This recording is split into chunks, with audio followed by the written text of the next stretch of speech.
Hey, everybody, what's up? Welcome to the start of the stream. It is 3:05 p.m. here in fabulous Las Vegas. And welcome back. It's Monday. Your weekend is over.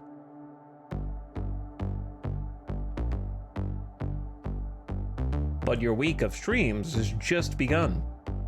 So thanks for joining. We here. Thanks, Potato Elijah, for the all-stream sub yesterday. And for 6 years. Happy 6 years. What's up, Burnt Heat? Hello, Rody. Welcome back, Not Ethan. Chemo. Chillin'. We're gonna keep CitizenCon going forever. What's up, Commodore? Howdy, Zen Muffin, Lucas, Bucky, The Dark. What's up, Star Mage?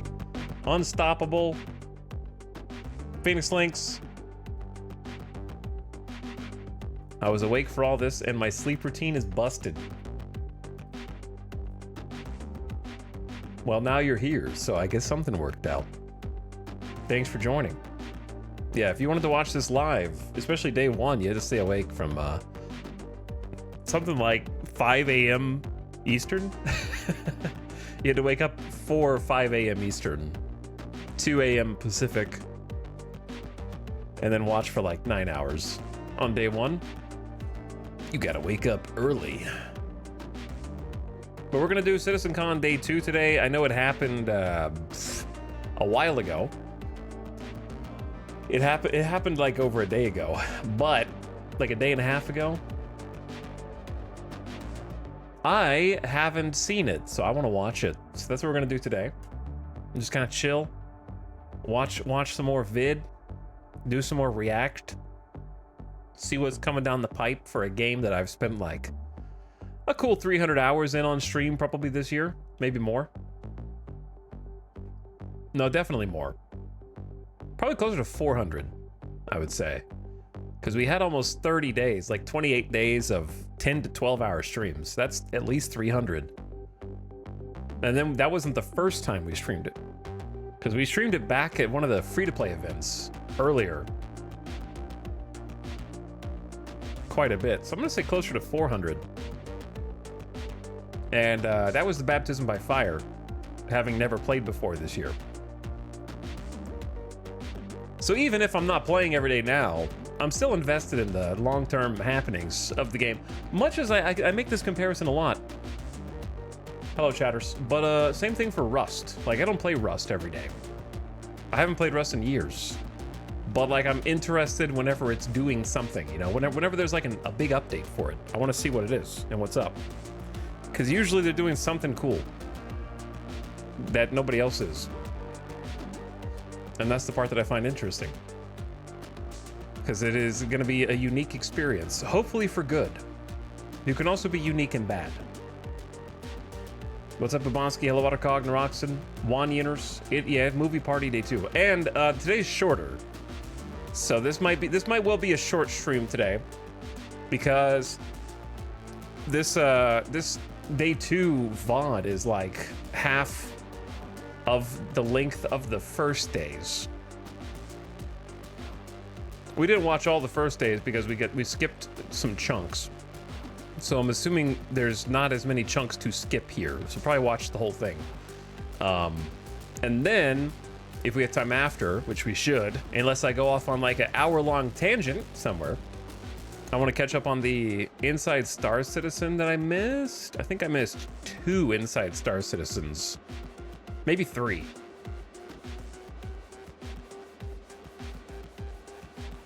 We could watch all 3 if we wanted. I think and those are like from over a month ago.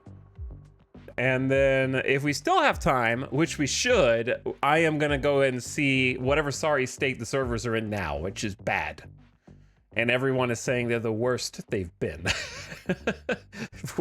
Which is impressive for Star Citizen.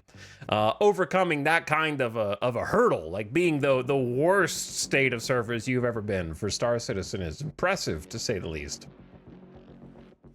So we might try and log in with very low expectations, just to poke around. and see what bugs rear their ugly heads at us.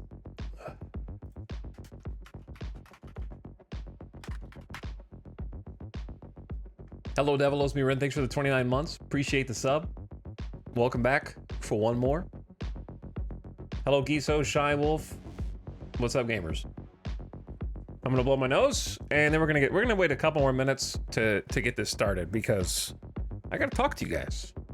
I gotta see what you've been doing this weekend, but also I got allergies.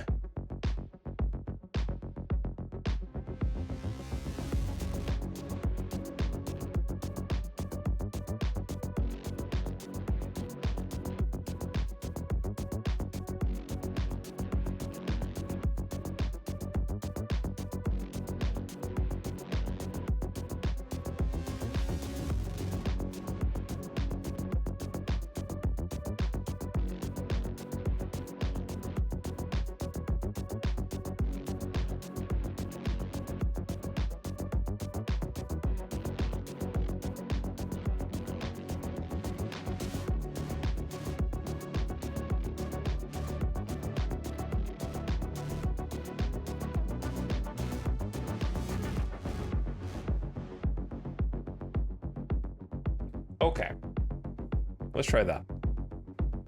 But yeah, my understanding is that this patch that they just put out is their first iteration of the 4.0 code base, and that the code base has been changed, leading to some unforeseen consequences that are currently in the process of being hotfixed. I think they've already released 2 hotfixes, but I think they have more to go.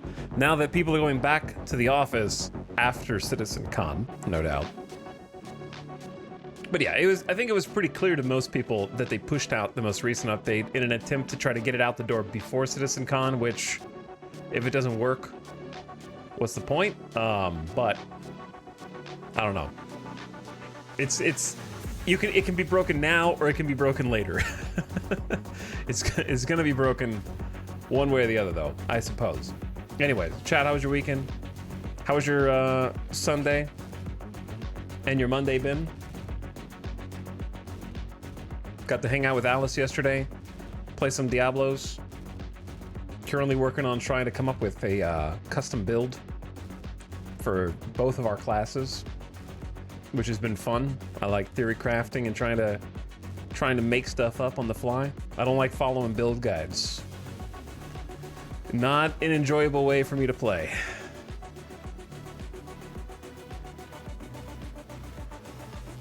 Hello, Grulon. What's up? Good, but midterms are here. Take your tests. And get ready for winter break. And she got back from New York City Comic Con and got some great art. Man, there's all kind of conventions happening right now. I didn't even realize Comic Con was going on at the moment. So that's cool. I would like to go to a Comic Con sometime. Doesn't matter which coast. It would just be fun to actually go to one and see the thing that, as a nerd, I've, you know, been exposed to on social media for years about, just to see what it actually is. Like, I have an approximate knowledge of what a Comic-Con is, but I can't envision it in my mind.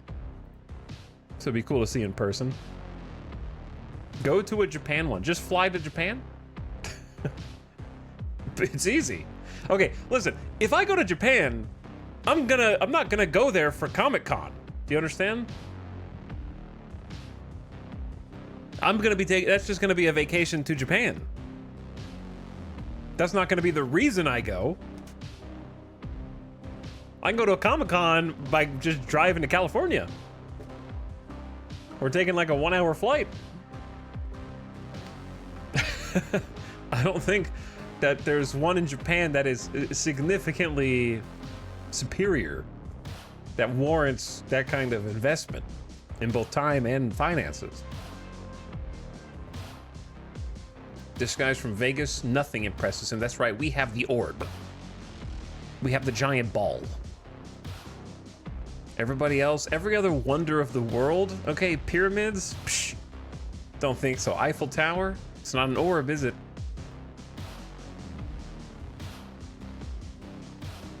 And we got slot machines. That's all you need, orb and slot machines.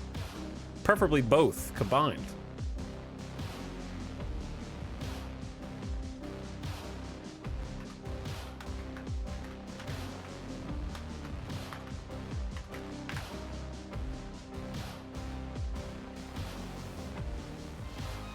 The Las Vegas Sphere is 366 feet tall and 516 feet wide, making it the largest spherical building on Earth. Okay? It's over twice as tall as Spaceship Earth. Okay, that's way cooler. Can you go in the orb? You can, yeah. It's like a they use it as a concert hall. I don't know if that's the right word. Yeah, music venue, sure. And then inside, there's actually video panels on the inside too that they can use if they put the money in for their performance. Let me find a reference photo, though it does look better. It does look cooler on video, for sure. But to put it into perspective a little bit, I don't know what is being shown on the screen here. Can I find a non-WebP image, please? Chat, WebP is a blight upon humanity. Fine, I'm just gonna stop being lazy. Here we go.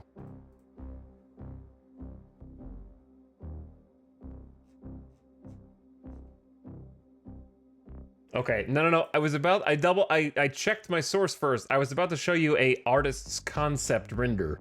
So before I spread misinformation on the internet, let me get a real one. Okay, was it worth all this setup? No, but now I'm committed, sunk costs and all that, so. It's okay. The only image editing software that is capable of handling WebP is Microsoft Paint, for some reason. That's how far technology has come. This is the orb. That's the inside of the orb.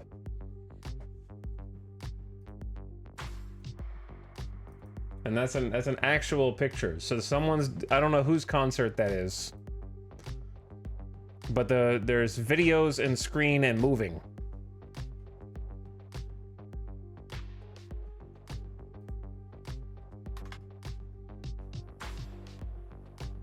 And then you can do whatever you want with the screens. That artist chose to put a bunch of letters in alphabet soup up there.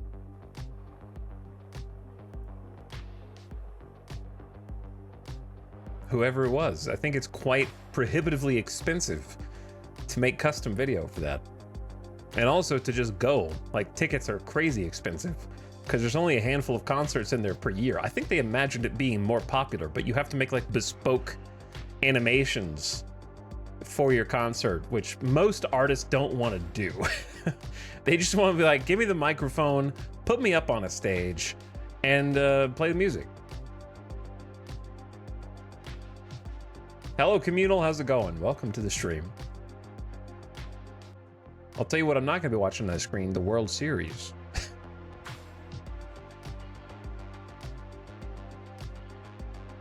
Once you get the A's, you'll have everything. We'll need a new ballpark. We need a, we still have to build a place for them to play. They're just gonna play on the Las Vegas Strip. We're just gonna have traffic routed by police officers while we have home plate. Home plate can be like the Flamingo.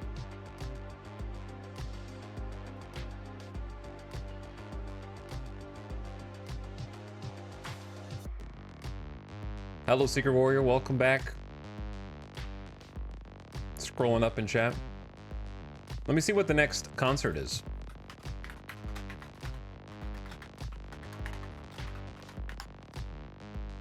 The Sphere event schedule. Okay, what can we go to today? We can go to the Sphere Experience Postcard from Earth. Limited seats available. We've got U2, an immersive concert film. Not a concert, it's a concert film. 1 ticket. Let's see. Inventory is limited. High demand event. Checking availability. Let's see how much a ticket to go to the YouTube, like, not a concert, but it is a recording of a concert. I don't trust this website. It's a sketchy website. All right, it's like the cheapest tickets in the worst furthest back row is currently $219 a ticket for the nosebleeds.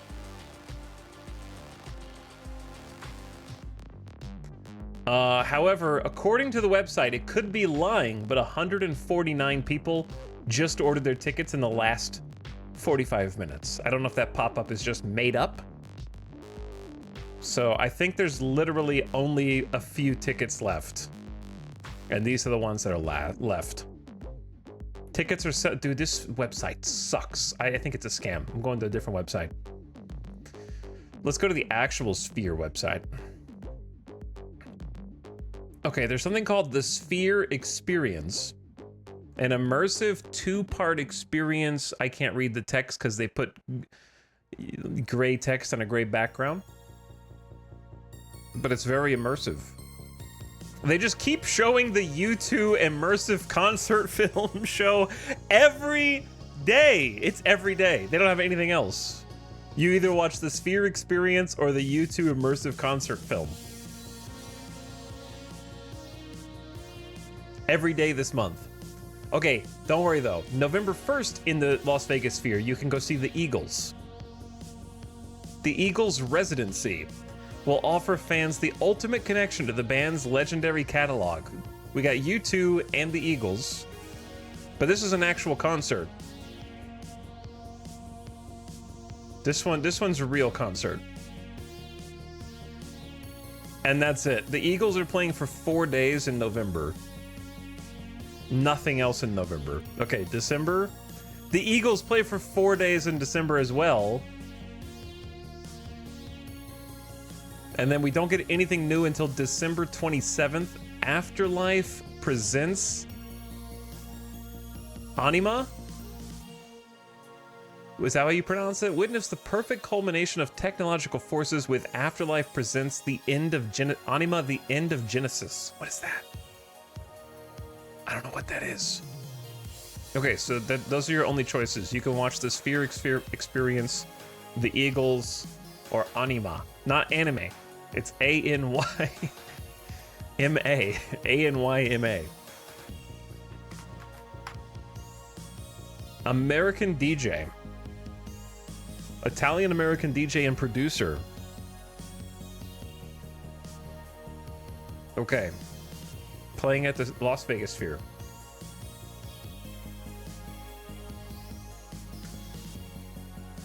Chat, if I see that there is a American DJ doing a show at the Las Vegas Sphere, why is my first mental response that they're heavily into crypto? Like, I feel like you're gonna go to that show and they're gonna try and like sell you on their coin. Wisdom.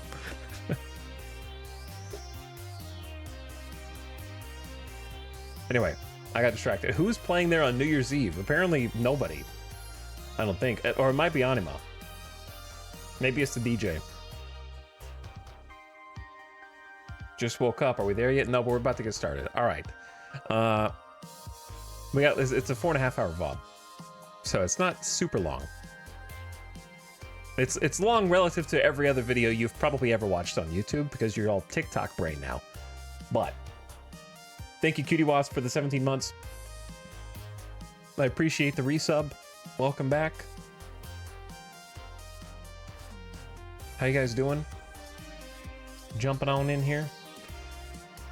There we go.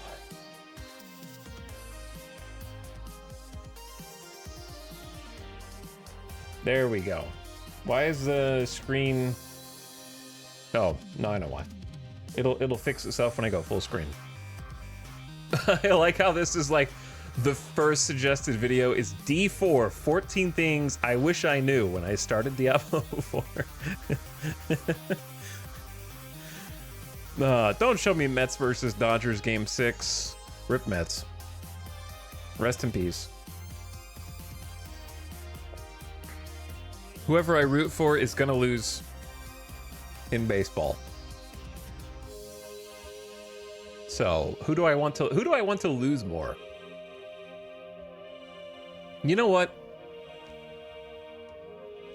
It hurts me to say this, but I would rather the Dodgers lose compared to the Yankees. If I like gun to my head, absolutely had to pick one for sure.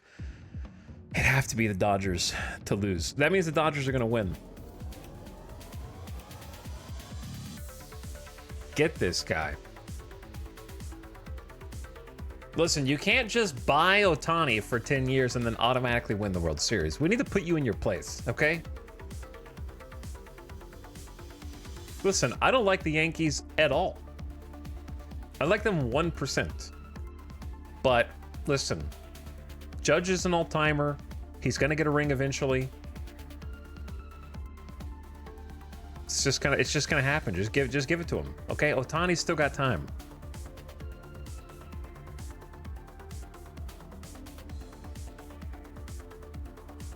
The Angels proved you couldn't.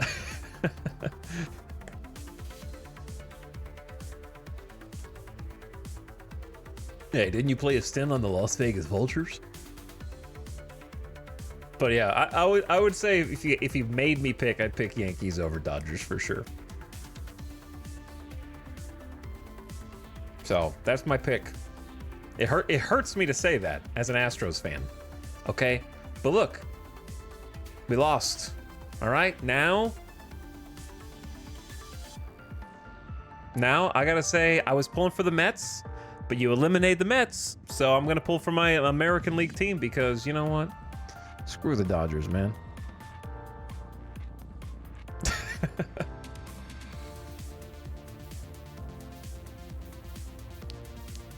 World Series sucks this year, but it's gonna be like the most watched World Series in a long time. But yeah, I think I would say Judge and Stanton deserve it more right now.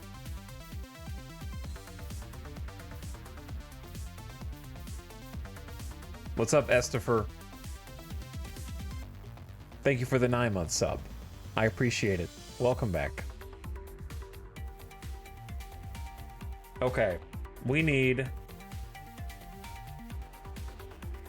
to pause this and then start this.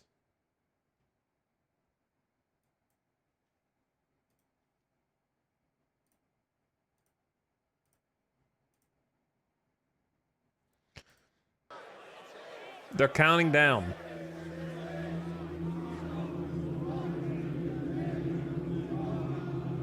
Well, they actually started on 0.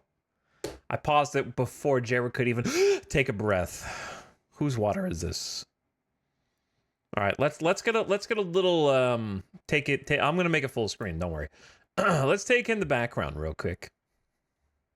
How many of these people do you think like he knows that Jared is here, right? He knows they're watching. Why is that everyone else? Jared is right here. I guess they don't know that he's going to be the first one on the screen yet, but there's got to be like a camera guy standing here. That's very obvious, right?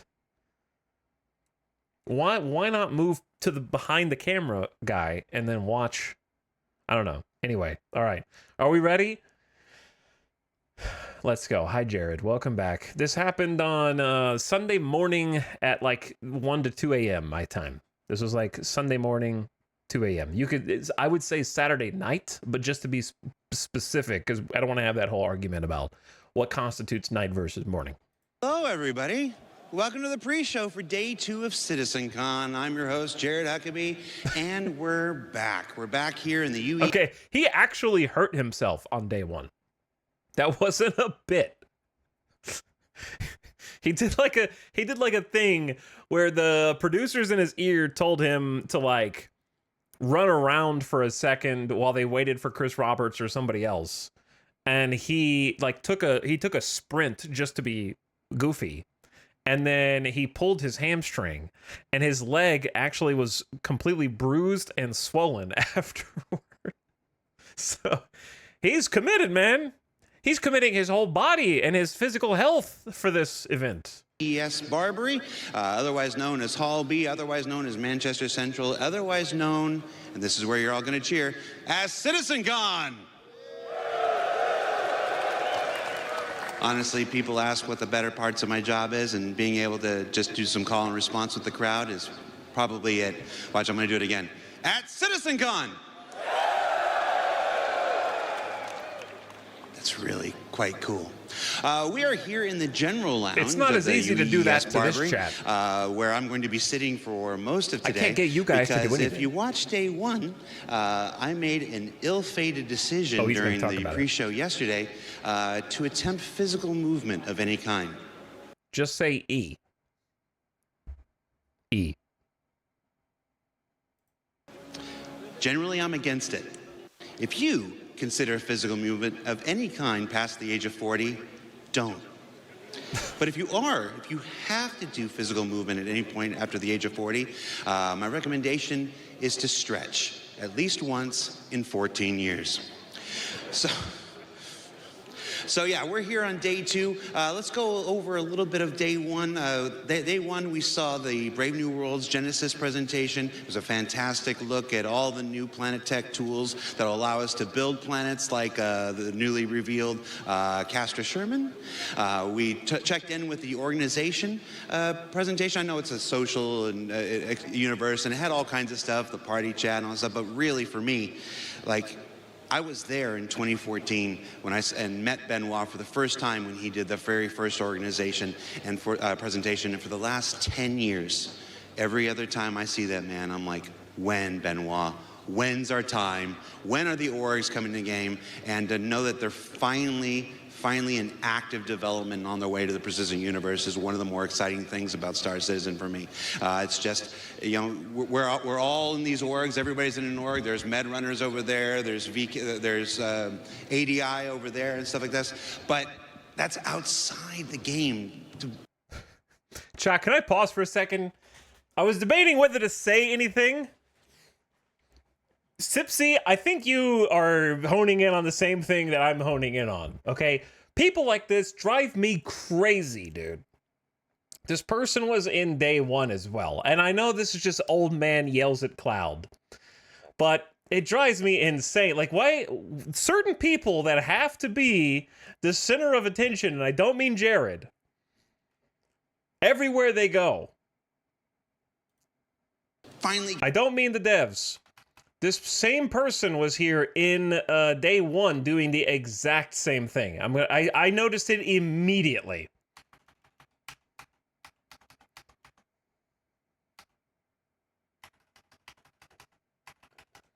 Okay, so if we rewind, I gotta. Generally, I'm against it. If you consider physical movement of any kind past the age of 40, don't. But if you have to do physical movement at any point after the age of 40, my recommendation most of you don't know what I'm talking is to about. stretch 'Cause I noticed at least it once in 14 years. So yeah, we're here on day two. Let's go over a little bit of day one. Day one, we saw the Brave New Worlds Genesis presentation. It was a fantastic look at all the new planet tech tools that will allow us to build planets like the newly revealed Castor Sherman.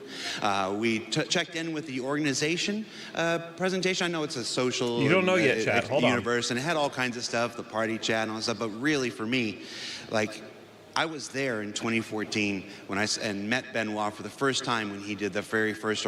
Here, Bigfoot. Bigfoot. Okay, that's the Bigfoot pose. First of all, second of all, this is what happens. I'm gonna walk it down. They did the same thing in day one. Organization. I'm not making fun of anybody's appearance. Just attention-grabbing behavior. Looking at what's going on.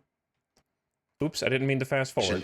And for then, presentation and for the looking at the screen. Last 10. There's like screens in here where you can see what the camera sees. Every other time I see that man, I'm realizing like, that it's live. when's our time? Off screen. When are the orgs coming in the game? And to know that they're finally realizing that we're currently like taking this shot and we're in live. active development And on the then way to the Precision Universe is one of the intentionally- more exciting things about Star Citizen for me. Randomly It's just being like, I'm gonna stand in front of all of you. You know, we're This all is in where these I orgs, am now everybody's in- because I need to be in the shot, like watching the screen to see where they can like just lurk in the background.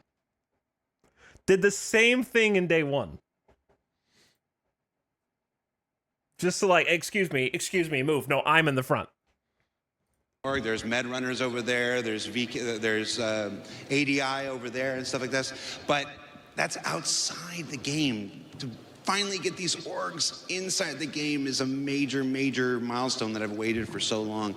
And yeah, it's not happening today or tomorrow, but it is in active development. We'll have more updates on that. Okay, bye. When we do our other shows, the ISC and the SAL over the remainder of this year. And I well can't. into Okay, next year. I have not listened to what Jared is saying. Then we had that cosplay contest. Who actually won? Who won the cosplay contest? It was that giant Pico, right? I forgot to check. I was unfortunately doing some other stuff, but I hope it was the giant Pico that won. But of course, Ken Shadow, last year's winner, was back and everything. I haven't seen Ken Shadow. Ken Shadow, are you in the building? Ken Shadow, if you're in the building, come find me in the general lounge. And then, what was it? Dress to Kill, finally making good at all those armor specializations. No, don't take my water. I need my water. You just don't bring back my water. I don't mind if it's a shot I have to drink. It's my water. He took my water away. But the return of the Valakar Sandworm. We've been waiting for that since 2016. And I'll tell you, we did several playthrough tests over the last couple of years. Okay, they really wanted to move it out of shot. So I'll move it out of shot. Watching. They don't want a logo, probably. They just don't want the water logo in the shot, probably. It's my guess. That thing in action, the players play it. It is devastating. It is deadly. It needs a lot of tuning. And I'll give you a little BTS. There was one playthrough that we couldn't use any of the footage from because its projectile spit was bright white. What is he talking about? And I want to elaborate on that. What did he you can say? Use your own minds to wonder why we didn't use that. Oh, the worm. And then, of course, the Beyond Pyro presentation, where we finally got confirmation. I thought he said there was behind-the-scenes footage of him like projectile vomiting bright white fluid, and I was like, wait. Did you get hurt that bad yesterday? Okay, he's talking about the worm attack. And they initially made it white and then changed it to like a brown fluid. Okay. That Nyx is our next system, and the reveal of the Castra system pre-production. I'm going to talk, Ian, I know you watched the show. That's pre-production? Are you serious? Like, I've never seen pre-production look quite so good. So yeah, we're all really excited. And then of course, the Squadron demo. Who saw the Squadron presentation? Oh no, they're gonna talk about the crashing. Oh, yeah, okay, so I've been with the company for about a decade now. And for the first 9.5 years, I made myself a rule that Squadron I wasn't gonna pay any attention to. I never went to the meetings. I didn't let people tell me about it. I wanted to preserve that for myself as a fan. And then several weeks ago, we started playthroughs of that. And I often say we have the same conversations you guys do. We have the same reactions you guys do just a few weeks early, and that was very much what happened with the Squadron presentation. We'd get these big reviews in the studio. We gather everybody. Okay, so I everybody love this watch guy. The playthrough on our big screen in the studio, and everybody at the Squadron presentation. We'd get these big reviews in the studio, and we gathered everybody, so everybody could watch the playthrough on our big screen in the studio, and everybody could take notes about everything that needed to be adjusted and stuff. I need some and more it's been a heck of an experience over the last 2 months, really dialing that in and get that down. And despite the crashes that happened yesterday, a full, brand new playthrough is available on YouTube now. Rich Tyrer, I don't know if I'm supposed to share this, but I'm going to share it. Rich Tyrer left here went straight back to the office, straight back to his computer, fired that thing up, and just played it start to finish, 75 minutes without issue, recorded it, gave it to us, and said, get that on YouTube now. So Rich Tyler, fantastic player. Everybody, a round of applause for Rich Tyler, please. Hello, Cold Diggity. What's up? And I'm going to say Hiya, that Parky. Legatus difficulty is no joke. Over the last 2 months when we were doing our weekly reviews, we had lots of players. Shout out to Tommy, who would play during these reviews and stuff. And Rich is an exceptional player at that. Those Vandal who were charging around McLaren were I just like seeing the different people that crisscross this path. Like, all these dudes, you know, just hanging out, just watching, seeing what's going on. Just the people like crossing the vineyard. super lethal.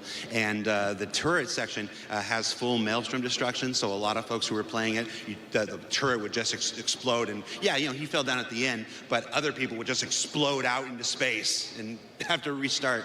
So Rich, Okay, we got the chill, like, yo, what up, but you're actually guy? a really good player at that, and you made that Legatus difficulty look easy. So congratulations. So one of the cool aspects of CitizenCon every year is that every time I walk past somebody, it seems like they hand me something and are like, here, Disco, put this in your pocket. And this is a collection of the things that I've been handed over the last 24 hours. We've got, these are pins from an F-35 ejector seat. It's an F-30, I can't remember if it's an F-35 or an F-18. I know those numbers are not remotely close, but I'm very tired. But these were pins from an ejector seat. We've got a bottle opener. You can never come to a Star Citizen event without somebody handing you a bottle opener. Challenge coins. We talked about challenge coins last year. Atlas Defense Industries. This is one from CitizenCon this year. Different orgs. This was somebody's personal giant challenge bar, I guess. I'm not. These are all metal. These are really nice. And then patches. We love patches. Both Tyler Wicken, shout out to Tyler Wicken.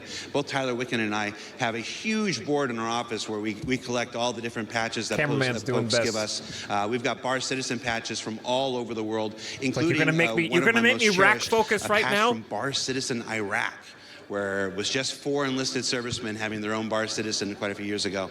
And then there's some curiosities, like this guy. Listen, if you hand me a strange wrapped piece of candy at any convention, I'm throwing it in the trash, okay? Or at the very least, not eating it. I don't know. I asked him what I was supposed to do with this when he handed it to me, and he said, put it in your mouth. Okay, now I'm actually throwing it away. I understand that's what a poo lolly is for, but we'll do that after stream. Maybe. And then, of course, shout out to the Med Runners. I'll tell you, Med Runners, one of our favorite orgs in the game, dedicated just to helping other people.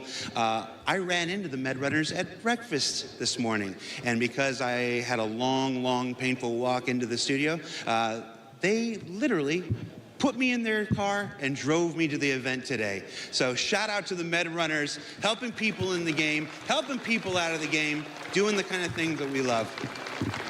So, oh, and this was very cool. I don't know what this says. I think this is the manufacturer. I think this is the manufacturer name. This is Gattac or I can't think of the name of the other one right now.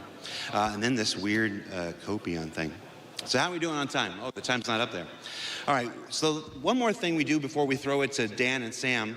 I wanted to do, back in CitizenCon, our first digital CitizenCon in 2021, I made the mistake of reading online comments after the presentation during the show.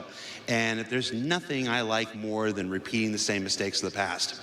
So our lovely social media team, shout out to Galactica and Mickey, put up a thread asking for your comments about day 1 of CitizenCon, and let's go through and see some of what people said. Citizen of the Verse said, Castra, my new home. Lovely picture of Castra there. I would never. We've got Serious Fun read the says comments he loved the PU, that the PU got clarity on its next 2 systems, and that the visual fidelity of Squadron 42 is off the charts. Oh, and that Zeus bomber jacket. I'm not wearing mine today. Who's got that Zeus bomber jacket on? Somebody come over here. This thing This thing is amazing. I want to shout out two members of our marketing and merchandise team, Mandy and Kat, who led the charge to get the coolest jacket we've ever made based on an authentic M1A jacket. Again, Mandy and Kat. Here's the thing. Is it a cool jacket? Yeah. Do I want this flap on the side at all times? This thing would drive me crazy. I like the color scheme though. The slate gray. I assume you can take this off, or that it's there for something. Like, I assume it's like a keychain thing. If you see them over at the merch booth, tell them Jared sent you, and tell them how much you appreciate their work on this. They're responsible for all the merch at this year's CitizenCon, and I've been to 10 of these things, and I feel like this is the best merch we've had. I'm wearing the new blackout hoodie today, and this is a really great material. This is comfortable. This is going to become a new daily driver here. Okay, that's enough shilling for the merchandise. Rick Rate says his favorite thing was the worm, and Sherman, and this handsome guy, and there's a gif of Henry. All right, well, let's keep the gif of Henry Cavill on the screen for a second. There are two game jackets that I actually would want. They have a replica of the jacket from Disco Elysium that Kim wears. That's one of those jackets that looks so good, but if you actually wear it, you will look so dumb. You know what I mean? Some company made replicas of that officially. Let me see if I can find it.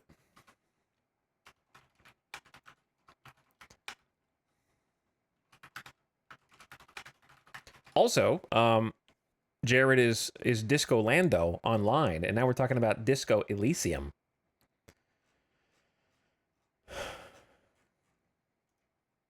Oh, here it is.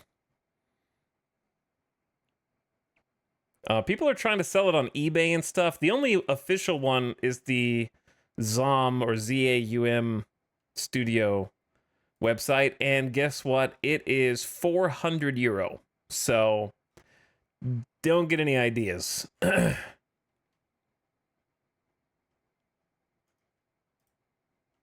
Phew. Phew.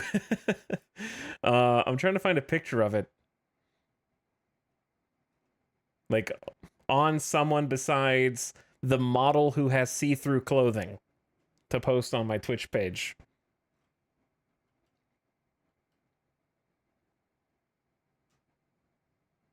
Because there is a official model on their webpage. All right, this one we'll have to do. Show us that beautiful WebP footage. It reminds me simultaneously of both Dragon Ball and Naruto, for some reason. And then, of course, the second one would be the replica of the V Cyberpunk jacket, which would not look good on me at all. That doesn't mean that I don't want to own it. The ZOM one looked better? Okay, Cavill. Whatever. There at the beginning of our Squadron 42 demo, let's see. Cosmic D says he loved the dynamic weather demo. I also love the dynamic weather demo. Do you know, making videos for Star Citizen is hard. Making videos where the environment is actively trying to crack you is very hard. They had to bleep him. Like, none of that was faked. We got our poor guys, they got into that Zeus and took off, and you saw how it struggled to lift. That wasn't fake. That was the actual dynamic weather system pushing down on the ship and saying, no, you ain't taking off. And then they managed to get it off, and then managed to fly in a straight line and stuff like this. Is that for me? Oh, they want me to wrap up. How rude. How rude. All right, so we'll read one more comment, and then we'll pass on. We're not going to read that one. We're not going to read that one. Read it. You don't even know my mom. Okay. Uplink says, my favorite part was when the sandworm said, it's sandworming time, and then sandwormed all over those guys. We remember it exactly the same, Uplinks. All right, so that does it for me. I'm going to throw it to Dan and Sam, who I believe are over at the Sim Pits, and see what kind of hijinks they're getting into. Guys? By the way, chat, we're going to watch all of this because it's only 4.5 hours, and I don't know what we're going to do afterward except watch more Star Citizen videos. So I am not going to skip. Hi, everyone. Welcome back to CitizenCon Day 2. Woo! I'm Sam, and if... Okay, what time is it where we have all the drinks in the background ready to go? Like, in Manchester, when did this actually start? And how many people are going up there and being like, yeah, can I get a vodka cranberry? 9 a.m. Like, that's definitely a host of options back here, right? Like, we got barrels. There are barrels back here. you didn't meet me yesterday, I kind of do some voices and stuff. I also flew a carg. But I am supposed to be here with Dan, and... Why is there a seizure warning at the bar? Oh, you can't see that. Hold on. Why is there a seizure warning over on the bottom right at the bar?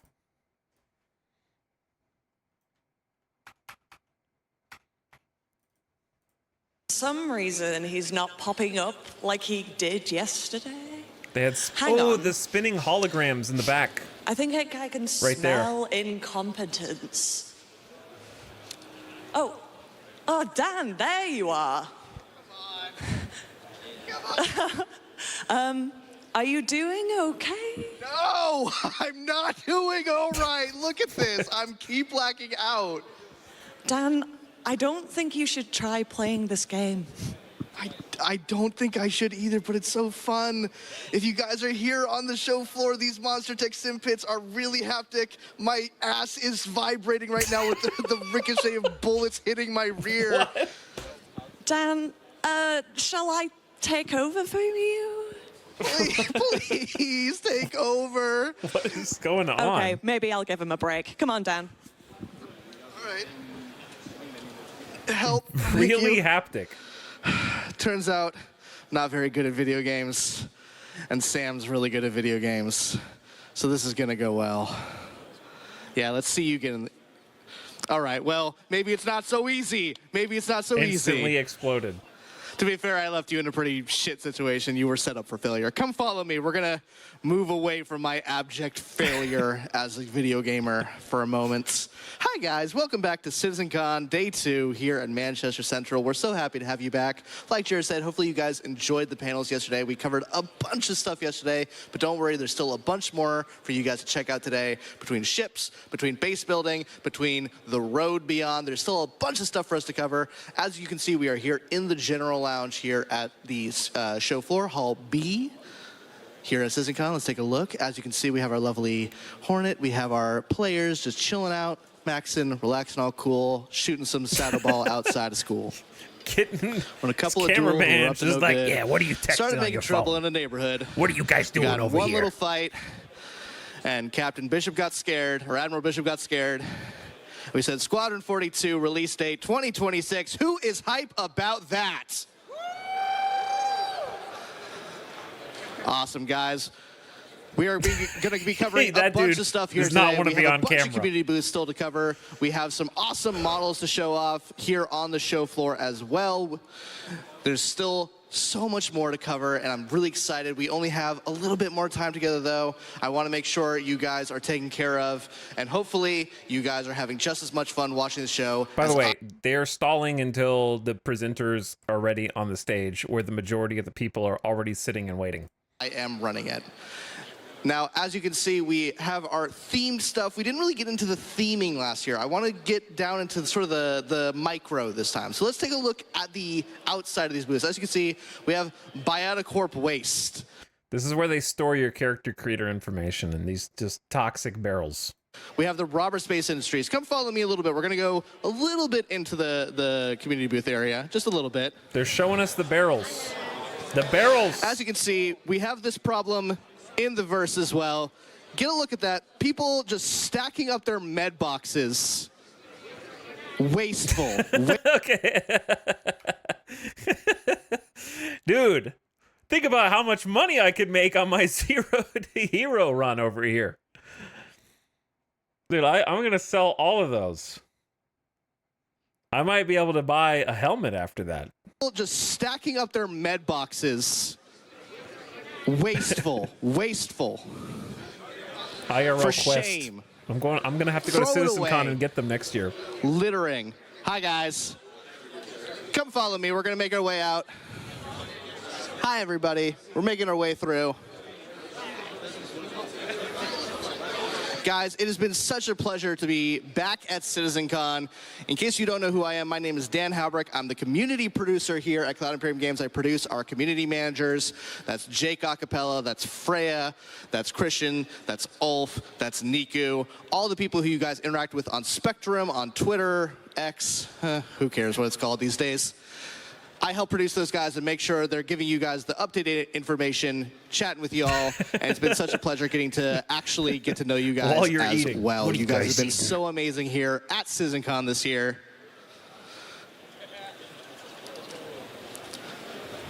We're just making sure that we catch as many people here on the show floor as possible. In case you guys didn't check this out yesterday as well, we have the Addison Lounge. The Addison Lounge is a place just like the General Lounge for you guys to chill out. Make sure you guys are getting a drink. If you guys have a VIP ticket, you Everyone's guys have just like, "Please special stop looking access at to me." bar and refreshments here as well. You guys don't have to wait in the long line. Make sure you guys are checking that out as well. Yui, thank you for your... Do you have to be like a premium ticket buyer to get in here? They have 2 people checking the door. Is this where they keep the stinkies out? If you want to read the lore of the United Empire of Earth, you need to be a premium customer.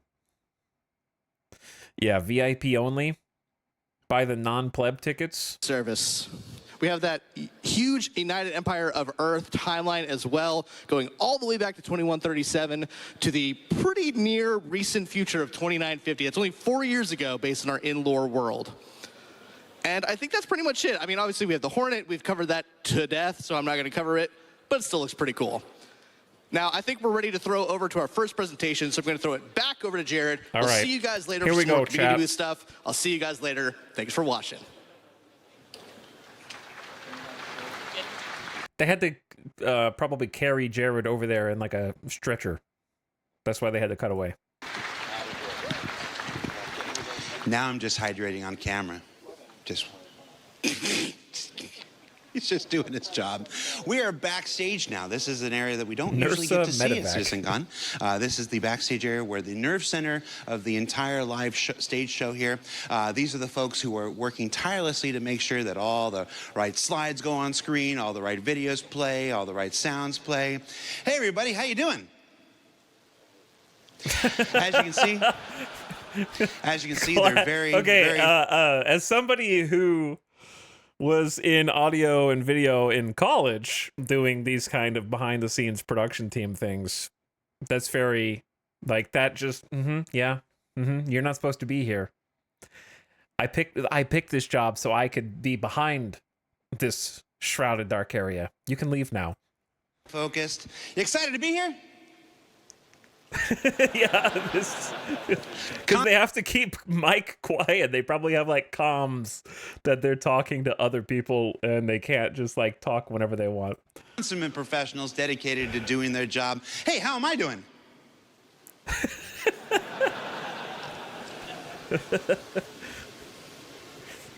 My mom likes what I do.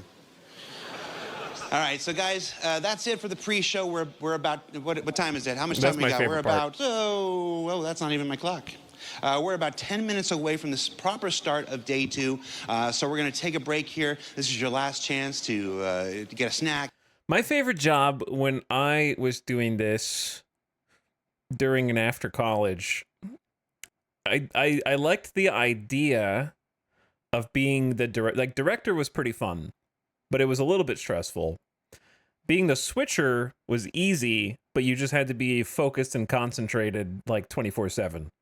So there's one of these 2 people is full time just waiting for the director to tell them like prep camera 2. They won't say camera, but it'd be like prep 2, prep 3, And then there'd be like two screens. There's one that's like live of what is actually happening right now.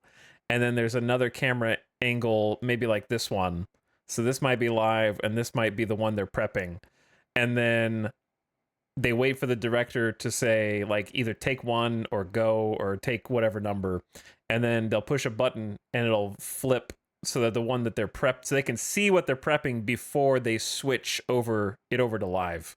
And that job was kind of fun because you're just like the dude pushing all the little buttons and switches to try to like take different camera shots and waiting for the director to tell you what to do. And then the director is the guy like standing over their shoulder. Like one of these two guys might be the director and just kind of like telling them looking at all the cameras and telling them which ones to prep and take.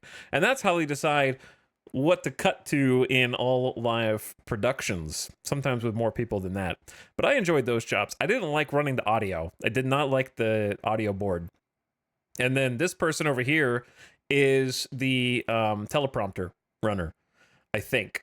So whenever they're actually up on stage reading, I think this is the person who's in charge of how fast they scroll the prompter. So you have to just listen to whoever's talking and try to keep the words that they're reading toward the middle of the screen, basically, and just like adjust the speed depending on how fast or slow they're talking so that it doesn't scroll too fast. Not sure what's going on back here with the laptop.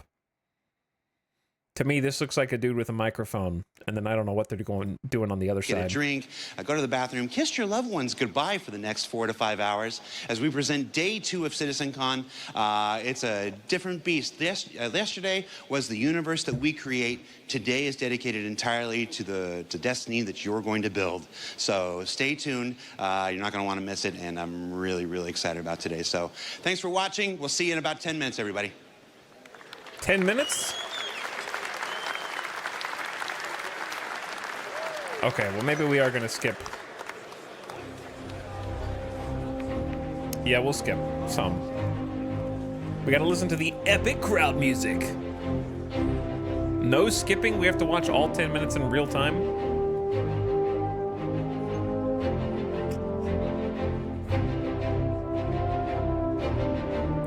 Okay, how long do you think these people have been, like, here to try to get the closest seats possible? How long do you think they've been, like, sitting, waiting for this to start?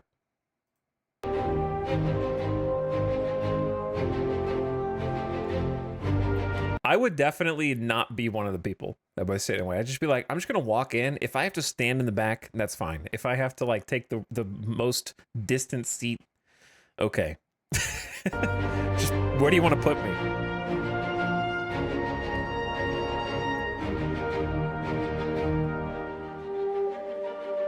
People trying to save seats in here has got to be a nightmare. I saw one already right here.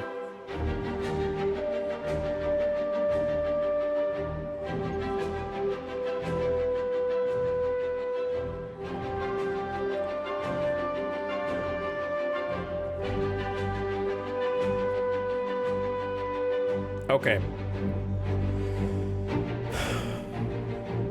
Are you ready? Let's skip around.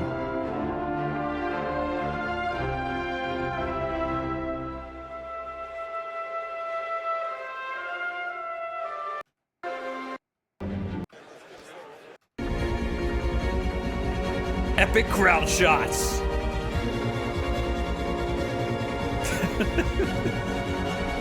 Ding, ding, ding, ding, ding. High intensity.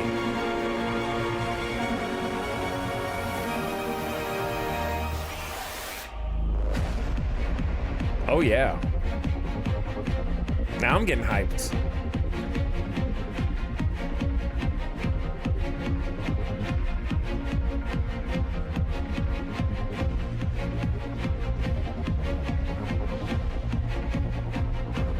I kind of just want to listen to the song.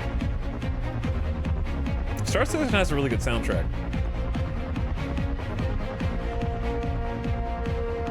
Come to Brazil.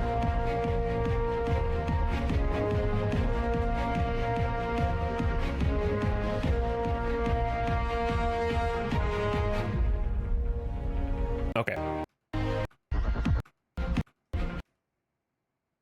Don't show me an ad. Don't you dare.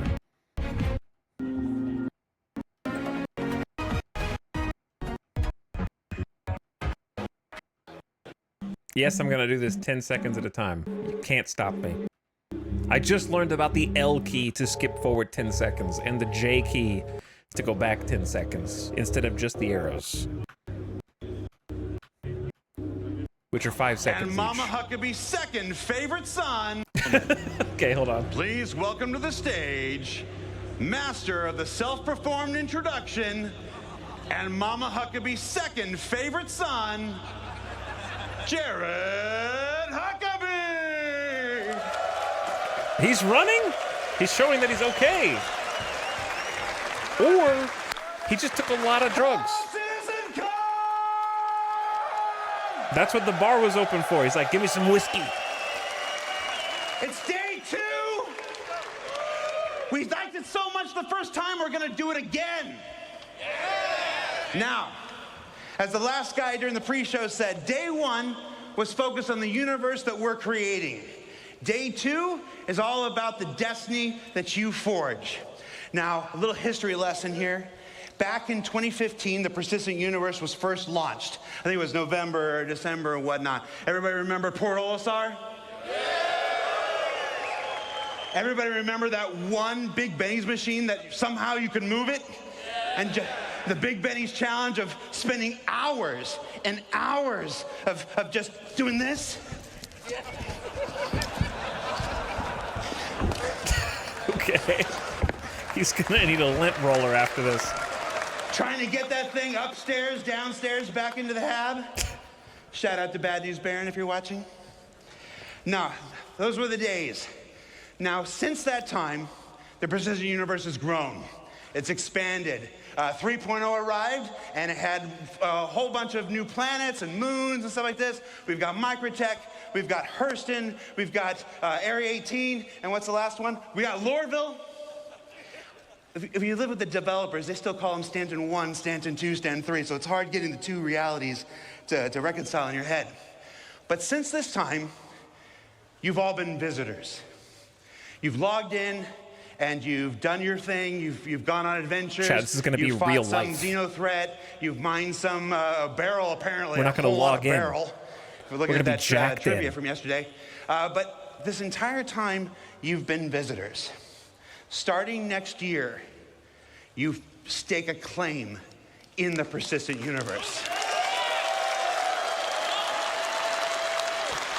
Starting next year, the Persistent Universe truly becomes yours.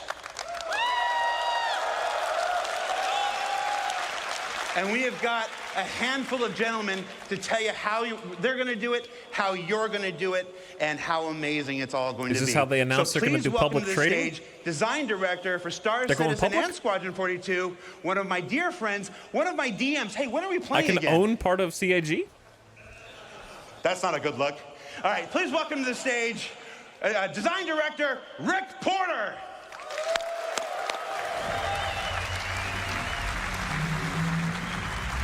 Crafting your home. Thank you, Jared. And thank you, CitizenCon. It is an honor to be here. Yesterday, we presented the verse that we're creating for you. We shared new tech, locations, creatures, giant worm, social features, some things we're doing with orgs. We even played the first chapter of Squadron 42 live. How great was that? Yeah? A few minor glitches, but nothing we can't sort out. So today, we got something just as exciting to talk about. But instead of focusing on what we're creating for you, we want to show you the world that you can build. With crafting, we're going to give you the tools to create your own loot, to build your own home. Create your own loot. Crafting will fundamentally change That's not a only how you play the game, strange turn of but why phrase. you play the game. Chat, you can't. Okay, listen. I understand what he's going for, but you can't craft your own loot. The allure of loot is that you loot it. It's in the name. You create loot for others because they take your stuff. So, what is crafting? Why does it matter? Why should you be as excited as I am about this? Well, First off, crafting is a profession. Off the grid. It requires its own set of tools, the knowledge of how to use them. Crafting offers progression. You become a better crafter by learning new blueprints and upgrading them. Crafting builds on the existing gathering professions. When you would go out and you collect your materials for crafting, we are adding new depth and meaning to those activities. Crafting provides customization. There isn't just one way to craft something. Like I said, we have upgrades. How you make and upgrade the things you craft is sometimes just as important as what you're crafting. In addition, you can earn cosmetic upgrades, craft unique items, even subscriber flair. But nowhere is this versatility more obvious than base building. We're going to have nearly limitless options for how you construct your home, how to customize your base to meet your own goals. Delete this. Whoever wrote this, delete it. Okay? I'm gonna have to be a producer at CIG, okay? Because we are not putting player choices matter in our PowerPoint presentation. All Most right? importantly, crafting gives you a lot of new choices. The choices will impact your goals in the game, your interactions with other players, and eventually how you see the game itself. So where do we get started with crafting? Well, you can't craft without materials. Is that tongue? Luckily, we've got a lot of ways to gather resources in the game. Future? And crafting is designed to complement and expand on all of these existing gathering professions, as well as future additions. Let's take a closer look at mining as an example. Let's take a closer look at mining, because I'm pretty sure that this rock is too big for a hand laser. Right? Is this not a rock? Like a ROC? Mineable? That looks larger than anything I've ever hand mined. But yeah, let's look at I like the mining loop. I think the mining loop is really fun. It would just be like what they're about to talk about, hopefully, is what purpose will it serve outside of doing it to sell after, you know, you refine it. We've got hand mining and vehicle mining and ship mining. That's a lot of mining. But with crafting, we're going to introduce a lot of materials. So there's not just more to mine, but we're also going to specialize. So for instance, each type of mining will have its own unique materials to gather. Gathering specific materials efficiently will require you to use the right gathering profession. Let's talk about refining. Currently, only mining resources can be refined, but doing so allows you to turn them into more valuable processed resources. With crafting, we're going to expand refining to include options for all raw materials. In addition to expanding the variety of materials you can gather, refining lets you create process materials that you're going to need to craft your upgraded blueprints. So now that you've gathered all these materials, what do you do with them? Currently, your only options in the game really are to sell them to a shop or maybe complete a contract. Adding crafting into the game radically changes your options. You can Okay, before he goes on, I was giving him a second to see if he was going to come back to this. He mentioned having each... Let me go back so I can listen to what he said, and then I'll just skip back to where we were.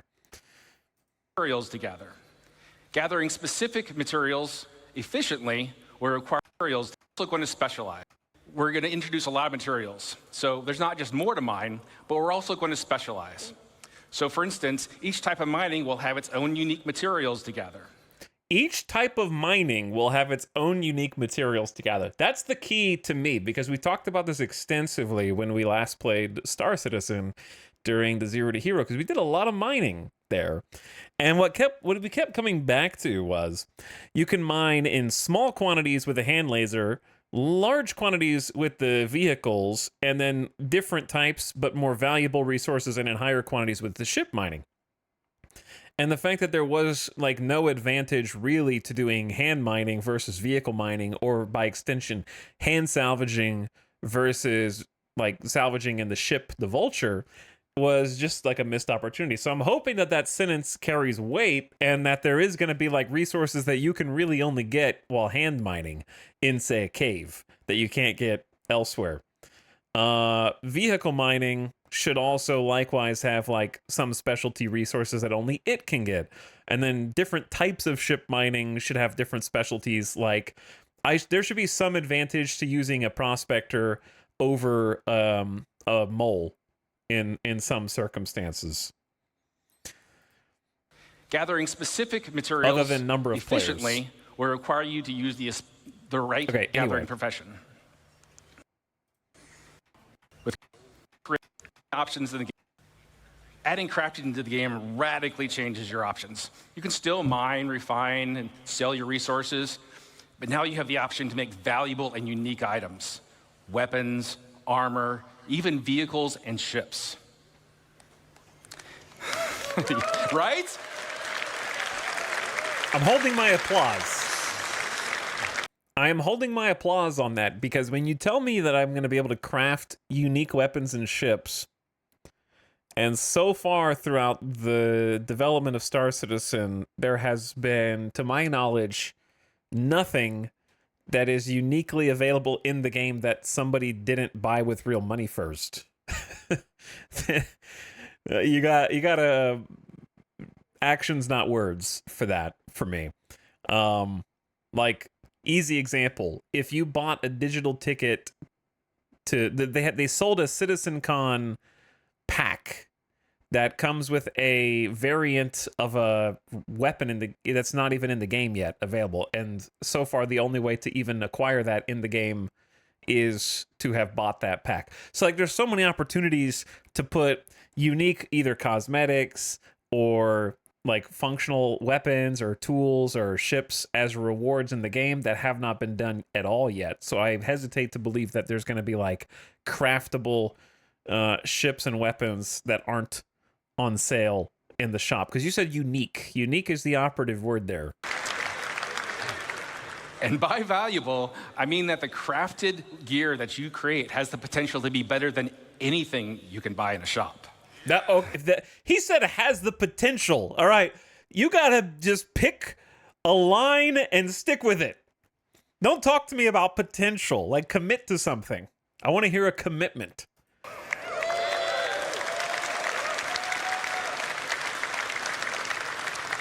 But crafting just doesn't end with shiny new gear. Think much bigger. Crafting enables you to build your own home among the stars.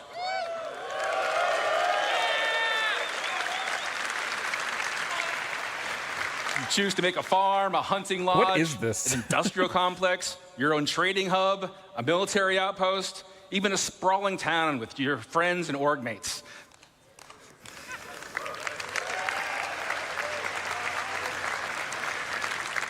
Got a lot here, but it's all optional. You can choose to focus on gathering resources and sell them to crafters that need them. You can skip gathering and refining and just focus on being the best crafter you can be. Or you can leave all that gathering and crafting nonsense to other people and just focus on trade and make some money. But that brings me to my last point.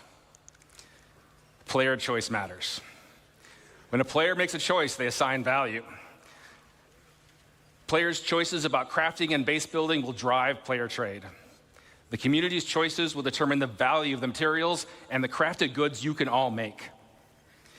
The game will still have its own shops and economy alongside players, but now you'll have more options about where you invest and how you prosper. Now, I've given you a nice overview of what we're working on here, and we have a lot more planned for the future. But now that you're familiar with the big picture, I want to introduce some of my fellow developers to come up on stage. They've got exciting details to share with you about the specifics of our new crafting systems, important gameplay improvements. Brand new. And most exciting, I think anyway, an update to base building.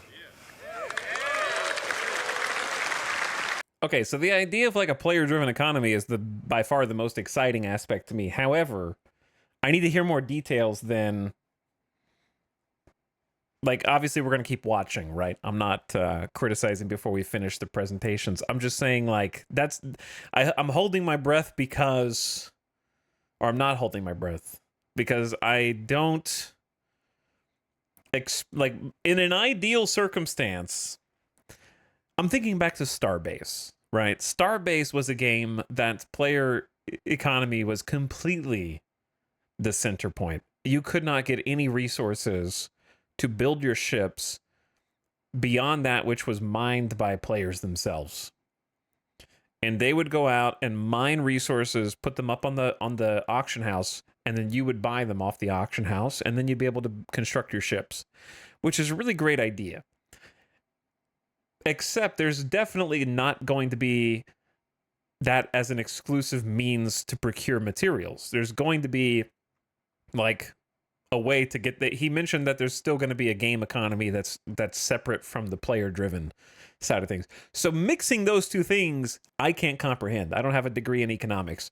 So I'm trying to figure out, because if you have a baseline that's established by the game itself that the price can never exceed, then you don't really have a player economy, right?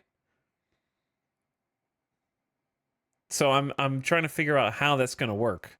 Because if you have a full player economy, what will inevitably happen is scalping, basically. Like the rich will buy all the materials and then relist and scalp. Tarkov is actually a great example of how failure is extremely easy to accomplish, where for a long time they tried to do a player-driven economy and they were like, nah, this is stupid. You have to do found and raid only. We're going to stop people from scalping and being able to buy stuff off of the auction house and then relist it, right? That's a totally player-driven economy. And they were like, no, this is bad. And then they stopped doing, I don't know, they've been all wishy-washy on found and raid over the last year, I think. But the flea market is in pretty much just the traders in Tarkov are inherently problematic because they have unique items that have a finite resource that respawns on a timer, and then that just sells out. But in this type of environment, you would theoretically be able to relist and continue listing all the things you buy from other players, right? If you want to trade, you can trade. He mentions trading specifically. Trading is not a gameplay aspect of Tarkov. So it is kind of a poorer example compared to what Star Citizen is aiming to do, which is like have people go out and mine. Those people can either refine stuff or sell it to a refiner.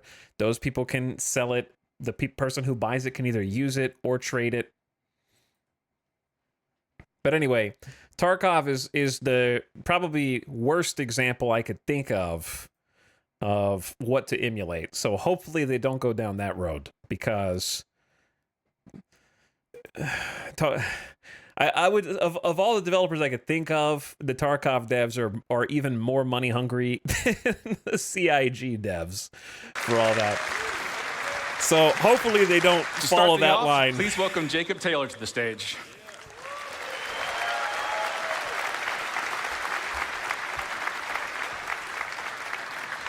With a terrible economy. Thank you, Rick. And hello, CitizenCon.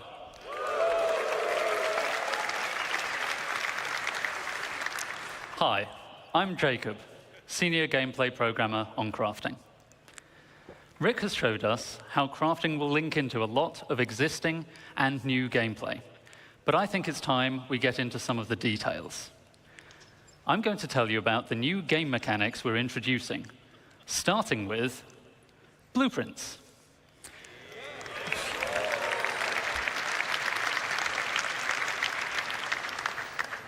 Before you can craft anything, you'll need a blueprint.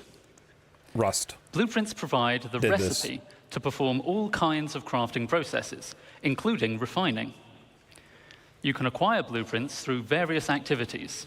Some you can buy, some you can find, and some can be unlocked or earned in other ways.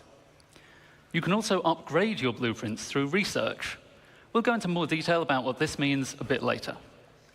So, blueprints are the recipe, and Rick already told us the materials you gather and refine will be the ingredients. But there's a bit more to it than that. We have a new concept for materials, material quality. I hate those fruit. Quality is a property we're adding to all resources you can gather. That's an abstract measurement of how good it is at being whatever it is. You can think of this as the purity of a metal, We've got or the card ripeness grading of a fruit, or something along those lines. Mint This quality new condition. will be carried forward from raw resources through the refining process to influence what that batch of materials is best used for in crafting. High quality is more desirable overall, but is more rare, and there are still important uses for low-quality materials. More on that later.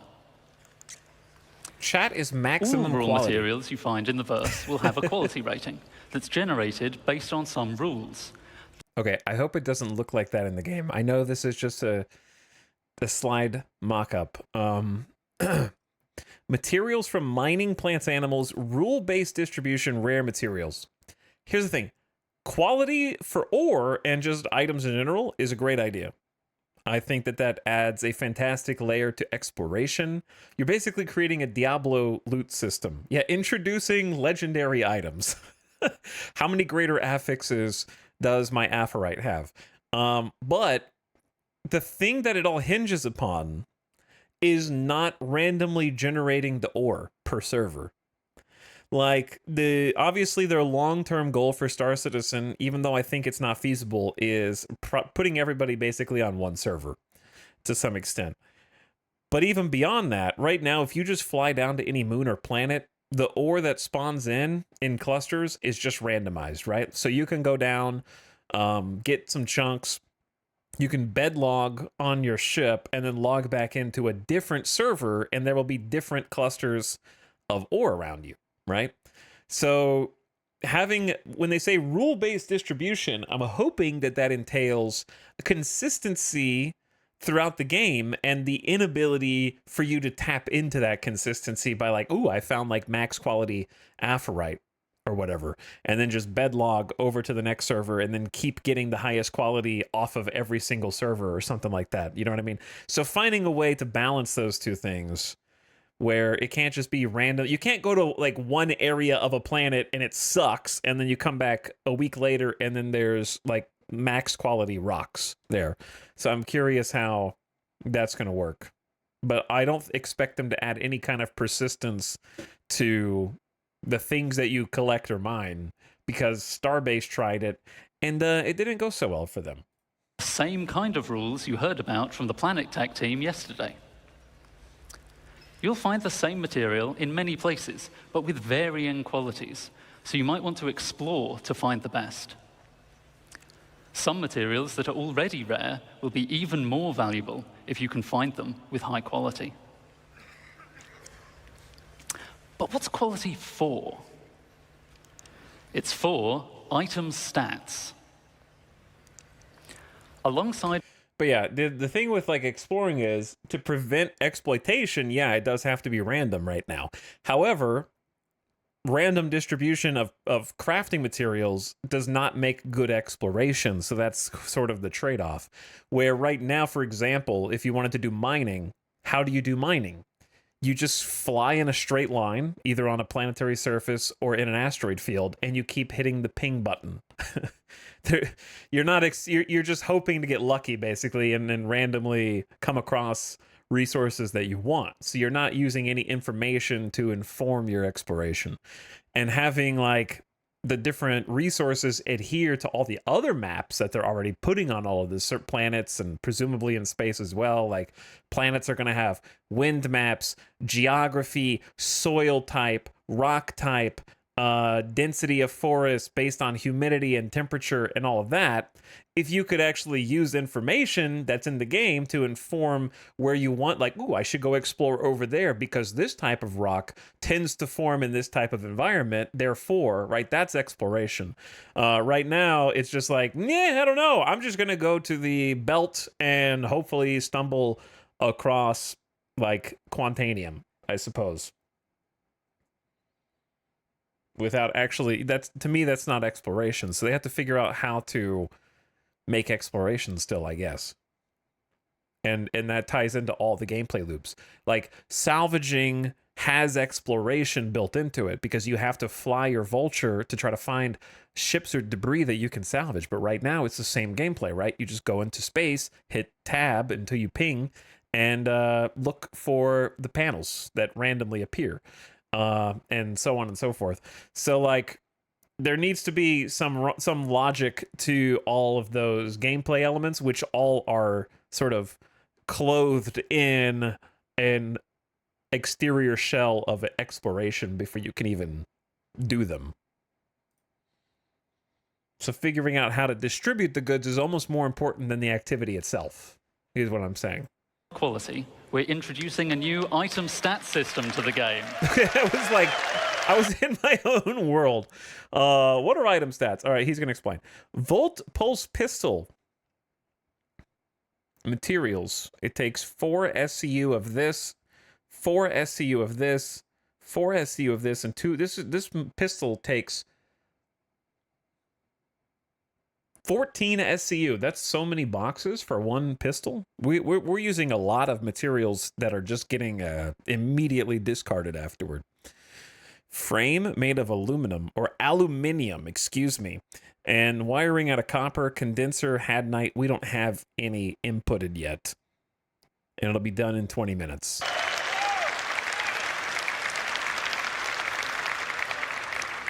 This will allow relevant properties of craftable items to be affected by the quality of materials used to craft them. For resources, just a single quality rating is sufficient to provide variation. Okay, sorry, I know I keep pausing, but that's sort of the whole point is the commentary. I'm reacting to things. If the high quality stuff's always in the same place, orgs will just camp them forever. 2 things. Number 1, what else is base building for?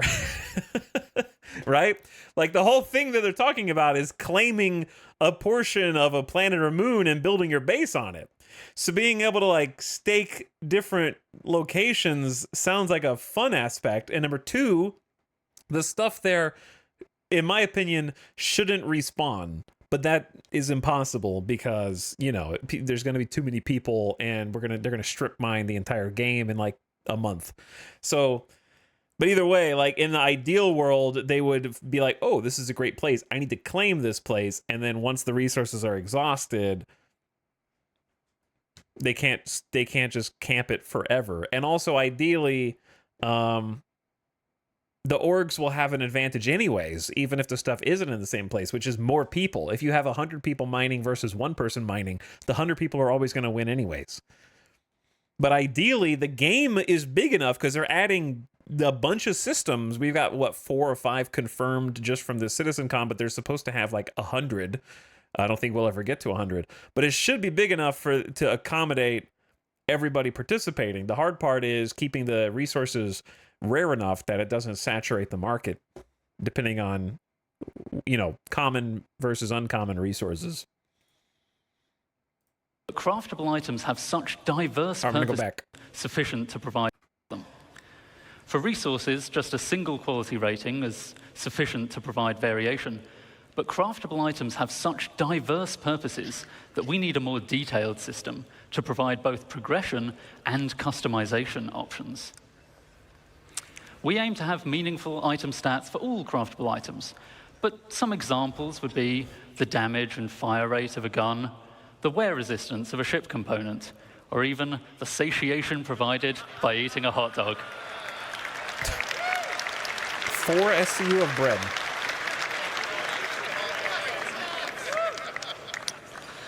So, as I said, the quality of materials will directly affect the item stats, such that higher quality results in better stats. Most items require multiple different materials to make, which may each influence different stats. And in many cases, you'll have a choice of materials to use, which lets you decide which stats to focus on to tailor your items to your playstyle. Here we see I'm making a gun with high-quality aluminium, giving me a nice bonus to integrity and weight. But someone sold me low-quality copper, so I don't get as much fire rate bonus as I could have. Low-quality copper. To go even further, researching your fabrication blueprints allows you to build higher tiers of an item with improved base stats. So a higher tier item will be... Listen, bullet velocity is not always a good thing, okay? When your bullets are too high velocity, they will tear through, making a smaller impact on whatever they hit. All right? Sometimes we don't want to blast a hole straight through somebody else. We got to have those those hollow points to do some damage. It doesn't look like these are huge differences. Yeah, they're really small differences. And my first reaction is kind of clutching my pearls over like 5 to 10% fire rate isn't worth the effort that you're going to have to go through to get the high quality materials in the first place. And it's difficult to say what it should be instead. Better than a lower tier item but I don't that was find made it with super materials compelling. of the same quality. Crafting, yes. Making Quality high-tier so items far, no. requires more advanced materials, but is also how you access greater choice as to which stats to improve. This means that your high-tier items can not only be better overall, but also more specialized in the areas that are important to you. Most items will have tiers 1 to 3, with tier 1 being the most basic version of the item, and tier 3 being a highly advanced version made with appropriately impressive materials. Here's the thing. This is the kind of thing that you should try and either copy Tarkov or don't bother. Because in Tarkov, it is important whether you go in with a gun that is barely functional, jams all the time, missing a stock, doesn't have any sights, whatever, and that's all factored into part of the quality. Whereas here, it doesn't really do, like, sure, I know there's a misfire chance reduction, but what I'm saying is, like, in Star Citizen quality, you're not going to be choosing the actual components of the gun, which is a fun and satisfying decision. You're just going to be choosing whether the gun itself is tier 1, 2, or 3, right? Which is less interesting to me than choosing what grip do I want, or do I want to have basically, like, I can choose whether there's I know you can do muzzle attachments and red dot and that kind of thing on Star Citizen guns right now, but being able to choose all the internals feels better in Tarkov while accomplishing the same objective. Yeah, I would rather just have more individual components to craft that you can sort into the guns instead of just the gun being tier 1, tier 2, or tier 3. Like, if you broke down the guns into individual components and you have to craft better or worse components and then make those, that's even more gameplay for crafters because they want this to be a profession. But how is it going to be a profession if you are like a crafter and your gameplay loop is acquire the materials, put them in the gear oven, and then wait 20 minutes is, I believe... High proved high quality. You decide. Crafting time. Oh, am I blocking it? Sorry. Hold on. Crafting time, 20 minutes, right? So there's got to be more gameplay than just like plug in the materials, click a button, and then wait. If you want to have this be like an actual gameplay loop for people to be full-time. So having the weapons and stuff broken down into more components is a lot more development work, but is a lot more gameplay where, like, somebody could be like a weapon crafter or weaponsmith that builds theirs in a particular way, that chooses what type of grip goes on it. What kind, do you have like a hair trigger? Do you put like a attachment slide so you can put on flashlights or red dots? What kind of sights do you put on the back? What kind of like slide action are you working with? How's the magazine release? And the magazine, like, obviously you don't need to get that granular, but you understand.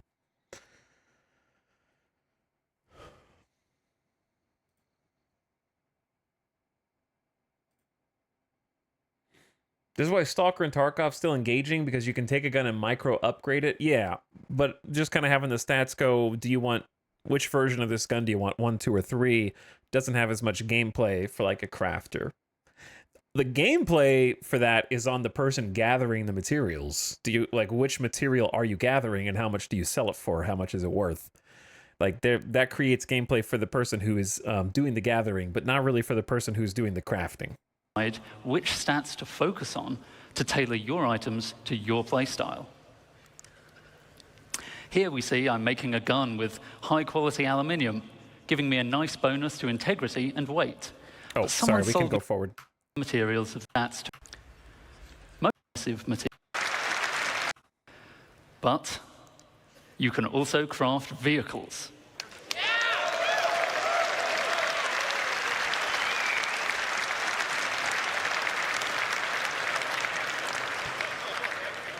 And vehicles are so important that they will go up to Tier 5, providing a way for you to really invest in making your favorite vehicles excel. Of course, many of you have already bought your favorite vehicles, so you don't really need to make them from scratch, right? Or maybe you've pirated, salvaged, or otherwise commandeered a vehicle.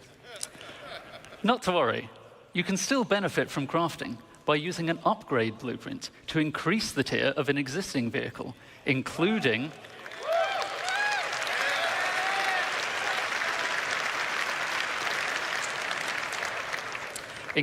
the usual stat improvements and customization. Upgrading a vehicle can save a lot of time over crafting it from scratch, so it's a convenient way for established vehicle owners to bring the benefits of item stats to their fleet. Let's take a look in-game at the difference it makes to have high-tier equipment made from high-quality materials. Okay.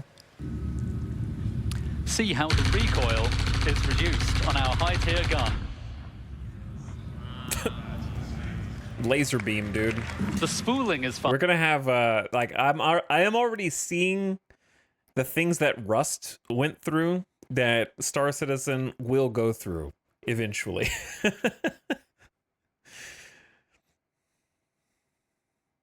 Like,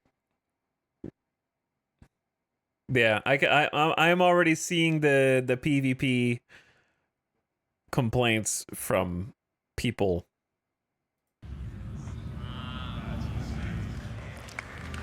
The spooling is faster on a high-tier quantum drive. That makes sense. That is understandable.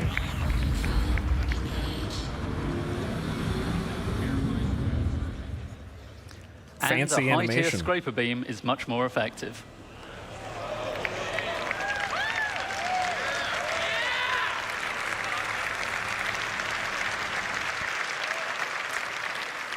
So, that's an overview of crafting's key game mechanics. I'll now hand over to Torsten to walk you through the full crafting process. Thank you, and have a good day. Okay, so some thoughts on that. The biggest shortcoming that can never be undone is Star Citizen selling ships for real money. I understand that they would not be alive today and having this convention if they did not do that. So I am aware that that is their lifeblood. However, imagine how much cooler this game would be if nobody already owned their ships from the shop and all the ships in the game that everybody was flying were also made by players in like their own shipyards. Like they're talking about making crafting your profession right now, and we can go full Star Wars galaxies. And if you're making tier 1 to tier 5, no one's going to fly a tier 1 ship, right? Because you already own your ship with money. So you're never going to fly it. No one's going to make a tier 1 ship on purpose. Right? Like maybe the AI flies tier 1 ships, but for them to be valuable, they have to be necessary, I guess. I'm assuming, like, my guess would be your purchased for money ships start at like tier 3 or tier 4. It's probably like a tier 3 or tier 4.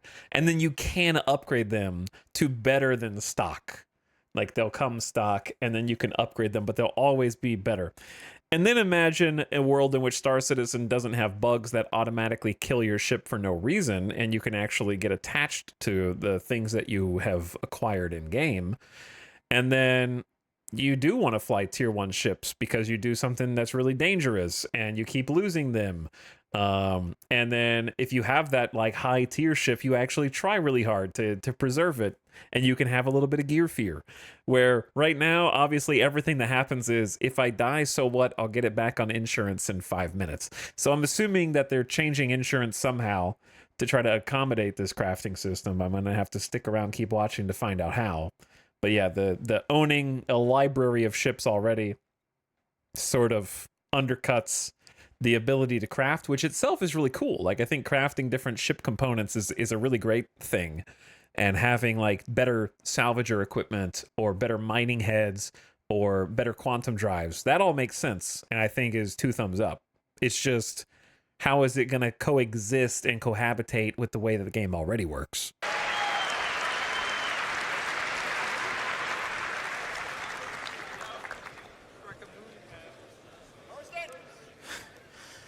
Thank you, Jacob. Hi, I'm Thorsten, lead system designer of the CGP system design team.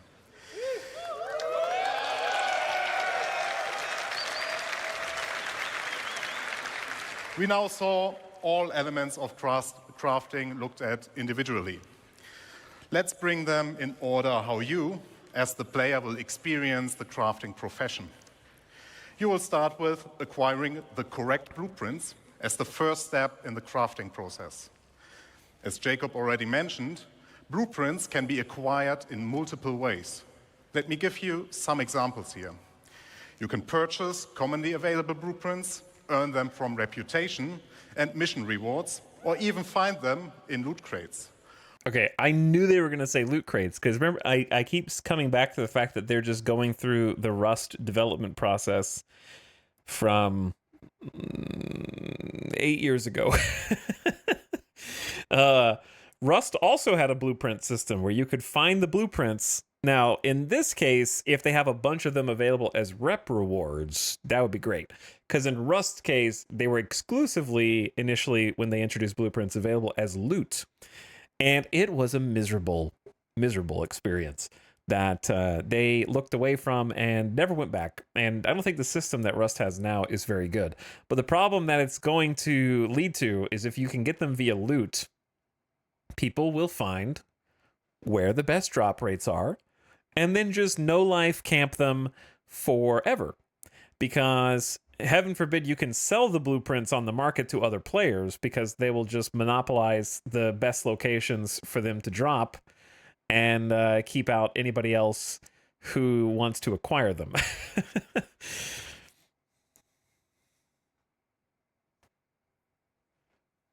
Now, Rust eventually moved to a system that I think is better than their original system, but still flawed, which is now you get scrap, or I don't know what you do now. But last time I played, you get scrap, and then you basically use the scrap to buy whichever blueprints you want. Because the other problem is, let's say that you specifically want to craft a particular type of gear or items. Now you have to grind until RNG blesses you so that you can do the blueprints you want. So I'm going to say now, what's going to inevitably happen is they're going to make a system by which you can acquire the specific blueprints you want after acquiring enough currency or rep. They're going to make up some currency because people are going to complain that they're not getting the blueprints that they want. They could sidestep the whole problem right now by just changing it ahead of time. Because people are going to complain en masse that they can't get the drop for the blueprint that they want to start manufacturing. And so they're going to make a system that you can buy the one you want so that you can start manufacturing that with some kind of blueprint currency. It's going to happen. All content in our game could reward you with a blueprint. Some blueprints will be challenging to find, so players working together may find them easier to acquire. While you may find a blueprint on a datapad or other portable device, the blueprint itself is not a physical item. You don't collect them in a box or stack them on a bookshelf. Blueprints are digital. Once you claim one, it is permanently added to your personal library. This library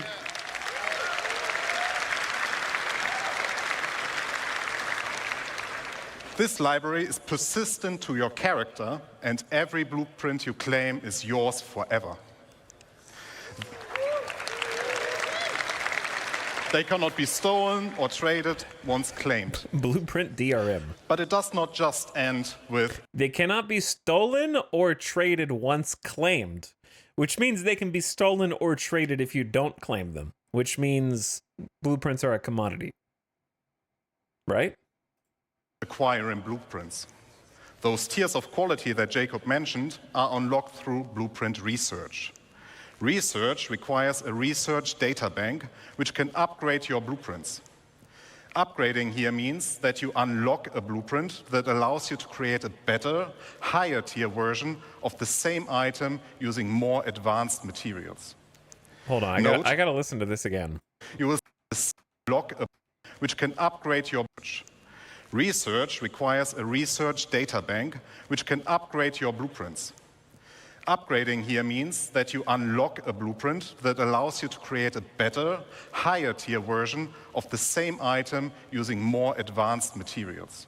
So do you have to find a separate blueprint for tier 2 or 3, or do you find multiple blueprints of the same type and then combine them? You know what I mean? Blueprints for blueprints. Yeah, do you have to like keep looting until you find like a tier 3 blueprint for something, or... Note, you will still have access to the lower tier versions if you want to craft a cheaper version. In order to upgrade a blueprint, you may need to perform certain actions. Okay. In this example, we need to craft 100-volt pistols and have one with a higher fire rate. Other examples would be collect resources, complete missions, or acquire research data from the Science Guild. Yeah, that needs to be canceled immediately. This needs to be reworked from the ground up immediately. Yeah, no, this Skyrim already did this, dude.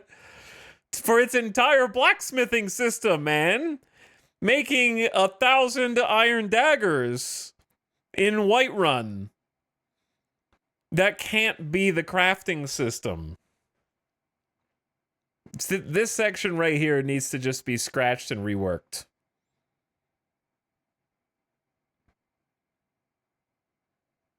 Build 50 reclaimers for a T2 reclaimer.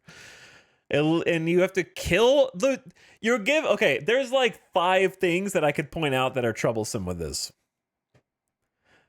At least 4 or 5. Number 1, having to craft a massive quantity of shitty materials. All that does is intentionally flood the market so that the things that you're trying to sell will never sell, because if every player is leveling up, by you forcing them to make 100 of a thing, no one's ever going to be able to sell anything. So you're going to make 0 money because you're inflating the market via the research requirement automatically. 2, having an optional requirement to eliminate players in order to save research time. The person who intentionally chooses the crafting method or the crafting profession does not want to go into combat to eliminate 5 players. That's why they chose the crafting profession. Okay? Just let them live in their little home and do exploration without having to go like bounty hunt players. Number 3, we've got a research time of 5 days, 4.5 days to research the next tier of pistol. So you have to wait an inordinate amount of time to just come back. These are EVE Online numbers. In order just to unlock a pistol that has like 5% faster fire rate. Number 4, I would say, is having to craft a specific one with over a specific fire rate. These are not good ways to handle this. Like having to make specific types that are arbitrary should not have any bearing on the actual crafting process. Just make it something else you loot to upgrade. I don't have to do anything except explore or get rep to get the first blueprint, so why do I have to do anything besides explore or loot to get the second blueprint? Right? Like, just keep the same method of progression all the way through.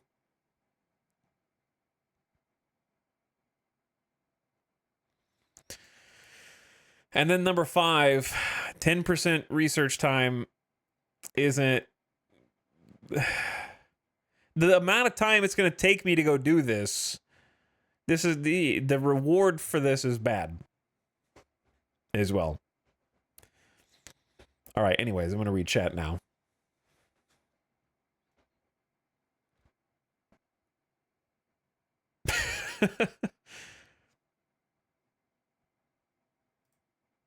The reward is you get to take a nap. If you flood a market with cheap goods in an MMO, you will kill the economy. Yeah, That is true too. Like you shouldn't even be able to really like easily manufacture 100 guns. This should not be like a trivial thing, in my opinion. Courses, complete missions, or acquire research data from the science guild. This is an alarming page. Research is time intensive in addition to the action requirements. It will take time for the research data bank to process your research data and unlock the upgrade. You are also limited in how many research projects you can pursue at once. I'm imagining crafters standing around and trading kills.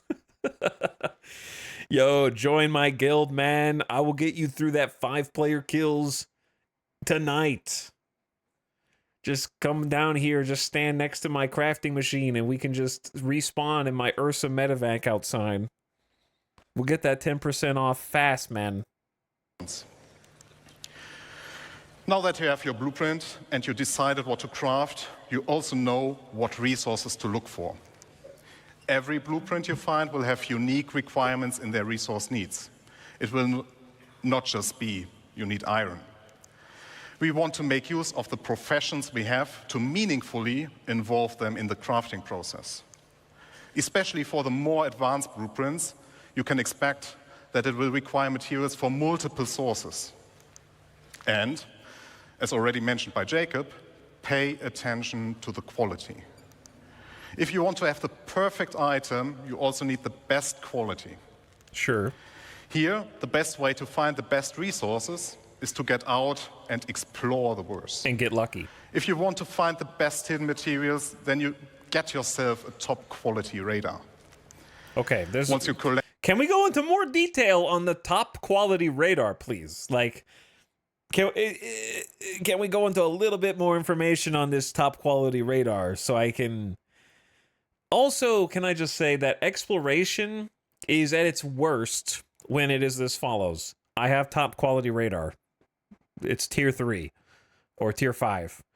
And I push button, ping, ding. Okay, there's a tier 3 there's a high quality node over there. Fly straight to it. That's not exploration, right? Having like exploration is not having the best equipment that leads you by the nose to what you're looking for.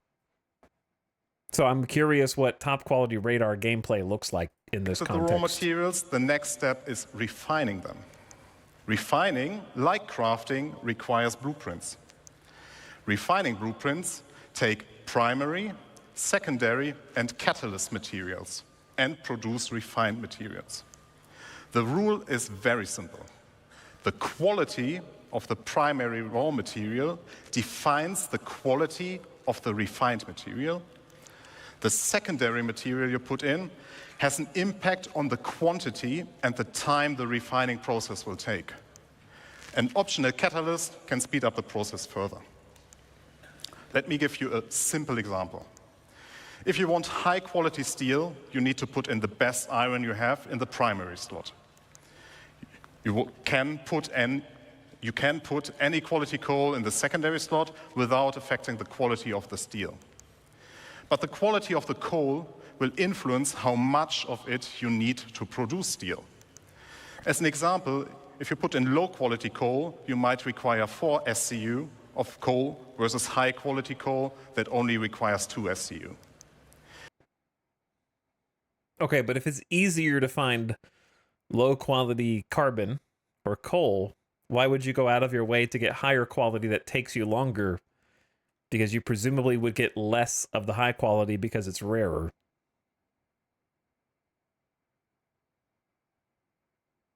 Unless I'm missing something. It's a way to burn low quality mats. No, because there's clearly a high quality carbon. You're not going to put high quality carbon in your primary. It is coal. This is one of the important use cases for low quality materials that Jacob mentioned. You can use refining stations in the world as they will be converted to this new process. You can build your own refineries for yourself, you can get your org to help you out, or you can simply trade for the materials that you need on the open market. What's unclear is, first of all, the secondary material is not a catalyst. The catalyst is over here.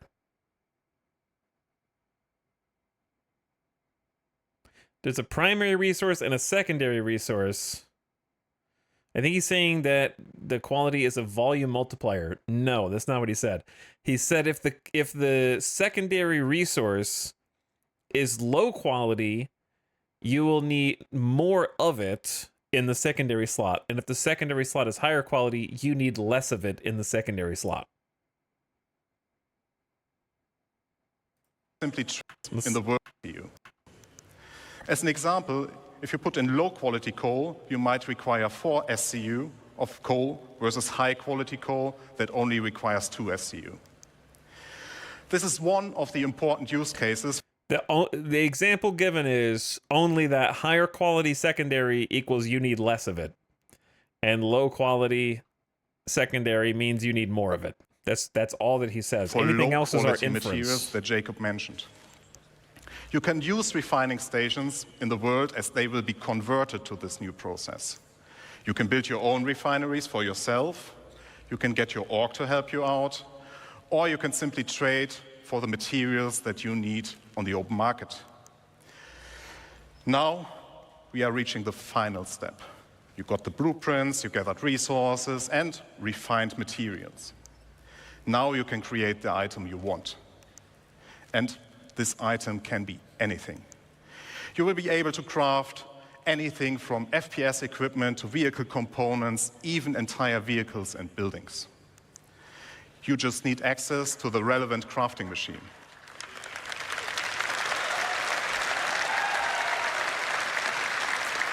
Did he say something at the end for clapping? Talking about crafting machines. Well, I don't know what we're clapping for.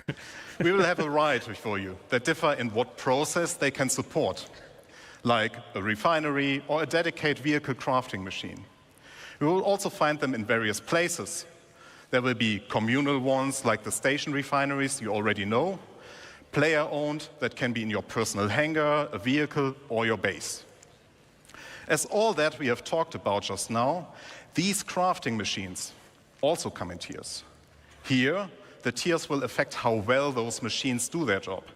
You will not only progress in the products you produce, but also in the infrastructure to produce your wares. Just to give you an idea what you will encounter, here are some examples of the crafting machines. Okay. There is the nutrition fabricator, the chemical fabricator, an item fabricator, and even fabricators of a much larger scale we will talk about later. What are these examples for? It felt like an applause button moment. Maybe. Don't watch out. Don't accidentally touch the item oven without an oven mitt. Okay, this thing gets hot. 3D printers making our nutrition in the future. I would like to make the double wide hot dog, please, with extra nutrition. And yes, I see the fabrication hanger in the background of medium size. Medium size. I'm just trying to figure out why people are going to create ships if everyone already owns their ships with money. I'm still waiting for, like, I understand there's going to be some with better stats, but you're just going to upgrade your own, right? And not like you'd buy other ones if you're like me and you're a pleb that only owns one ship. I suppose. So the only reason to sell that I could think of right now is to the plebs in game. Pay to win games. Talking about scale, I would like to talk about the future of crafting and the scale it will have in the game that you all know, and how it will change the game moving forward. As you all know, we have a lot of items in the game, and they all require their own unique blueprints. That means our aim is to have more than 1,000 blueprints that include the creation and the refining blueprints. And each of those can be researched to unlock tier upgrades up to tier 3 or tier 5. That's a lot of blueprints. And it will surely take a lot of time to unlock everything. So I, personally, recommend that you, as the crafter you are, focus on a specific field first and extend your knowledge from there. Collaborate and coordinate. Have they indicated at all how do you do this? So far, it sounds like the blueprints that you find are random or like loot. I guess if you acquire them via some of them via rep, then you could just choose which ones you want, and that would let you focus. But if a good chunk of them are available via loot, how choose which one? It's later about career paths? Okay.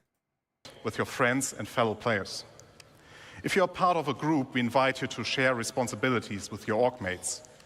Maybe you will be the FPS crafter while your friend is a ship crafter, but they know a ship component crafter specialist. There's a lot of content, and it will continue to grow over time. If it takes days to research a blueprint, you have to focus what you make. True. Like, that is a great point, that you end up risking falling down the EVE Online hole, which is EVE Online is extremely prohibitive to new players because the longer you wait to start playing, the more impossible it becomes to ever be competitive in terms of specializing your character, right? And there's definitely a market in EVE for buying older characters who are already leveled up. So if, like, the thing is, learning the blueprint doesn't seem like the thing that takes a long time, right? Or, like, it was just crafting. No, it was upgrading the blueprint was like a 4-day thing in the example. So, I think that's one thing they're going to have to contend with. I don't think that having a timer on learning blueprints is a good idea. Having a timer on crafting the items, that makes sense. That's fine. But actually learning the blueprint, I don't think that that's like a beneficial gameplay element long term. You are free to be a generalist crafter, a specialist, or something in between. Pick the blueprints you care about and be the best. Have an exotic shield generator that no one else has the blueprint for but you. Help others and earn credits while doing so. It is a real profession in the game that...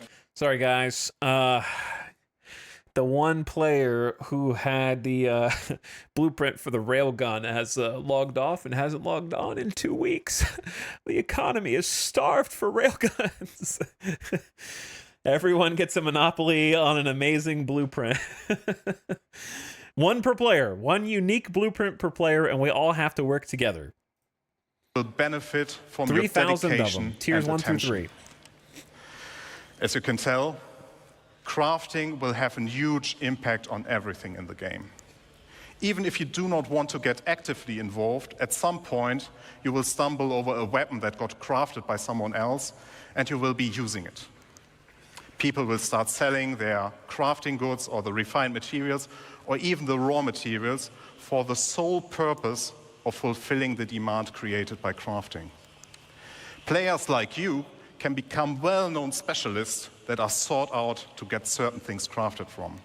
I don't believe you. With the ever-expanding game we all love, we will continuously expand our crafting to offer you long-term progression that involves the entirety of our game.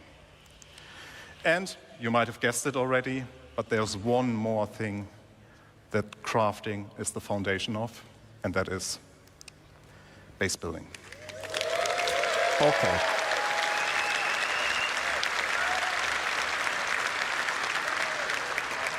But yeah, you're going to be a specialist and you're going to be able to work with everyone and you're going to be special is not going to be a thing. That's like winning the lottery. Right? Sure, someone's going to win the lottery. Somebody is going to be the one that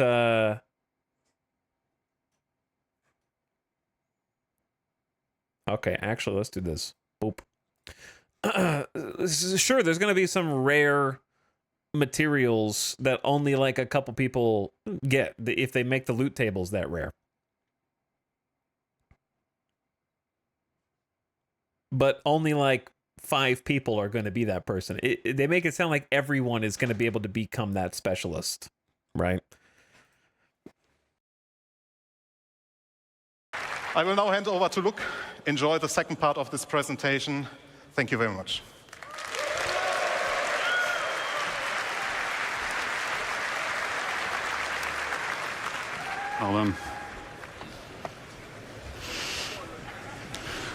Good morning, citizens.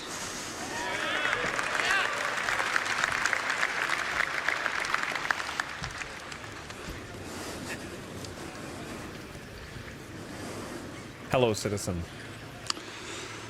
Who's excited to start talking about this next topic?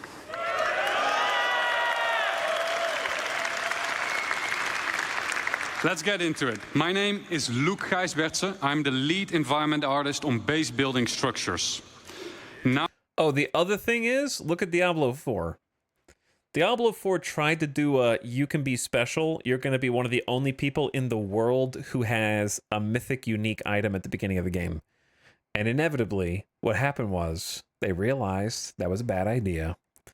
And now they're just available in the game. You can even craft mythic uniques if you try hard enough. So I promise, whatever super special, super rare, 1 in 10,000 recipe that they're going to put in the game is not going to stay that way. There will be eat the rich reaction to it for sure. And then everybody will want to have the equal opportunity to be able to craft those things that have been totally monopolized. Because guess what? If you give someone absolute power and you're like one of 10 people who knows a recipe, we have this thing in real life where people work together to drive prices up. A few players can team up to corner a market in-game. Yeah, they're just going to make it as expensive as possible. They're not going to be like, well, yes, I'm the famous crafter, and I will make sure that I am available for everyone. Unless it's a publicity stunt, and someone's like doing it to make a YouTube video.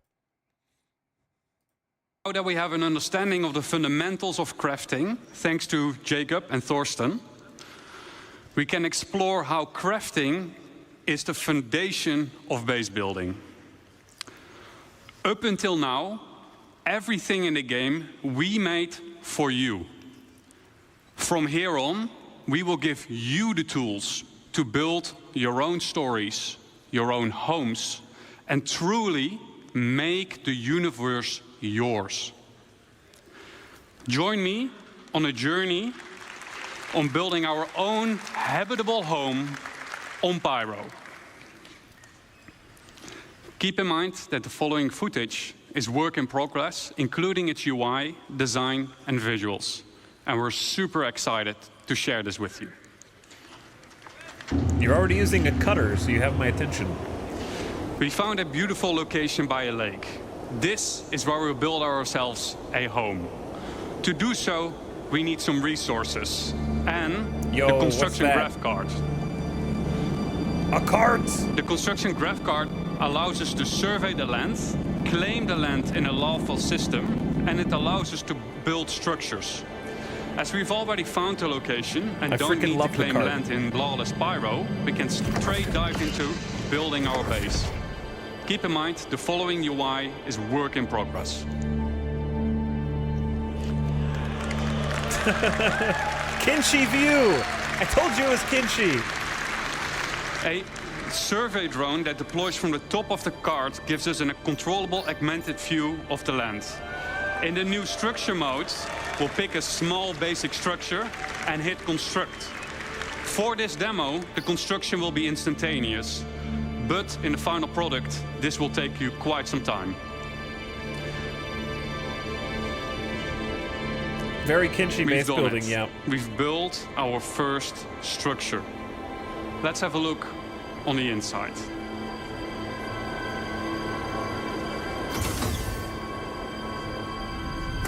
Look at my little hab. As we walk into the small base... I gotta give them credit. They did pick a cool spot. Like, if I was playing, I probably would have wanted a similar spot where you got the window overlooking the little lake. You got the little rocks out there, a little mountain in the background. Multiple windows on each side. Looks good. Structure, we Looks see good. an empty interior that is dimly lit. It's up to us to define what we will use this space for. In our case, we will want to make it into a home. I can't wait until I settle on a planet in Pyro, and then everybody in chat makes their base right next to mine. We're gonna make our own community city, okay? Because I can't stop you from doing it, so we may as well just all build right next to each other. Because guess what? When I streamed No Man's Sky years ago, the first day that I streamed, I started a new campaign, went to a random sector of the galaxy, and the very next day that I logged in, day 2, someone from chat had found where I spawned and then scanned and claimed the data on all of the planets and all of the wildlife that was in my system that I spawned in.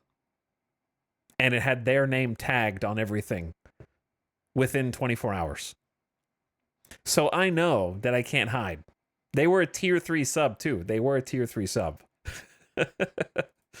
We can see that the lights are still off, and that is a problem, because Obviously, the obvious question for me that I hope they address is your base visible in all shards? I assume? Or, like, that's going to be... I know they want to do one server. I still don't think that we're going to get there. Maybe one day we will, but... All right, I'll listen. what we will use this space for. In our case, we will want to make it into a home. We can see that the lights are still off, and that is a problem, because no lights means no atmosphere, no breathable atmosphere. So it's not ideal to live in. So how do we solve this issue? Okay. We can improve this by providing the building with power. Let's see if we can build something that helps us out. But before we dive into more building, let's take a quick moment to enjoy the freedom that the survey drone provides us with and admire the aesthetics of our first structure. Chat, if you attack my base, I am going into this build view. I'm going to hide this little box in like an armored shed, and I'm going to use this to relay to my team who is approaching the door. This is my security camera view. We're going to use this to spy on everything that's happening outside my base, okay?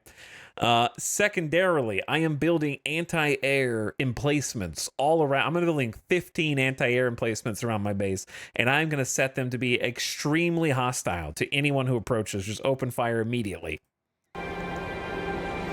And I wonder what Declan was up doing there.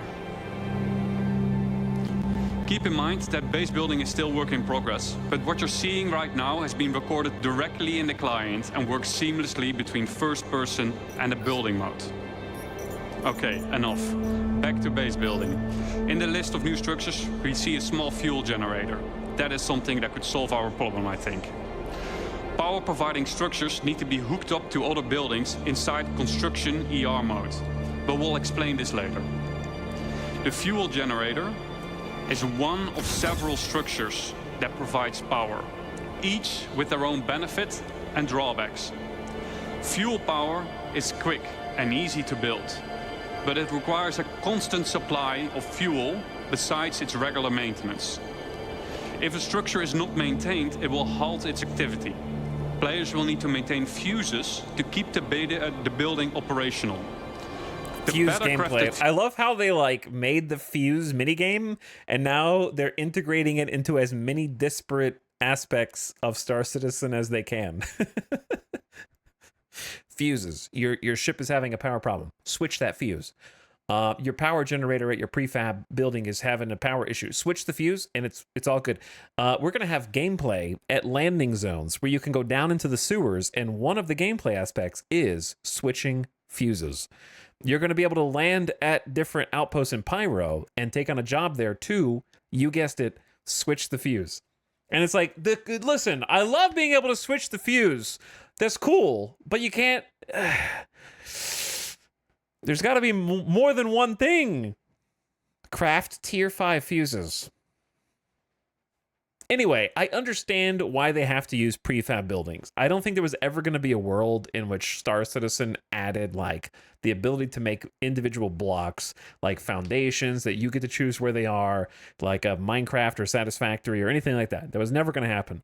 However, prefabs do make me a little sad because the artist can only make so many versions of the same generator or something like that, because it's got to be a whole thing and it's got to be very detailed and it's got to look perfect. And so I'm worried that all the bases are going to end up looking the same and also be like all anticipation. Let me put it like this. Base building gameplay in most games is carefully putting things together just so. And most of what Star Citizen's base building gameplay is going to be is choosing where furniture goes. Most games that have crafting and building, you choose where how big the walls are, how tall the ceiling is, how high up the floor foundation is above the ground. Right here, it's a prefab. So what that does is create a problem where your base building gameplay is primarily pushing the building crafter and then choosing the location of your prefab, clicking the button, and then waiting 2 weeks in real life before it's built. So like the ratio of gameplay to waiting for things to be built has to be equalized somehow. And the prefab of like building this and then your gameplay is primarily making sure it has fuel and you flip the fuse isn't enough gameplay compared to how long it's going to take to actually build all these prefabs. The longer it lasts. This is where the fuse goes on this building. Next up, we have a terminal Magic that gives fuses. us access to the status of our building. And, more importantly, we get to activate it here. It looks great though. Like it looks really good. And it looks fun. That should do it. Let's see if we got power in the building now. I would enjoy looking for the perfect base As you location. notice, some of the crates in the background have disappeared, as their content has been consumed during the construction process of the buildings. Okay, I like that. I would love if you have to have physical resources in the build area that are automatically consumed. I think that's a great idea too. I would like it even better if you had to move those resources over to a build site that would take the resources and then process them. That would be even more hands-on. Maybe that will come in the future, because right now they're just having like the buildings instantaneously built. So clearly they don't have gameplay. I like the idea of having to actually physically bring the resources and have them in the build area, and then having to like place them where they go would be even more fun. And it looks like Declan is now hooking up the power to the building. I wonder what he was up to earlier, though.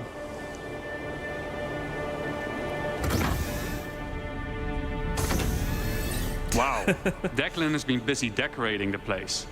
As I we wish can you see, actually needed those cardboard boxes and they weren't just for show. the lights are now properly working. We got atmosphere, and we can start to use the item fabricator now that there is power. Always handy in case we need a fuse.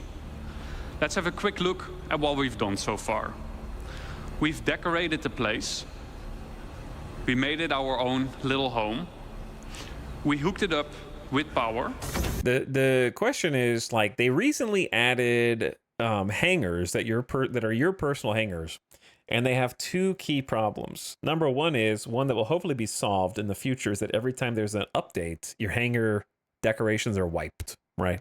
So if you want to spend time on a home, you can't keep. I know they intend to not wipe, and that is the goal after hopefully 1.0. But the bigger problem is the hangars have an item limit, where if you put too many things in the personal hangar, then they either, I don't remember, is it that they start disappearing, or like the old things start disappearing until you get close to them or something? Basically there's like an upper limit. So if you really want to get this decorative in the habs, I think that's great, but that limit needs to be like I think the oldest one just disappears forever, right? Until the next wipe resets it back into your account. So like that's got to be fixed before this is even possible. We have a place that we can live in. It might not be much, but It looks great, I think though. it's just enough Visually. to call it a home. Thank you. I think it's a good start.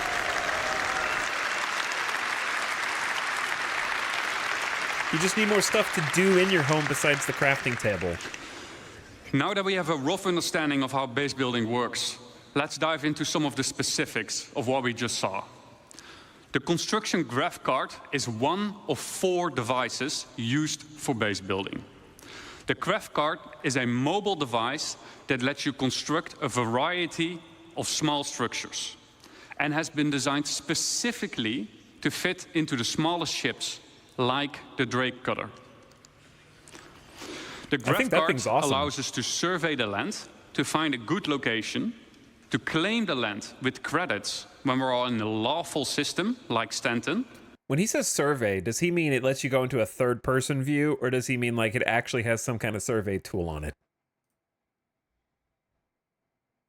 Because they mentioned having like soil types and humidity and all this. Like if that thing can check all those things and be like, well, this ground is not good for growing this type of crop, that would be what I think of when I think of surveying. Or like information on the weather here. Is there going to be some crazy storm that always rolls in and strikes lightning and damages all my ships, like in the weather demo yesterday? Like I hope that's what they mean by survey and not just you get to go into a third-person cam.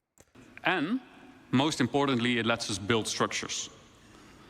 To use the graph card, we will first need to deploy it. Once deployed, we see 2 small construction domes inside the card. I like the art and the on it, interactive especially. screen gets revealed to us.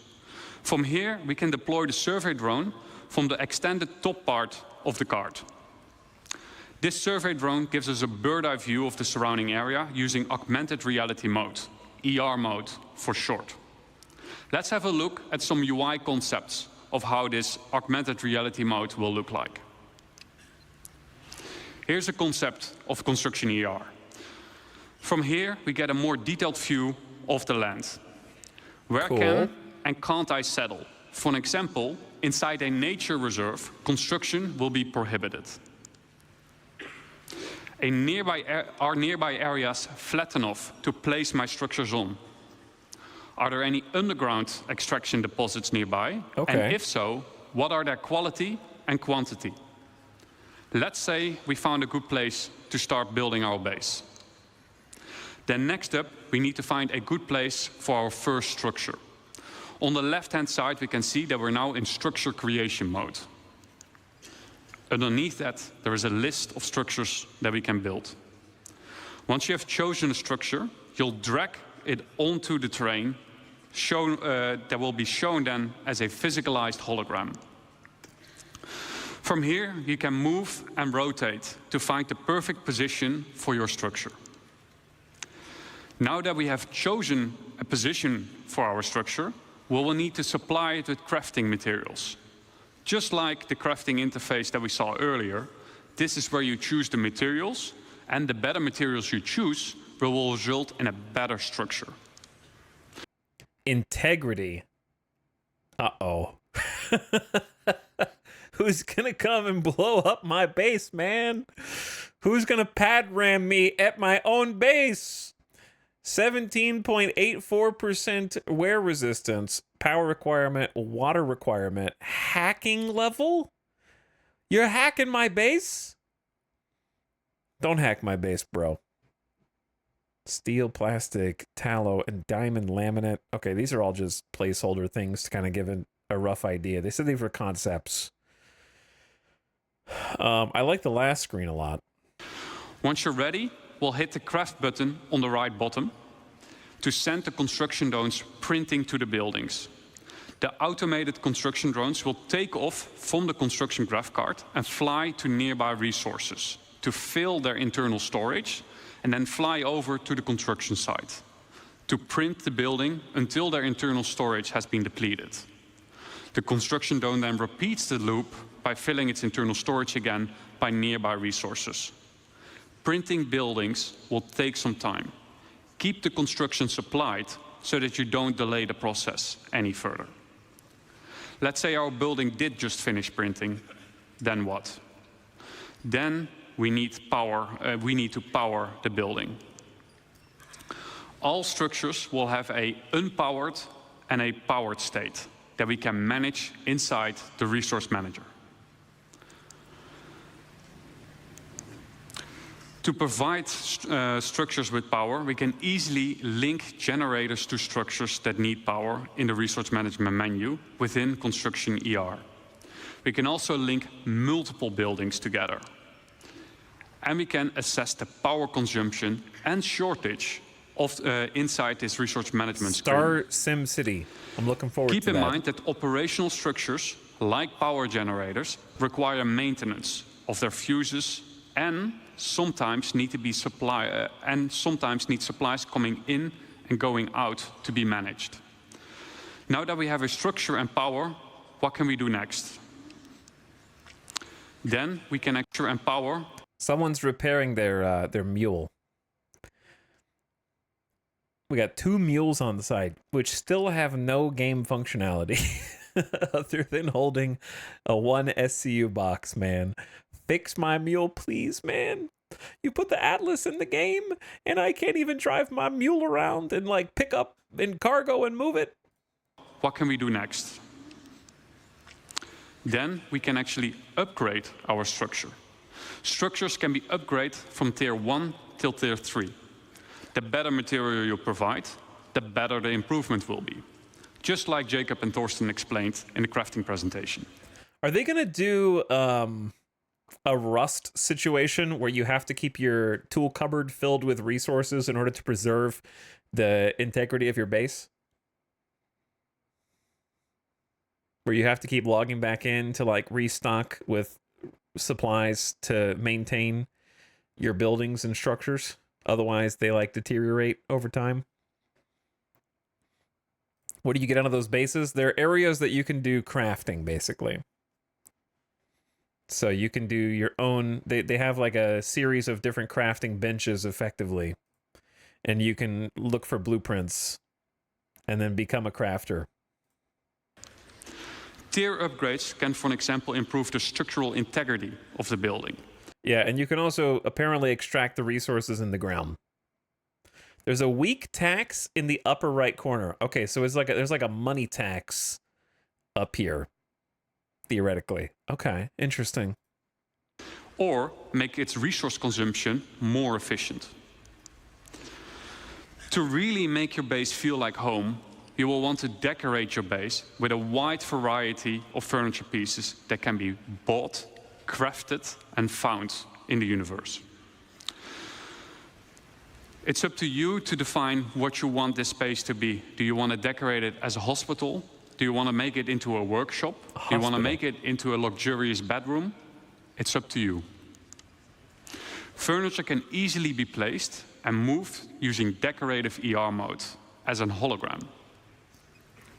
This is so your furniture can easily fit through doors. This feature is accessible through nearby construction devices, allowing you to place down furniture pieces or even crafting machines that otherwise wouldn't fit through the door. And you get to place them directly from your local inventory. The less trusted among you, or anyone settling in Pyro for that matter, may want to mag-lock their furniture into place so that only you and your friends get to rearrange your decorations. The Animal Crossing problem. And best of all, decorative ER is not exclusive to base building and can also be used for personal hangars and ships.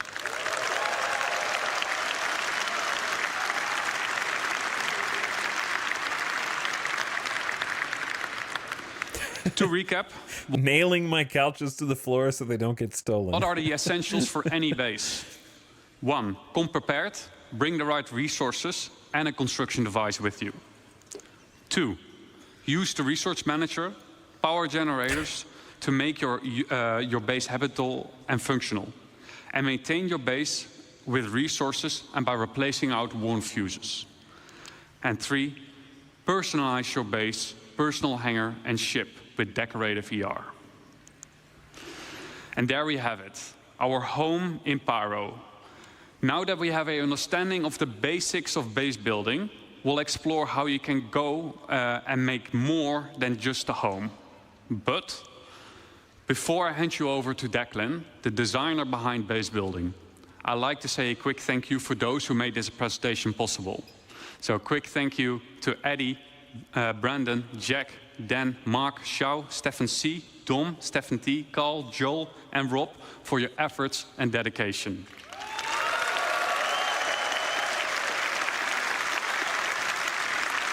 Now give me a warm welcome for Declan.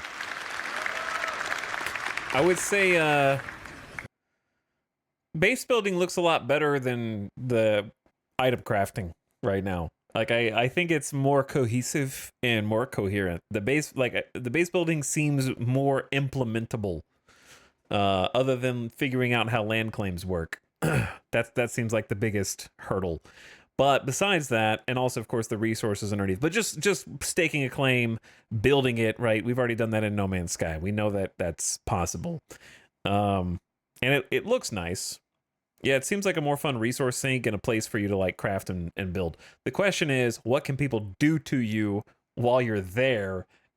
And once they find out where you live, and what can you do to them? But no, like the base building side of things, I think looks pretty coherent. The surveying looks interesting, where you have to like fly down and actually like push the thing out and do a survey. Like I think that's cool, and decide where to live. The prefabs look pretty nice. The decorating looks like it could be fun. Having a place to craft and just kind of store your stuff looks neat. I'm worried about the destructibility of it and all that, but that's something they can solve later. Whereas the weapon crafting to me was very head scratching by comparison. Nice one, James. All right, thank you, Luke. Good morning, everyone. Morning. My name is Deck. I am the system designer behind crafting and base building, and we've just seen a nice little base, right? That's good for cabin in the woods. Oh, by the way, thank you, Dick Dudley, for the tier 3 sub. Sorry I missed it. Thank you for 34 months and the 5 subs in 1. What's up, dude? Yo. And Azareth is in space. Thank you, Azareth, for 42 months. Welcome Maybe back. you want to place it down to next to big redwoods, go and explore, or a place to stash some loot you perhaps shouldn't have. But, do you want to see a big base? Yeah. Good. Chat loves big bases. Some even like mega bases. So we're going to set ourselves a goal before we do a video, and we're going to create a base that's capable of crafting something that's bigger than the item fabricator can handle. It's been a bit of a spoiler already as to what it's going to be. So to kick us off, called in the help of a friend who has a specialized, not yet revealed base building vehicle. Tall. And he's built us this. It is the construction hub. This has 4 automated drones compared to the Gravcarts 2. They can build small, medium, and large buildings. So far, we've only seen small. Automated drones are capable of building 1 structure each simultaneously, so 4 is quite a big advantage.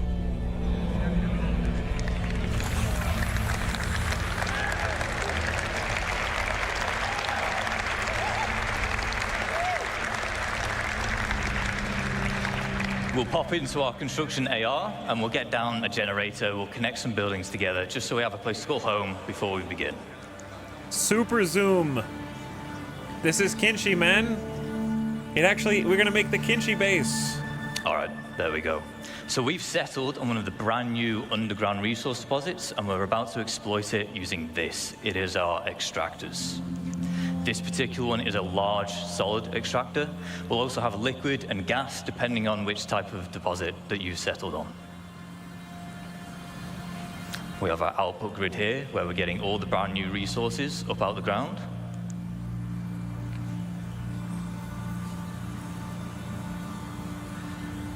And it is important to note that once these things are set up, it's not a case of just free resources forever. On key structures like this, there are fuses which will occasionally need replaced, as well as environmental wear which can be fixed using crafting materials.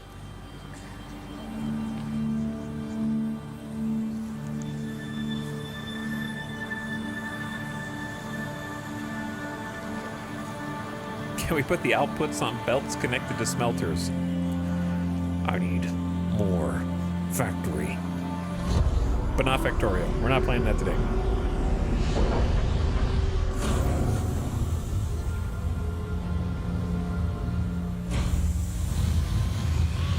Lasers! That looks pretty sweet, man. Look at the smoke. We're gonna pollute all the planets. We want to turn those raw resources into the more valuable refined materials. We saw the process talked about earlier with Thorsten. Of course, we want this. It is our refinery. Once again, there are multiple types here. This one is the large solid matter refinery. We have liquid and gas again, as well as biological, depending on the type of materials that you're using and want to produce. Refinery has input and output grids. For input, as you might expect, it's for the resources which you're going to consume, and then Okay, sorry to interrupt, but I have to tell you ideas before I forget about them because of ADHD. What a prefab base builder should do, and what they should strive for, in my opinion, is SimCity 2013. Okay? And before you put question marks in the chat, instead of having small, medium, and big refiner prefabs, have a refiner prefab that you can expand on, so that when you go up to do an upgrade, it has like attach points that you can up, like you would do the police station or the fire station or the hospital or the school, where it's like starts with just a standard one, and then when you want to upgrade it to like liquid, gas, whatever, you attach those onto the existing prefab that just take up more space, and or upgrade the existing prefab visual model as well. That way you have a sense of progression instead of just building like I want the large one. Okay, cool. The large one is done, right? Like have it be something you iterate on. And it can still be prefab. Resulting refined goods. This is determining where you select which blueprint you want to use, and therefore which type of refining method you want. Build a platform and add tanks, etc. Yeah, exactly. Or add more mining pistons, whatever these are. Or add lights, where it's like you're upgrading your prefab. A lot of crates here with our extractor and our refinery, so we're going to put down our elevator storage. Does it destroy the... It destroyed the terrain! That's the biggest part, low-key. Holy shit, not even Satisfactory can do that. Look. A lot of crates there's a rock here. See this vertical rock and this vertical rock? And our refinery, so we're going to put down our elevator storage. Gone. It just like clears the land around it. How did they do that? Actual magic. Base is really starting to build up now, but it's worth me mentioning again here that whilst we're putting these buildings down instantly in this video, large structures like this, they will take some time with the automated construction drones. But the smaller scale base we saw in the previous video, that can be done in a single play session. I want my mule. This building looks cool too. Is this a cargo elevator?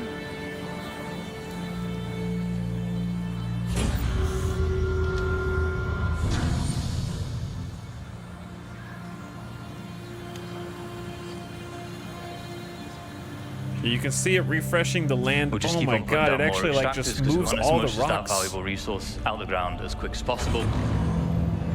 And with base building, we're introducing the concept of a freight elevator network. What this will allow you to do is it will allow you to link multiple freight elevators together, and in turn they will share the same storage. So as we're doing here, we'll deposit an item on freight elevator A, and then we're retrieving it on freight elevator B. There is a distance limit, but you can daisy chain the elevators together to extend that. And it has to all be contained within the same base. Tunnels.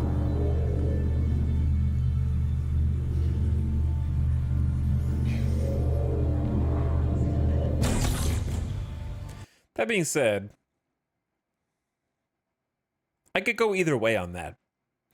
Like having the elevators connected, to me, just reduces gameplay.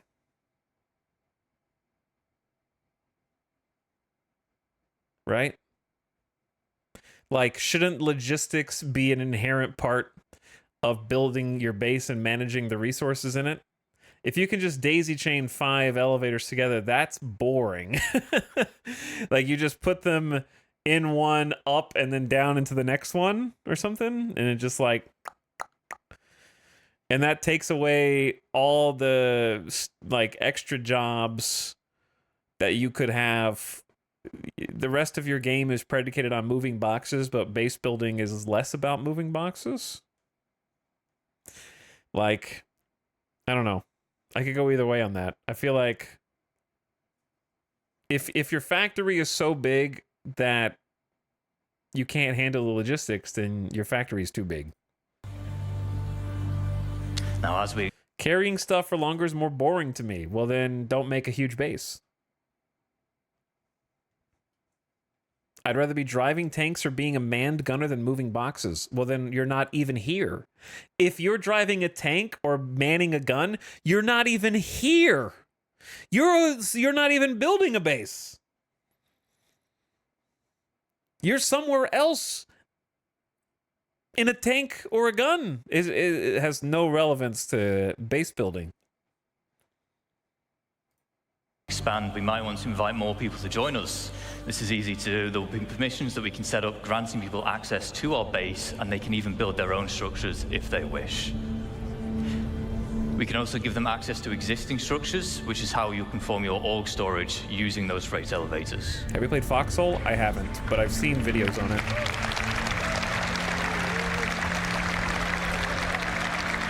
I'm just saying, there's a whole cargo profession in the game already, and they want the professions to be all related.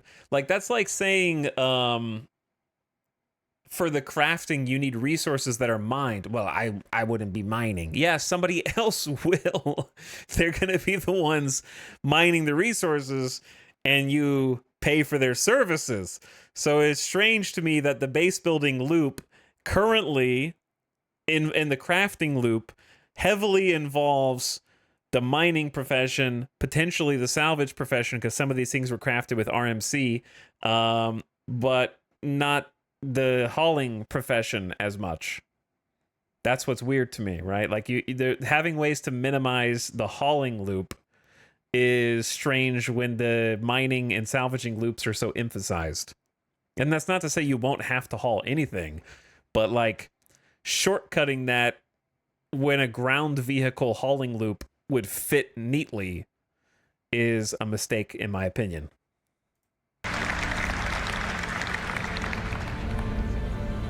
But the base looks great. Like, now we always want a safe place really to store good. our ships, so the trusty hangar will do. Just plop a hangar down. That looks good. Get the day-night cycle. You see it has this large, we call it a foundation tile. It's quite special in that it can actually deform the terrain around it, making it easy to place such a huge structure like this. Just like you can also place other buildings on it, so it's easy for making large, sprawling bases. However, there is one final piece of the puzzle that we need to achieve our goal, and it is this, our very own fabrication hangar. Does anyone want to guess what we're going to build in a fabrication hangar? An Idris, maybe not an Idris, if I'm honest. The new We'll UI! around, I love the new ground vehicle vehicle speedometer.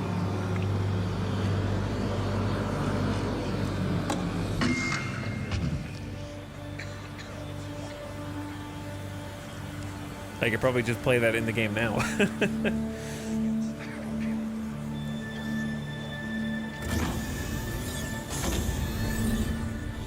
Haul.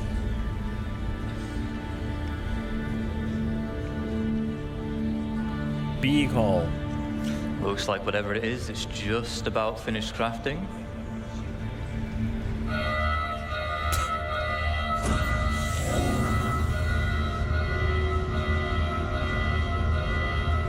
That's my C1 Spirit. Of course, we were going to build ourselves a ship.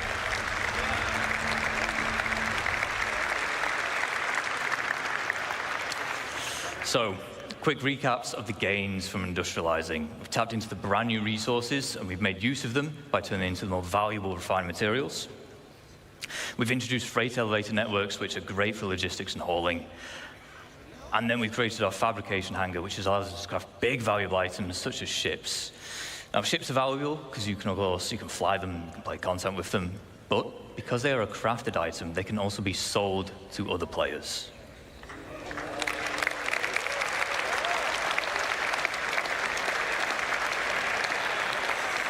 You can create a terminal with a list of items for sale, just like in Rust. So, with base building, you're going to be able to set up your own shops, and there's two main ways you can do this. The first is using a dedicated trading terminal. You can link these to your freight elevators, and in turn, any items within can be listed for sale at a price you deem reasonable. This includes resources, refined materials, and so on. Using the terminal, visiting players can browse what's on offer, purchase, and then collect from that same freight elevator.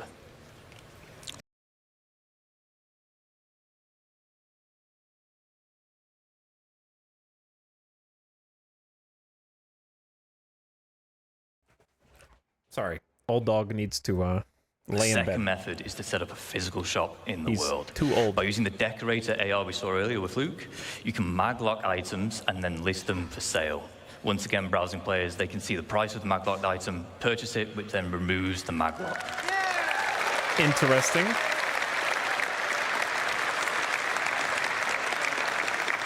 Shop RP. Of course, the nice thing with physical shops is you can genuinely make it feel like a store. You can put love items Shop on RP. shelving. You could even go as far as to make your own ship showroom. You can advertise your wares on a MobiGla pass for UEC. However, it is important to note that the point of purchase will always occur at the base itself. Now that we know how to... Okay, that's an important note. So you're not just going to buy remote. You have to physically go to the locations to buy stuff from them, which I think is sweet. And then the second question that is asked is, of course, what happens to the existing shops with infinite inventories? Set up shop, I just want to take a moment to talk about why it's so impactful for crafting and base building the game as a whole. Understandably, throughout this presentation, we've been telling you why you want to craft all these things or why you want to build this big base. But maybe you don't have the time to build a big base and maintain it. Maybe you want to spend your time doing the missions, you want to do your beacons, that's how you want to make your credits instead. Shops mean that you can benefit from the players who do want to spend the time making those bases or crafting those specialist items, and then you can purchase them from them, which is very important because crafted items using high-quality materials will be the most powerful in the game. On the flip side, if you do specialize, maybe you end up cornering the markets for a particular item or resource, and your shop will then turn into a hotspot of activity, Cornering the making you market. loads of credits. Some of you will become infamous because of it. But bear in mind, a successful shop also depends on location. I don't know if that's a good thing. Do you want your customers on edge in Pyro, which tends to have the higher quality materials? Or do you want to spend time hauling them all the way over to safer systems where your customers can be more at peace? I don't know if I'd We've talked call about stand selling safe. items that sell the look of your base. We have foundation tiles, which can help you divide up the foundation decals, sorry, which help you divide up the foundation tile. You can place them freely wherever you want, and they just help you mark up areas like, I want to use this place for cargo, I want this for housing, vehicles, and so on. You'll be able to earn paint in-game and apply them to buildings. Orange.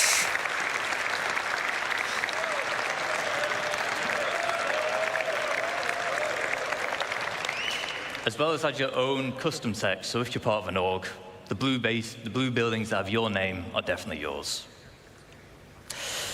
We have some forms of base building which are either still in the design phase or early white box, but we want to share some details. First up, we have farming and ranching. Farming, it comes in two general types. We have our low-tech farming and then high-tech. Low-tech consists of you acquiring the seeds, planting them in the appropriate environment. If you remember back to yesterday, the Brave New Worlds, we had soil types and such now. That'll play a part. As well as supplying them with nutrients and then just harvesting them when they're grown. High-tech, it's a bit more involved because you've got to make the hydroponic buildings we see here, but in return, you'll be able to grow exclusive strains of plants. Ranching will allow you to keep herds of animals. You'll have to provide them with feed, water, and shelter, but in return, they will provide you with produce. Not every animal can be ranched. I don't really see a sandworm ranch anytime soon, but the quasi-grazer will, of course, will. Not yet. Maybe. No.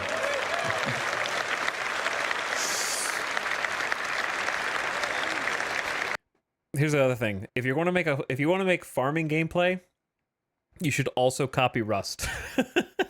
It's just Star Citizen is slowly becoming Star Rust. Like, Rust already has all these features, they just don't have the MMORPG aspect.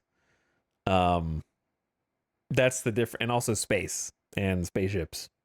But like all the base gameplay features, from like building your base, claiming it, maintaining it, crafting in it, blueprints, recipes, farming, even industry. You can do industry in Rust. There are literally like you can connect tubes between chests and crafting platforms, so they will auto craft for you, and electricity wire your base with like redstone-esque capabilities, and like planting crops. They actually have independent seed genomes, and you can try and like breed the perfect like corn crop that has the most output and the most nutritional value, and all like you can already spend hours doing that. So if they can just copy all those aspects but put them into a space MMO, I would be happy with that. We have a few more additional archetypes. We have landing pads, garages, roads, fencing, and shops. Like you can run your own shop in Rust and have a storefront. Choose the prices. People can break into it, steal it. So you have to secure it and all of this and that. So like those are all great gameplay mechanics that just I can't play anymore because Rust. Trying to solo in Rust is banging your head into a wall. As well as new variants of structures which we've seen today. For instance, the power generator, there'll be solar power, fusion, geothermal. As well as the XL structure class. If you remember, everything we've seen today, the biggest we've seen today rather, is large. XL is larger than large. And then you have your defense. New Manchester. I was wondering about defense. So, in lawful areas, you have varying levels of security provided for you. With max security, you are protected by planetary shield tech. However, in lawless, pyro and the likes, you'll have to provide your own defenses. These come in the form of perimeter walls, shielding, which prevents aerial bombardments, There's Tank and then Guy. a range of automated turrets, such as PDT to shoot down missiles, anti-air, anti-vehicle, and anti-personnel. To round up, whilst we spent this entire time talking about how you can expand a single base, you can, of course, have multiple. These can be across a single planet, moons, across multiple systems. There are advantages and disadvantages of locations and base types. For example, in lawful areas, you'll need to buy your land for UEC, pay a tax to be able to build, and then you'll gain protection in return. In lawless, no cost. Higher chance of better quality materials, but no security to fall back on. Interesting. A small cabin in the woods can be great to set up in a single play session with short build times. However, the large base we just saw will take days, weeks, or even months, depending on how big you want to go. That makes sense. You might want to embark on this endeavor as a team or an org. You can set up a base as an org and own it as the org. For this, there'll be permissions available, and you can assign roles and tasks. Ultimately, base building can be your main gameplay loop or a supplementary one, depending on what it is that you value. On that final note, I would like to say thank you on behalf of the crafting and base building teams. We've been very excited to share with you some of the work so far and the vision we have for these systems. But before we go, we have one final video.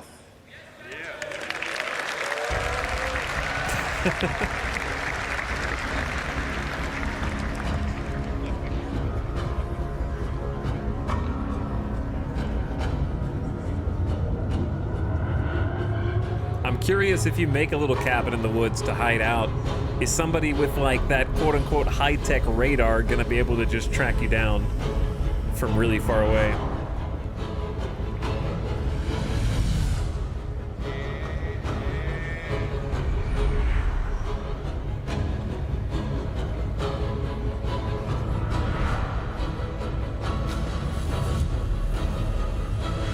I wish they plugged the audio into the video feed instead of just taking crowd audio.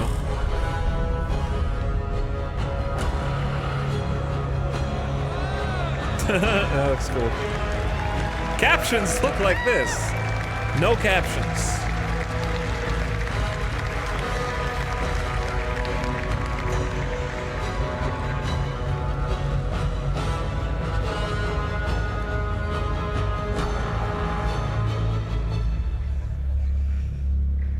I'm allergic to base building in Star Citizen.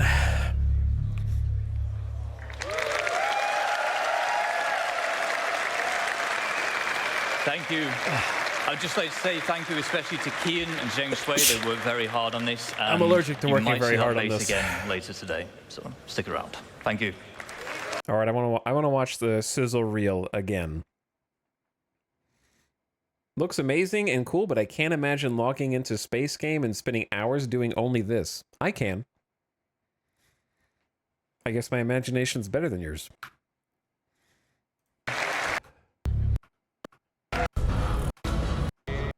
What's up, Mary Skipper? All right, I want to see the sizzle reel. And the vision we have for these systems. But before we go, we have one final video.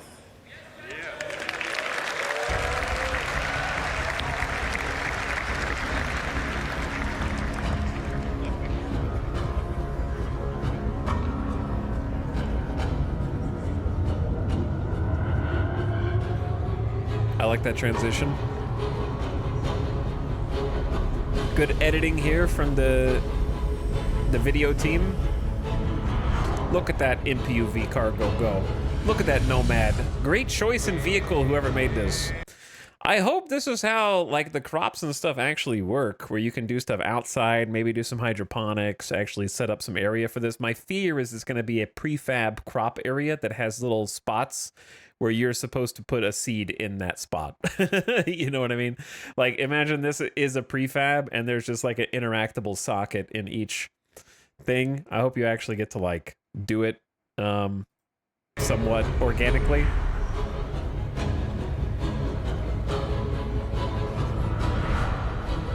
But yeah, the editing here is fantastic.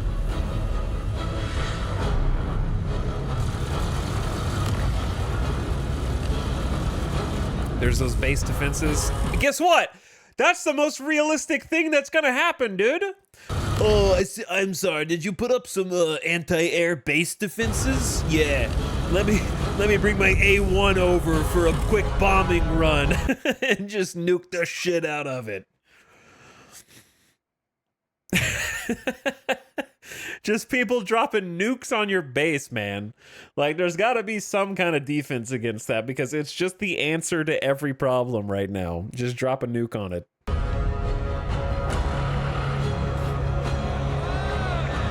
That looks cool. The salvaging huge. This base is massive, dude. It's bigger than a city.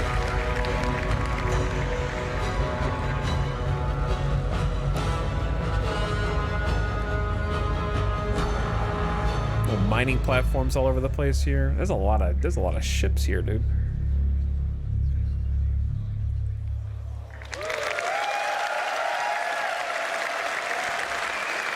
Thank you.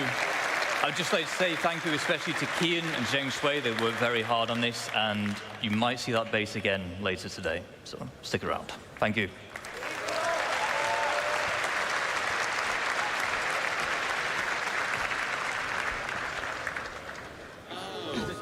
Hello, CitizenCon. I'm Kirsten, your core tech producer, and I'm here off the back of that amazing presentation with Thorsten. How are you feeling, Thorsten? Much better now. That was an incredible view to what players can expect next from crafting and base building. Do you want to tell us a bit more about the crafting system and what players can expect to come next? So, I think we talked a lot about that already in the presentation, but it's a really dramatic change, or an exciting change, I would say, to the game, because we give the resources a meaning apart from just a monetary value. Now, even with the quality system that we now implement, there will be also a meaning to scout for like the perfect material. Okay, so we're kind of just recapping. I think that the base building was much more coherent to me than the item crafting. I think it has a much more like believable approach in terms of aside from not knowing how you defend your stuff, because it looks extremely vulnerable. Again, Rust has the same issue where, you logged off of your base because you can't play 15 hours a day, and while you were gone, somebody freaking destroyed it, right? Like, that's... Except in Rust, it wipes every 1 to 4 weeks. And in this, it's not supposed to be wiping, and some of those buildings are going to take weeks to be able to build, you know, like a fleshed out little area. And then, oops, you didn't take this as your full-time job, and somebody came in and blew it up. So they're going to have to overcome all the same issues that Rust has already had to try and figure out how to overcome. If they're really leaning into in Pyro, it's lawless, and there's no inherent implicit, like, shield. You have to build that yourself, and so it's going to be... They're going to have a lot of growing pains, because they're just going to be going through the exact same lessons that other games have already had to learn. But the rest of it looks great. Like, the actual building, the ideas for what you'll do there, the prefab, the scouting, the, like, checking out different pieces of land, and that whole process looks really good. The defense is the only question. But the item crafting, I'm a little bit less sold on. The tier quality doesn't really have me convinced yet, I would say. And of course, you need a bigger variety of the materials to be able to craft the items you need. And especially now with the tiered system that we will introduce, we also give a meaning for you as the crafter or the player you are to invest the time to be the best or the specialist. Because something that is very important to us is that we treat it as a real profession, and we have it as in parallel to all the other professions that we already have. So it's not just about making the universe more Will there be no wipes? dense, it's They're also about aiming making it for more no interactive wipes. and making everything in it more valuable. That's what they want. So something that is also important for us is that everything that we do for this new feature is that we meaningfully integrate it into the game, so it all makes sense, right? So also with like the recent changes we did to the itemization in 324. Are there not AI point defense systems? There's AI point defense in the game already. It just doesn't do anything. Players versus AI, the player's always going to win, no matter what. So that won't do anything. There will always be a sweet spot that you can sit in, that they can't see you, that you can see them. And that's just how it'll always be. Two, we also, like, this is the starting point of all the changes we will be doing for all items, and that the reason why we did those changes were just because of crafting. So what impact will the crafting system have on orgs?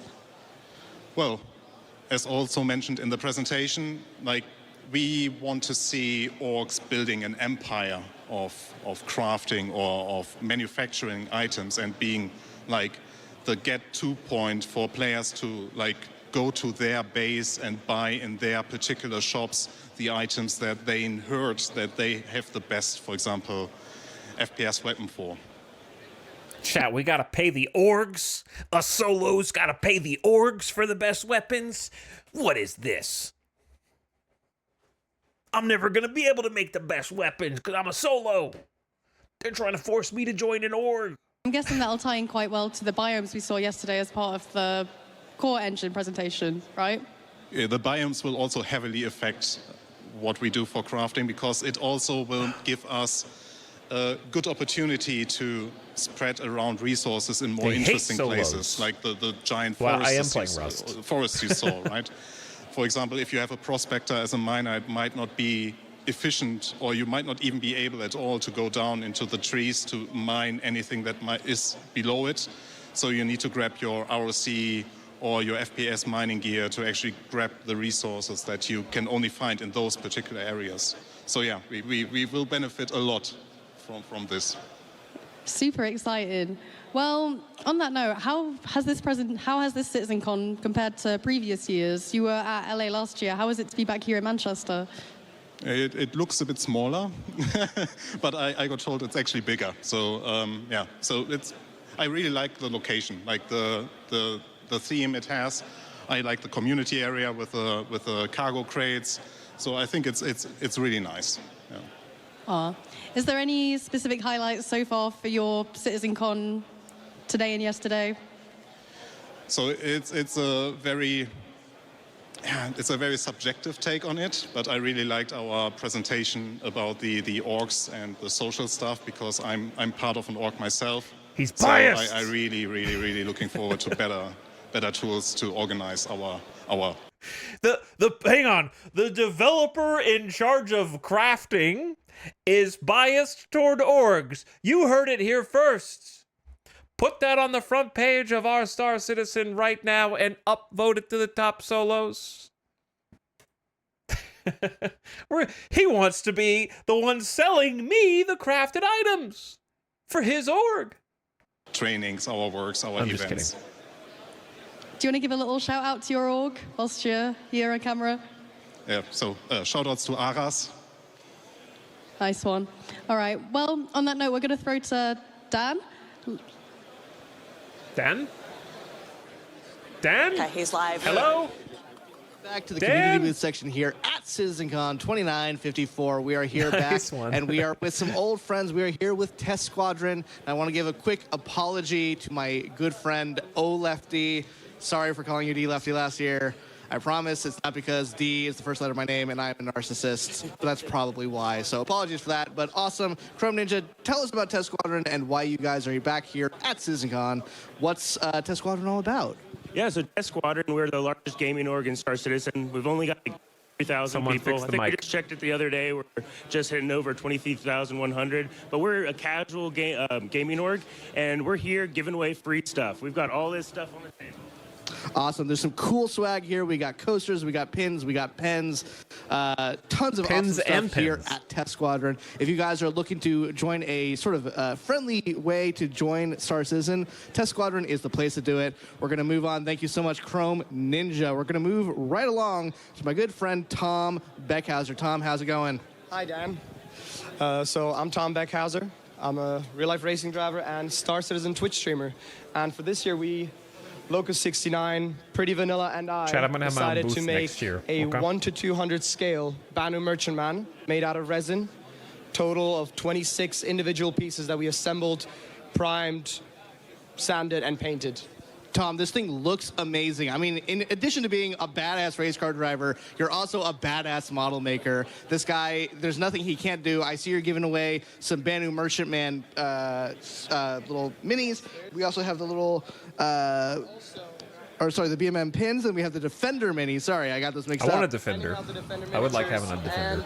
Pixel art bottom. Yes, you gave me one the other day. This is awesome. Tom, people can find you at twitch.tv/Tom Beckhauser. If you guys are interested in checking out more of Tom's awesome stuff, go check him out. Tom, thank you so much for being here. Look at that. To take a look one last time at the BMM before we move on. So freaking cool. Thank you, Tom, for coming over. We're going to shoot now over to Sam, who is here at Atlas. Sam, Is this take your it first away. watch through? Yeah, I haven't seen this Hi, yet. guys. I'm here with ADI, This is and my they first have time something watching. really cool this year. Oh, dude, it's an Welcome ASOP to the terminal. ADI ASOP Vehicle Retrieval System. Again, did I sound like me, or could you give us a quick intro to what you guys are doing here? Yeah, this is the Area 18 ASOP terminal and freight elevator terminal. We have, a fully interactive experience here, and we tied this in with our giveaways for this year. Cool. So we have Freight Manager as well, and this is where you can take, what's this? A hacking card. We have Tiger's Claws that we've been giving out. You have to search for them. You put it in. Oh, you and actually, go through like, the hack insert it? experience. Unfortunately, ADI is an anti-piracy org, and this is a mongrel hacking chip, so we don't want it. Boo, I'll go take it back to Mongrel then. Come on, let's go take this back to those guys. Come on, guys. Crime never pays. Piracy is not a real game. Sorry. We only grief and kill for fun. Amazing. So, right, thank you. So, what are you guys showing off at your booth today? Well, we are showing off Mongrel Squad to begin with, but also our sister orgs, as you can see, where we have the auxiliaries, the pack rats, and the cartel, which run the prison. but also ourselves, the premier pirate org entirety of Star Citizen. Thanks so much. Thank you. Yeah. Well, we're going to have to move right on to the next guys. Thank you for showing off your booth, and hopefully we'll get to some folks to visit you throughout the day today. So, I have bumped into this guy again. I'm back. Hi. Awesome. Well, I'll take it from here. Thank you, Sam. And finally, for our last little bit of the community booth, for this segment, we still have a little bit more to go over today. We have Atmo. Now, you guys all know Atmo at this point, creators of the Daymar Rally and a ton of other amazing events. They also have an event here in Manchester after the show. If you guys haven't gotten tickets for that, please go get them right now. They're going to be over at Aviva Studios after the show. Be sure to check them out. We love Atmo. They had an official place here last year. And as you can see, they also have planned out for the 2955 Daymar Rally these awesome trophies that they're going to be mailing to the winner. These things are hefty. These things actually weigh a ton. I will absolutely be trying maybe to go to the Daymar Rally just so I can try them out, although we all saw my playing earlier today. So maybe not. But you guys do some awesome work. Thank you guys for all you guys do at Atmo. We're excited to see your guys' event later tonight. Be sure to check out Enter Atmosphere at Aviva Studios later tonight if you're here in Manchester, or check it out on the stream. Well, I think that's it for us for right now. We'll be checking out the rest of the community booths later. Sam, anything else to add? Nope, just straight over back to you guys. Awesome. Thanks, guys. Okay. Where are we going next, Jared? All right. Guys. Where are we going next? Crafting and base building. Fundamentally change all life in the persistent universe. Just a little bit, right? There's more of that coming later today, by the way. Zero to hero, zero to homeowner? Before I get to my deep honor to introduce two of my favorite people, I do want to call out these lovely little note cards here. You've seen many of our presenters and our hosts carrying them here. I have not been carrying mine, and I probably should have. This one just says, "Don't run." This one says, "Thank Kat and Mandy, but also Tyler and Leah." Guys, can we get a round of applause for Tyler and Leah, please?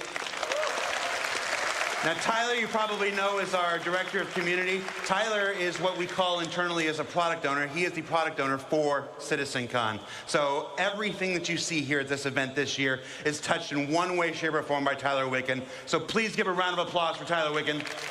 Chat. Clap. Right now.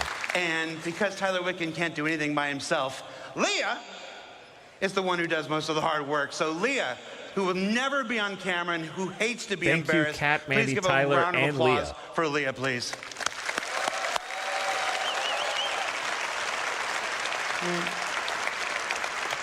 This one just says, "Learn to stretch."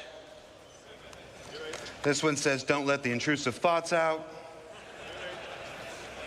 I almost lost it with that rabbit weasel thing yesterday.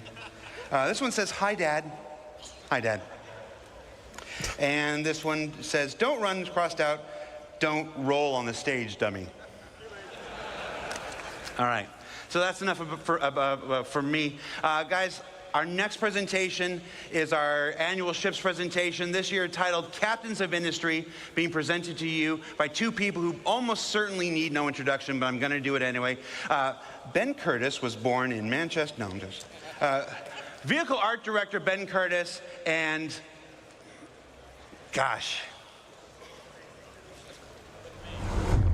Oh, I was going to do something. Okay. Just the cutaway right there.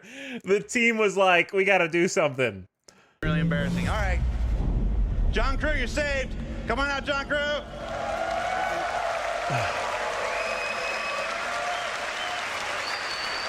You're lucky they didn't wait. You're lucky they didn't wait. Cheers, man. Hi, everybody. It's good to see you all again. Love you too. Okay, hold on, chat. Let's take a BRB. Let's take a BRB, because it's been over 3 hours anyways before the next panel actually gets started, and take dog outside, get a drink, get a snack, and be right back. And then this part I'm actually very interested in, because I love industry. It's my favorite gameplay loop. So, I am going to let you listen to this. And then I'm going to step away for a minute. I'll come back. And then we're going to finish this out. We got about half of it left to go. And it's been decent so far. I like the base building. So I'm curious to see what they reveal here. And thanks for watching along with me. Right on time. Thank you for the 48-monther. Happy 4 years. Said that's based. No, you. Thank you for subbing. And thanks you guys for hanging out. Hang tight. Back shortly.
Yo, what up? We back. Hello.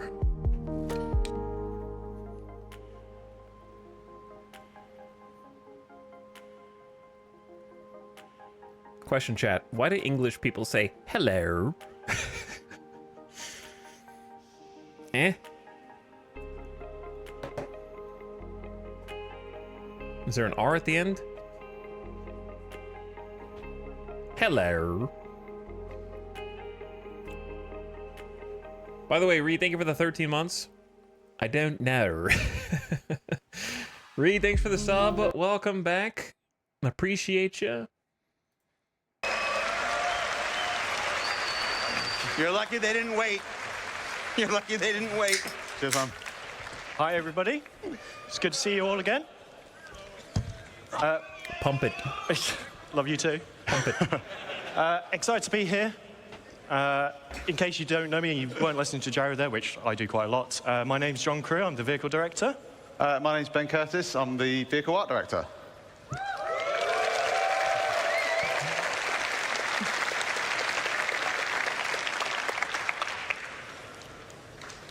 And the clicker is not working. Classic. Oh. So if you've got technical difficulties... The clicker never works in any presentation, no matter how many times they test it beforehand. There we go. There we go. We're good. Right. Not just Star Citizen. So, vehicles! Today, we're going to be talking about the vehicles to build your universe. That's a cool for vehicle. those of you What the hell is that that? watched the previous presentation, which is awesome about base building and crafting, you should be familiar with the construction grav cart. I'm actually excited for that thing. And you've seen how this works. You might be wondering, well, if I've got this, why do I need some vehicles to do things? I know there's going to be some of you that will be perfectly prepared to go push this thing hundreds of kilometers out of the garages at New Babbage. But realistically, how did he know? You're going to need a ship to put it in. I would do that. It can't carry supplies by itself, so you're going to need to put supplies in the ship, move them. And He's talking about it me. has small drones. And that's the key aspect there. It has 2 small drones on board. And drones will have sizes. Okay, so, yeah, basically everything you're going to be building in Star Citizen has its size class. A lot of you are familiar with how we class our ships and a lot of other things in our game. So it ranges from small all the way up to large and extra large. And our drones kind of fall into those classes as well. But what does it really mean, the difference between what's a small drone, what's a large drone, what's a larger than large and extra large, and so on. And basically, a medium drone, for example, can build any structure up to a medium size. So it can build smalls, mediums, and it will be able to build small structures faster than what a small drone would. So the size makes difference depending on how big you want to go. But the drones also scale in they scale in numbers. In the one drone can only make one structure at a time. Okay. So the grav cart's got 2 drones on it, so they'll be able to create 2 small structures. But a medium, or if you've got a vehicle that carries multiple drones, you can craft a lot more structures, a lot bigger sizes, and that's kind of really the key to kind of like the upgrade path through the kind of drone sizes. So we've had a look at the small. So what's next? What do you want to build? A medium. Hello. So I know some of you have already seen it, but this is the CSV. A new Argo car for me? So launching today is the very first ground vehicle from Argo, the Construction Support Vehicle, CSV. So this specialized chassis is developed to take on all the conditions on all our planets. It's a little rugged beast that really does just go everywhere. And if you're constructing a new settlement, there's 2 things you need. You need drones to build it, you need supplies to supply the drones to build it. And that's why the CSV comes in 2 variants. So we have the CSV FM, which stands for Fabrication Module. So this has 2 medium drones on board, and we built it to fit in as many vehicles as we could practically get it to fit in. So okay, I wanted to read the last slide, because I don't feel like they read the whole thing, so I want to look at it. How many people work on this game? Well over 1,000. But how many of those people are working on the persistent universe versus Squadron? I guess, because there's two games being developed in parallel right now. Anyway, okay, I'm reading this. Argo's CSV family. I love Argo. It's my favorite manufacturer, so I'm very excited for this. One of the biggest determinants of success is the quality of the tools you use. Argo Astronautics designed its construction support vehicle to make building your next outpost as straightforward as possible. Small and nimble enough to cross difficult terrain, the CSV FM is equipped with a high-tech drone launcher that makes starting construction as simple as parking, while the CSV SM provides additional storage for all the resources required to build your next settlement. The second one makes me scratch my head a little bit, but I'm going to wait and see. CSV comes in two variants. So we have the CSV FM, which stands for Fabrication Module. So this has 2 medium drones on board, and we built it to fit in as many vehicles as we could practically get it to fit in. So it fits in vehicles from a Cutlass Black upwards. It's approximately, and everyone always asks me, what ship fits in what? And I lose track of it all the time. It's about the size of a Tumbril Cyclone. So if you can put a Cyclone in a vehicle, you could put one of these in it.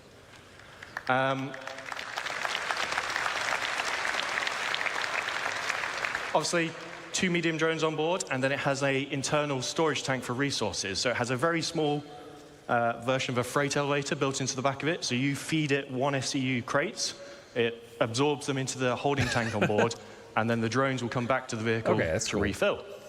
And it also has a size 0 serial generator on board for a bit of added protection. What happens when you run out of resources? This is where the CSV SM for supply model comes in. So the second CSV-based vehicle in the game, and this has a traditional 4 SCU cargo grid on the back. So 4 1 SCU boxes, 2 2 SCU boxes, 1 4 SCU box. Depending on what you buy, you can use this to bring it and move it around. So this is the perfect companion vehicle to the CSV FM. Shield generator as well. Moves about 28 meters. Okay, am I missing something? This is why I was like, the second one has me concerned / confused. How does the first vehicle use 1 SCU fill? Have enough room for 2 medium drones and 4 SCU of internal storage, but the one that's dedicated to storage has the same 4 SCU of space? Something doesn't add up here. And it also has a size 0 serial generator on board for a bit of added protection. What happens when you run out of resources? This is where the CSV SM for supply model comes in. So they have the same amount of space in the back. How does this not have room for more than 4 SCU, and how does the first one have room for 4 SCU? So the second CSV-based vehicle in the game, and this has a traditional 4 SCU cargo grid on the back. So 4 1 SCU boxes, 2 2 SCU boxes, 1 4 SCU box. Depending on what you buy, you can use this to bring it and move it around. So this is the perfect companion vehicle to the CSV FM. Said that. Shield generator as well. Moves about 28 meters a second. My brain is fried. I can't remember what that is in miles per hour or kilometers per hour. And it is available right now to drive in SC Alpha 324.2. Available at playerc.csv. Well, I have another more important question after this. I'm going to this website.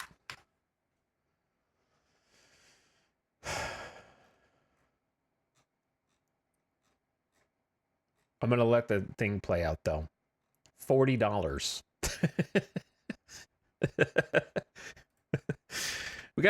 Listen, my second question is, do we have another Atlas situation on our hands?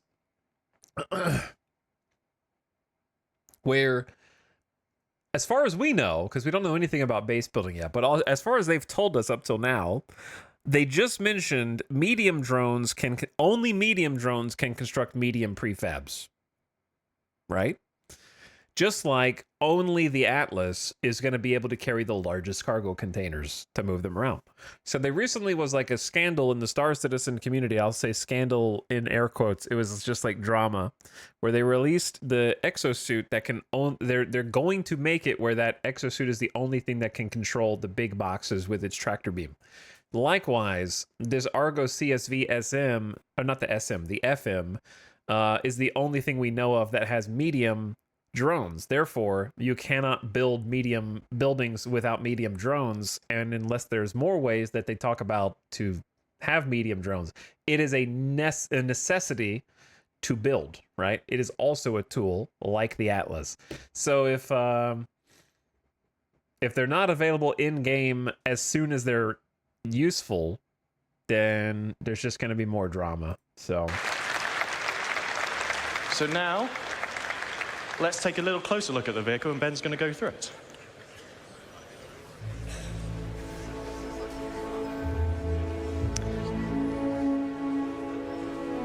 Okay, so what we're seeing here is the in-game version of the CSV. It's complete with its 4 SCU of cargo up on the rear.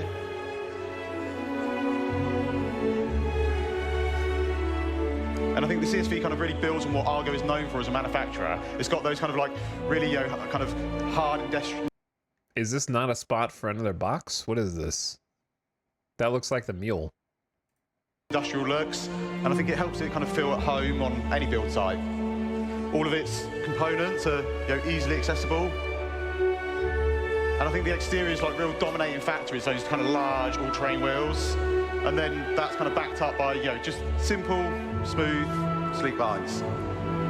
You've got the front-loaded cab that puts all the controls kind of right in the kind of where the player needs them. And I think that's one of the keys to the ship as a whole, or the vehicle as a whole, sorry, is it's simple, it's purposeful, it's functional. Has the and same I think like that just door. Kind of, just helps it to kind of feel part of that Argo family. Like the front door looks like the mule.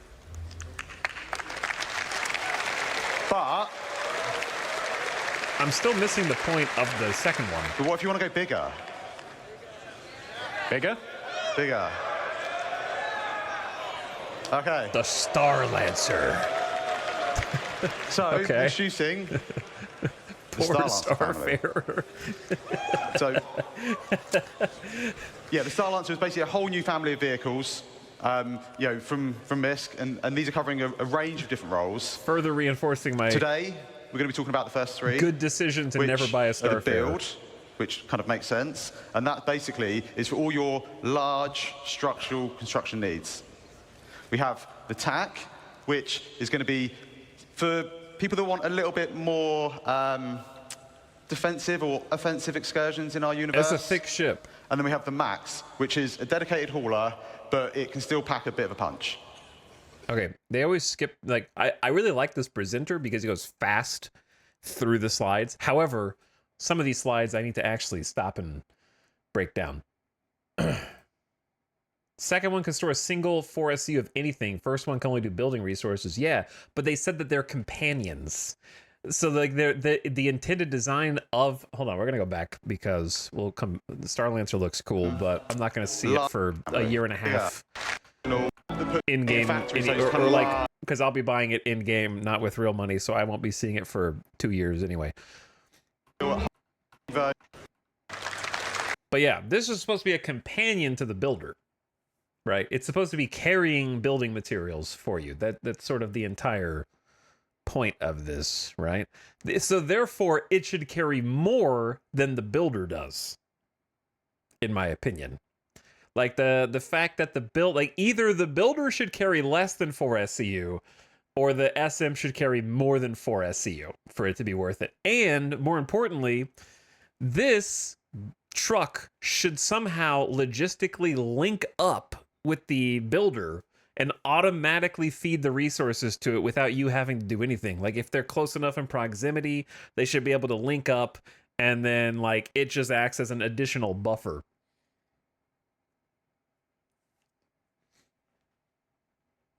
Only way it makes sense is the builder can't be moved while it's building something, but then you would just take a different hauler. You would take like a ship, load that up with boxes, then come drop them off to the prefab builder, right? You would never drive this, which is only carrying 4 at a time.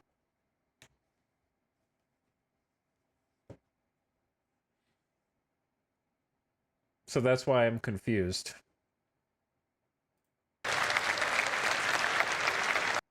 The SM won't do the building. We know. I know. That's what that's what we're talking about. You think you can fly a C1 in indoor? Maybe. They could easily make it carry 8. Oh yeah, for sure. Just stack them up. Why not just get 2 builders? Yeah, that's what I'm saying. Chat brain incoming. Yeah, like why would you not just have 2 builders? They both carry 4 SCU, and then you have some extra drones that you don't need, but you have twice as many resources and you could build 4 buildings if you want.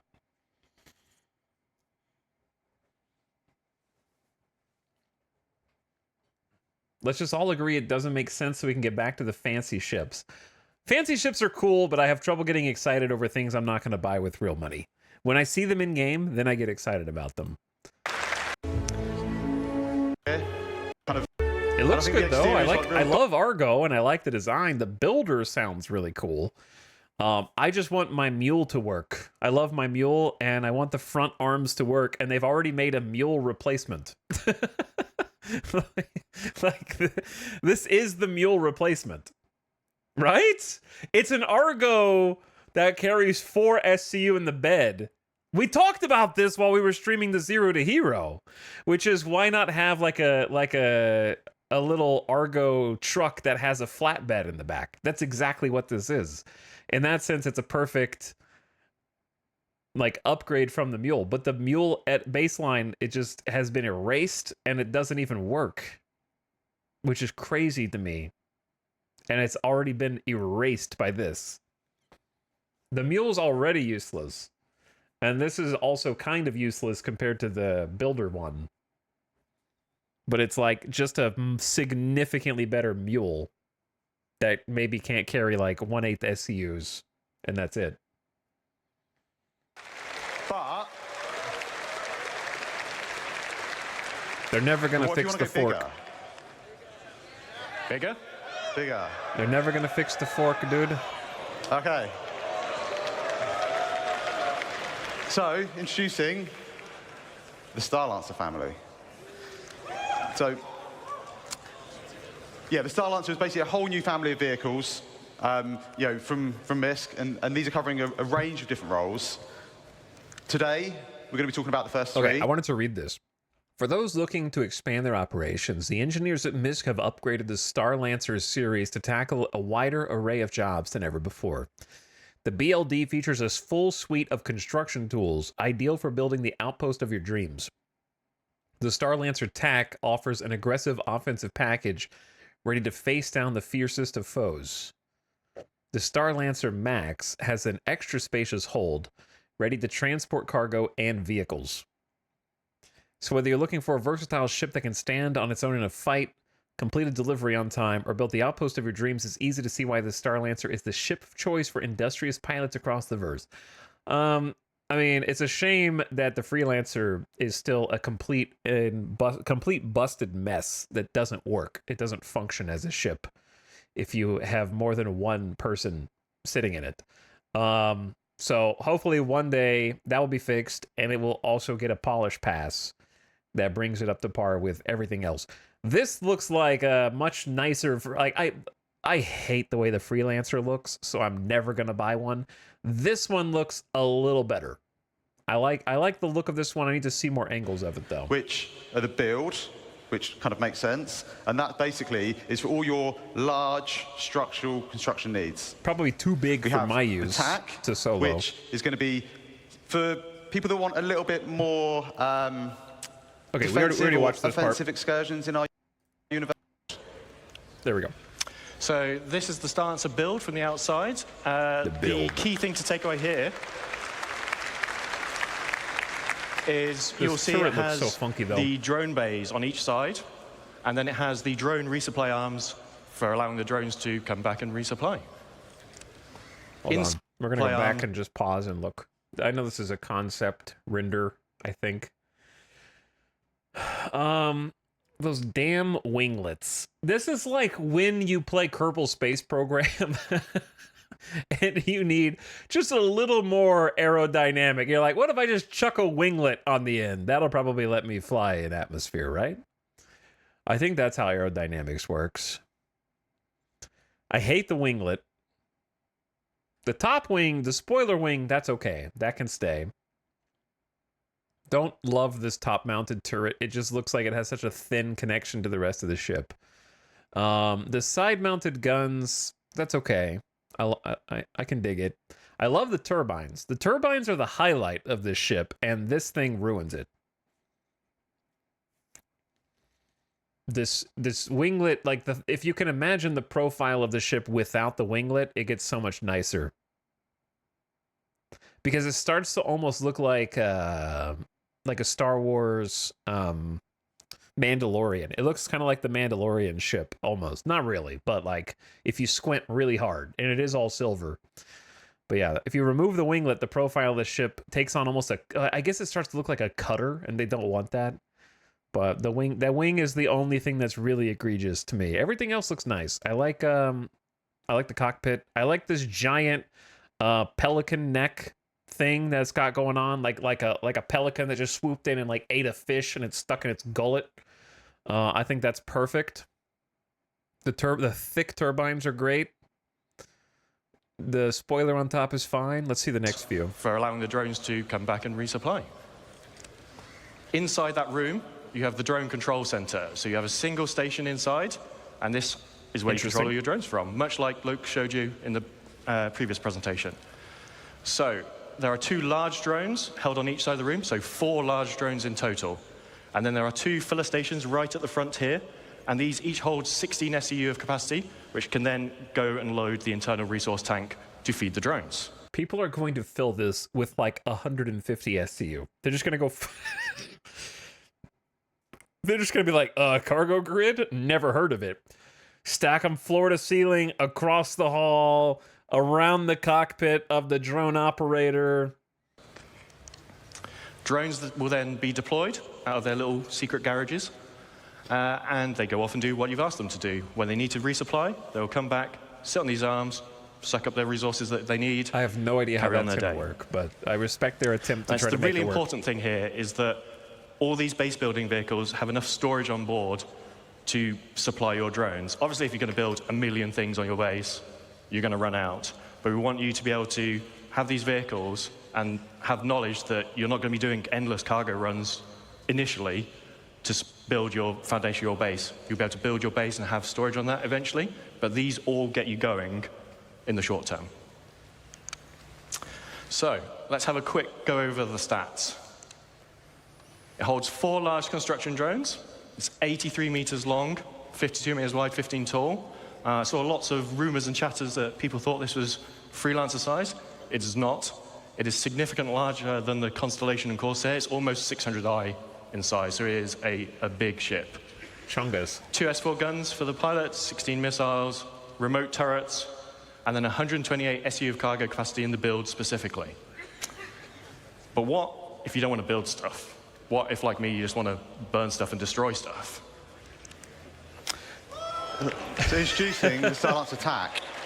So, like I say, this is those like underbarrel guns are crazy. Bit more aggression into the verse. So I think the first thing you're going to notice is the kind of the dual man size 5 turrets. Now these give much better kind of broadside coverage from any of the other variants. And then on top, we also have like a dedicated hangar that has been specifically designed to fit a Mirai Fury inside. Okay, this is a great piece of concept art, right? Love the way it looks. Artist did a great job. However, rip this guy. You're sending one of your crew out in a Mirai Fury against 3 Cutlasses and a Buccaneer. Rip this dude, man. And I'm sure we will see plenty of other ships try to be fitted inside. Successful, yeah, we'll see. And I think John's going to run you through the interior now. So yeah, let's have a look over the tack from outside to in. So this is the tack in its default. The winglet does look a little bit better, but also more useless now. Now that I can see that it was actually a ponytail on the side. Like, I thought it was just a mohawk, but it was actually all the way back. It looks better, but now when I'm looking at it, it just looks... I don't know what it's doing. There's going to be a lot of pressure exerted on this end that's going to, like... physics its way off of this connection point every single time it takes even incremental damage. And now I'm seeing that this little winglet on top looks worse now that I know that it's midship. I thought this was at the back of the ship. Chat, you know those little caps with the little spinny helicopter twirl on top? You know what I mean? Like those little like annoying kid caps in the old newspaper comics. I can't unsee it. Sideburns and a mustache. Everything else looks amazing. Like I actually really like this ship. It's just those 2 extra details that are holding it back to me. I like this little like cap on the back. I like the little flaps on the side. Great detail. The underbelly turrets look pretty iconic. This thing is the worst thing right here. Whatever the hell that is. Paint, so sort of military drab gray. Then internally, obviously Ben talked about the size 5 turrets. Then we have some drop seats behind, and these are on a deployable ramp, so you can do some ground assault. They will drop out, down. If I had friends, I would get this. If you're doing a bit shit. of ground assault, chances are someone's probably going to get injured. So there is an onboard medical facility directly behind there with 2 tier 3 medical beds. It's got a med facility too? Upstairs, obviously, there's the Fury hangar. Behind that is engineering. And then forward of the hangar is the refactored habitation and mess hall area, which is specific to the TAC. Just because there's so much other stuff crammed in there, we had to redo the upstairs of it, basically, to fit that in. And we'll go over the more normal layout shortly. Okay, so yeah, to sum up, I think the TAC's obviously going to bring a lot more firepower from the other variants. Its shield's been boosted up to two size 3 shield generators. It's got the med bay with the tier 3 med beds, drop seats, it's got a hangar, and it's still able to carry up to 96 STU of cargo. They're finally learning. This is great. They're finally learning. The size 5 guns aren't on the pilot, they're on the turret. Fantastic design decision that really should have probably been at the forefront for a lot of the other meta ships right now. I know that people who are flying their Connie and their Corsairs solo don't like to hear me say it, but putting the bigger guns on the turret is the answer for ships that are designed for group play. When your biggest guns are on the pilot controls and there's no reason to jump on the turret, that makes it lame. Get wrecked, Corsair, on the left. Yeah, because there's going to be 4 size 5 guns taking some people out over here. And then you have, what, 4 size 4s on the front? Bigger size equals more powerful, basically. And then the 2 size 3 shield gens, what does that make it comparable to?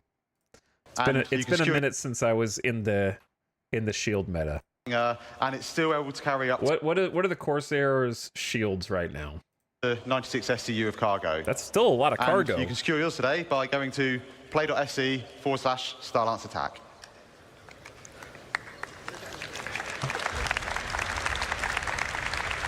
Because that seems like a chunk shield.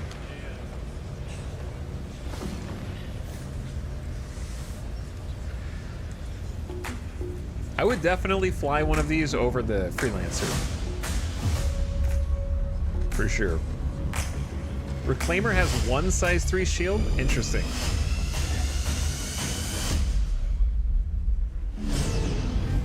So this thing is a chunk.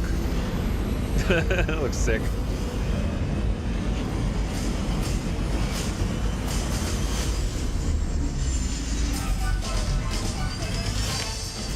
This music through the audience mic.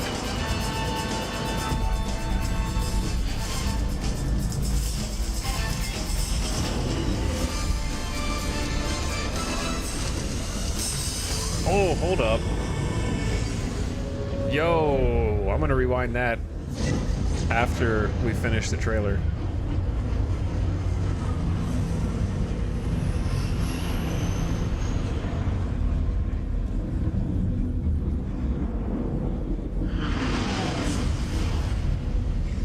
Where are we going, fam? They just wanted to go through the tube.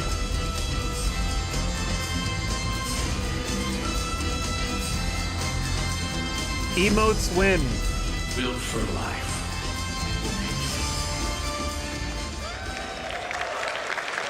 Flyable IAE 2954. Is that this year or next year?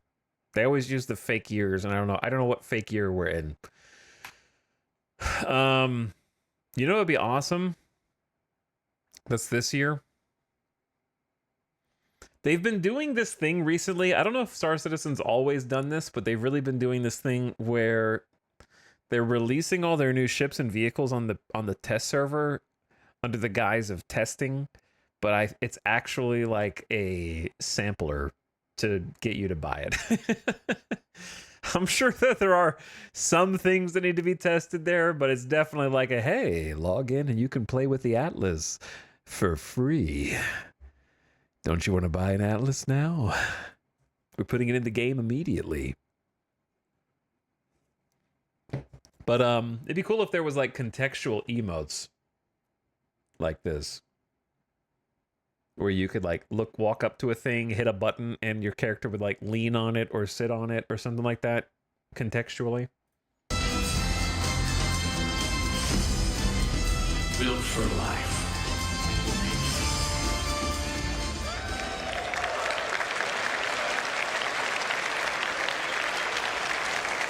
Only Evo can test for free? Dude, it says flyable at IAE. Do you know what IAE is? You know, where we get to fly a bunch of ships for free? Okay, so I think you kind of hopefully agree that was a pretty great kind of trailer for the Starlancer Max. But also, I'm pretty sure the Atlas was available for everybody. We're just putting the finishing touches on that now. So yeah, we're just getting it all done already for right before its it launch came at IAE. We will take a little bit of a closer look at it now.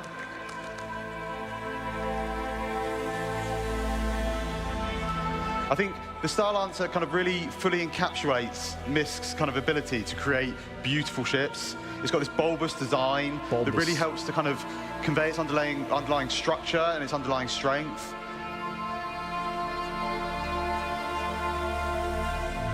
I think when the engineers were trying to kind of put this together, they were thinking about what's useful, what's great, and one of the things that we thought about was this deployable cargo grid that just brings the cargo down to the ground, makes it much easier for loading and unloading. That part's really cool. And they also wanted to put the crew, they wanted to put what was important for them.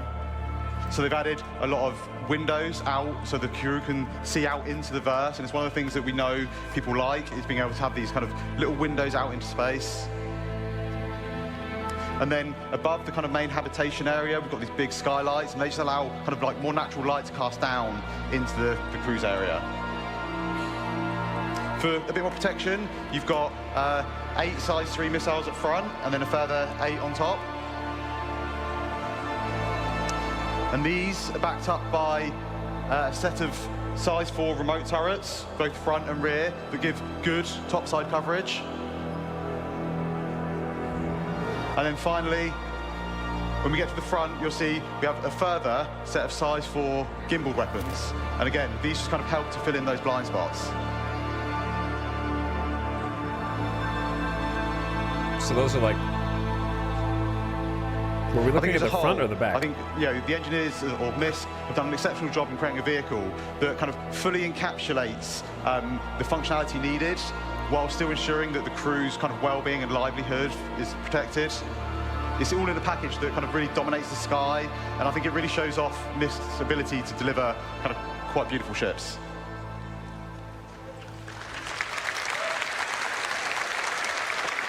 Right, so don't worry, this is not an Origin 404 moment happening here.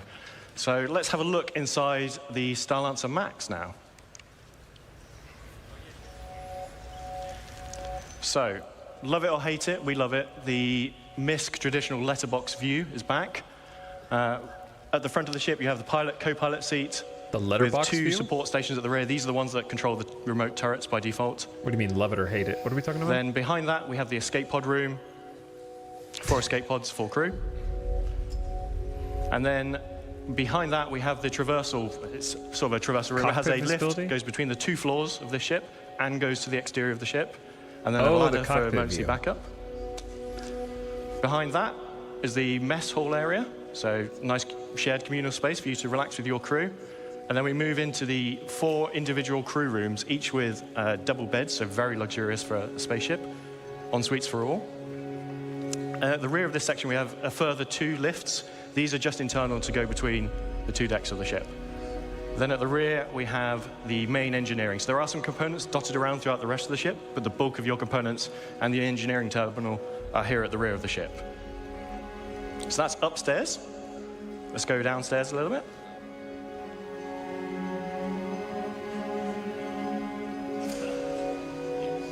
We have the main vehicle entrance and cargo entrance for the rear section.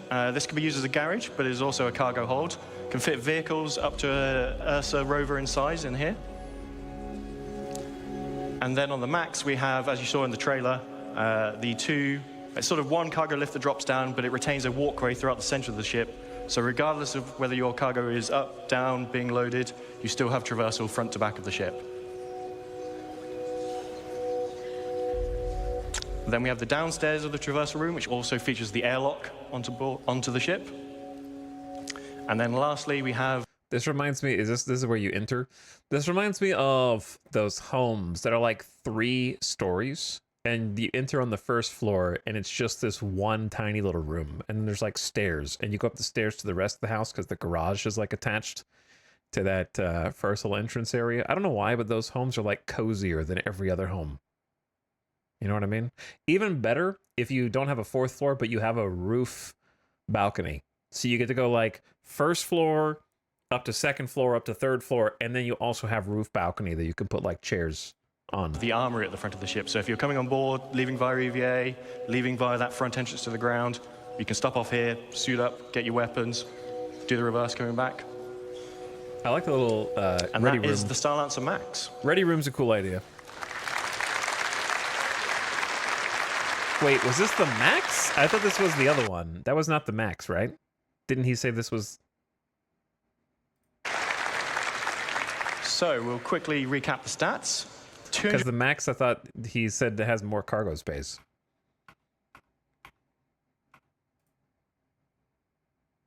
And then on the Max, we have, as you saw in the trailer, it's sort of 1 cargo lift that drops down. Oh, on the Max, as you saw in the trailer, this is... Okay.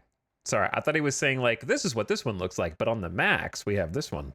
But it retains a walkway throughout the center of the Max. Quickly recap the stats.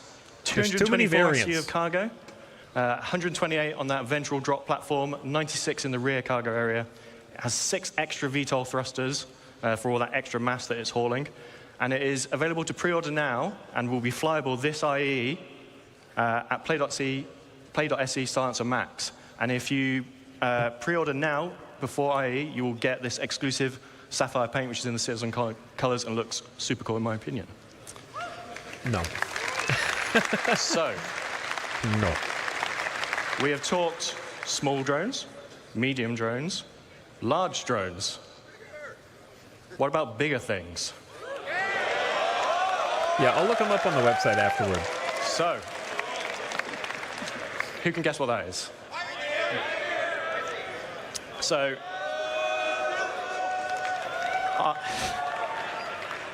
I talked to you all quite some time ago about this in Germany, and this is obviously the original concept for the Pioneer. Now, some time has passed, and whilst the core concepts of base building have remained the same at a high level, how you physically build your bases has changed slightly. So, back then, you were building everything on board the ship here. You would fly your Pioneer, this is the area I want to build in, I'm going to build my base on board the ship, and I'm going to drop it down. As you've seen, bases are a lot more expansive now. This doesn't work anymore. So we need to do a little bit of some reconcepting. New concept. Okay, so one of the first things we really wanted to kind of solve was the arm. We know a lot more about how we're going to be constructing these structures now, and kind of the arm didn't really make a lot of sense anymore. All it really did was it made the space you need to land the ship almost twice as big as what it's kind of needed. And, you know, we're not real spaceship engineers. We don't make real spaceships. But what we do try and do a lot of the time is we try and take as much reference from kind of real-life manufacturing as we possibly can. Constructor. And I think that's really... I can see that. It's really key to what I think Star Citizen is as a whole across like all the different departments, in that, you know, we're trying to make a believable universe. Yeah, I like the bridge. And if you think about the arm, and whilst I can't deny it's a cool idea, I think really from a manufacturing point of view, all it really does is it adds a lot of complication and a lot of manufacturing costs onto what is already a very advanced, very large, very costly ship to make. So that was kind of like one of the kind of real first things we wanted to do. The second thing we wanted to look at was kind of have a little bit of a shift around of kind of... These guys are doing some heavy lifting on defense. the egress points on the ship. The cargo position has moved, so we needed to kind of update that. We wanted to make sure that the landing pad made sense and had space to kind of come into the ship. This looks sick. And then we also needed a way of getting things out of the ship that we will be crafting. For two reasons. Number one, I might be dead before it releases. And number two, how many crew is this going to need, I wonder? On top of that, we had a few other goals.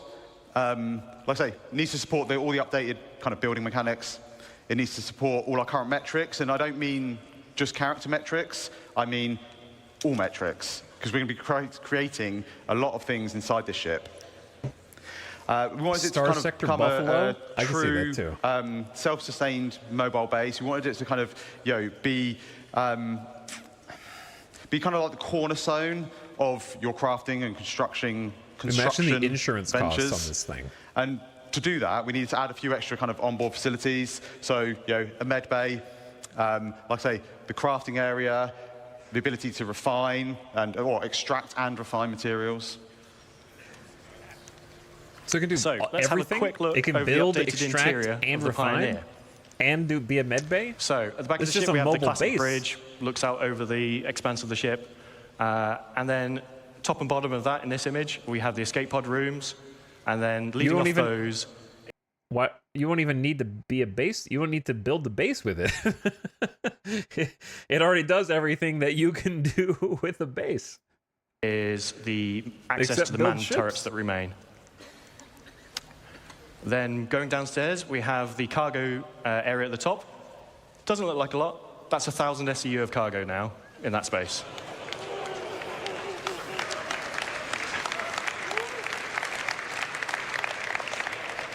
Next to that is the fabrication control room. This is where you'll be controlling fabricating larger vehicles and ships, as well as smaller fabrication machines next door for. You don't want to use this to build a small FPS weapon. It's a bit overkill, so we have that on board as well. In the center of the ship, we have a small fabrication hangar with roof and ramp egress. So if you're building a small ship on board, so things like a Nomad, you can build on board here. You'll be able to fly it out the roof of the fabrication hangar. And then we have the existing small landing pad that transitions from outside the ship to inside the ship. So cargo you can load via new entrance that Ben's going to talk about in a second, but you can still retain the ability to land a ship on top of this ship, move it inside your ship, all those things. Engineering at the rear, this is now capital components all the way around. It was a weird mix of size 3s before. It's now just all capital everything. Then we have the habitation, mess hall, medical area. Are they pointing to something on this? Like, do they have a laser pointer? I don't know where I'm supposed to be looking hangar right now. And engineering. And then at the front, we have 4 extra large drones in the drone room. But we don't just have some pictures like this to show you. Ben's going to go through this in a bit more detail now. Okay, yeah, so we're going to have a little look at kind of like the concept and where it's at on the interior. We start out on the interior bridge. It's very spacious, or command deck bridge, whatever you want to call it. It gives kind of really nice views out over the front of the ship. And right up front, you've got all the consoles required that you need to kind of control the ship, as well as the kind of additional remote turret access consoles. And then at the rear... The thing I've learned about space games, this is not explicit to Star Citizen, but in sci-fi media, we've been conditioned to think, whether it's Mass Effect, Battlestar Galactica, The Expanse, that there needs to be like for a bridge to look cool, there needs to be 8 to 12 consoles. But we can't come up with 8 to 12 different gameplay loops for each person to have. It's like the pilot does everything, and there's also there's an engineering computer, and you can use that to like change power and also see where things are broken. And I'm out of ideas. Wait, we can do one computer that you use to queue up buildings. All right, that's 3. But I can't come up with like 8 to 12 different gameplay loops that would be compelling for people to just sit at, because when you're flying, you're not going to want to sit there and be like, yes, sir, engines are nominal. Yep, they've been nominal for 6 hours while I've been sitting here watching Twitch on my other monitor. Yep, we're doing great. We have the main kind of navigation components and some small engineering consoles. And kind of flanking either side, we've got these 2 corridors, and they lead out to the man turrets that kind of sit above the bridge. And they also have all the escape pods needed for all the bridge crew. Solitaire console. Like I say, I love the orange. Kind of be a home away from home. I'm in. So we have a very large. I'm gonna buy one for our org chat. Habitation area. Each of the crew members, they get their own individual crew pod. And one of the nice things about this I'm gonna take my sub money and buy this construction ship kind of each for crew member the to kind of decide like how much privacy they actually want for our organization. The E Corp capital ship. This is the crafting area. We've got the 4 kind of crafting machines. And these are right next to the cargo bay, the internal cargo bay. And as John says, this holds up to 1,000 SEU of cargo, so it's pretty sizable. To make it a little bit easier, it's got its own dedicated cargo lift at the back that, again, just simplifies that kind of getting cargo in and out of the vehicle.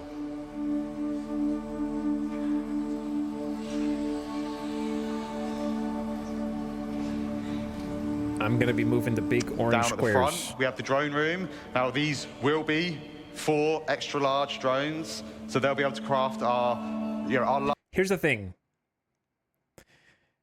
These may not look like drones, but in the future, we've got the technology to make unassuming looking future-proof tech. All right? Like ovals, cubes. Look at Arrival, okay? The aliens land inside of an egg. They don't have to be like fancy complex shapes.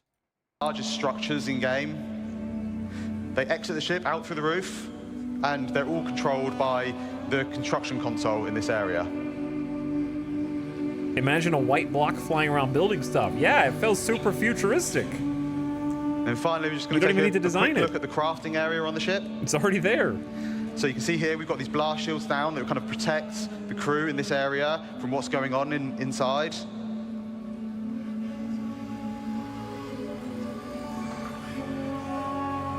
If that, and then yeah, as these open up, we just finished making a storm. That's cool. And as as we see, there's a ramp that leads I want out. to be in the so control you can drive box. any ground vehicles straight out the front.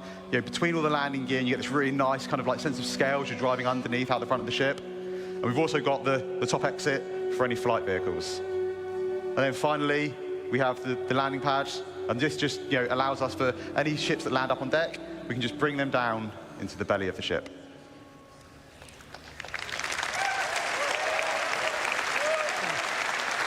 So, that's the Pioneer. It's had quite the glow up over the years. Holds 4 extra large drones. And if you're interested in finding out what extra large drones can build, I highly recommend sticking around for the next presentation. It's about 20% bigger. I know the jokes, we always make ships bigger, but to fit all that in, it needed it. It can craft small ships and vehicles. When do we get the One thing we didn't show Death in Star? that video is the landing gear actually have As a integrated ground flyable resource ship. extractors in. So when you find your plot, you land your ship and you can start extracting the resources from it.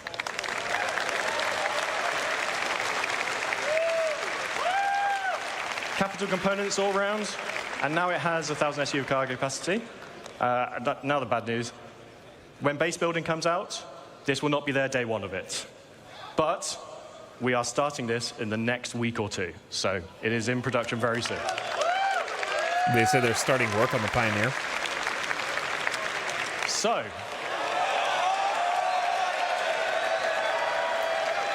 to finish up, we'll do the classic one last thing. CitizenCon is usually about looking forwards, but we'll do some housekeeping and look at the now and a bit before. So, oh, sorry, this is Ben. Yeah, so you remember last year we teased these 10 vehicle silhouettes. Now, these were vehicles that we were planning on working on this year, and we've not quite delivered all of them yet this year.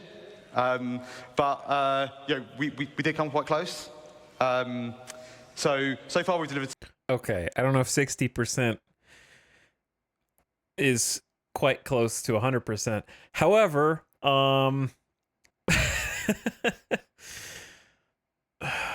out of these, the Mirai Pulse is probably my favorite design.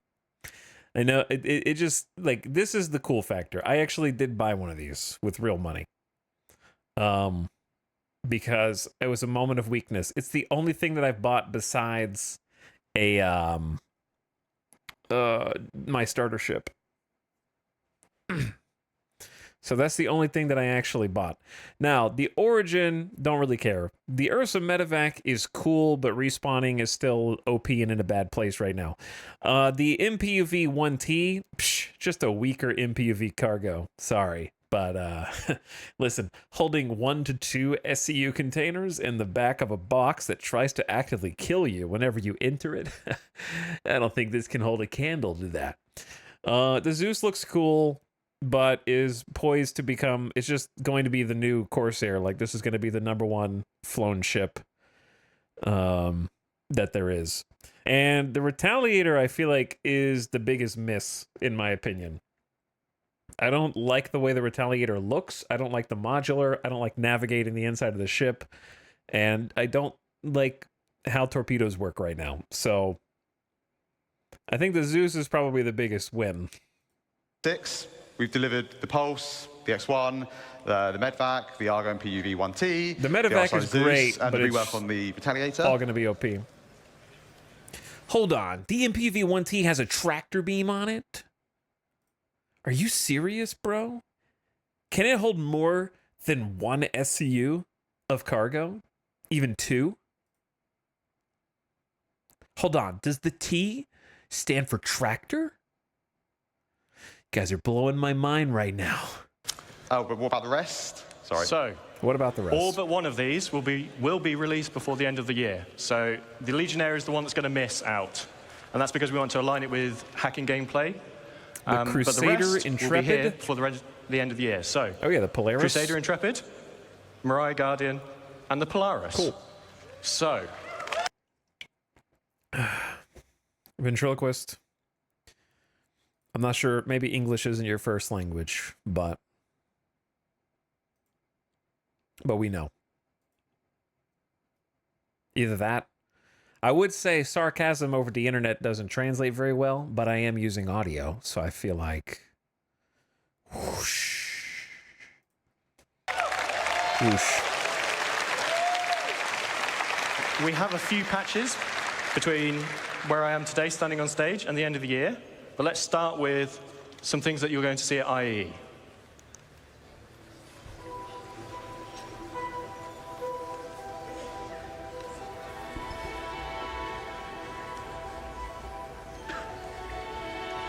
That's this year.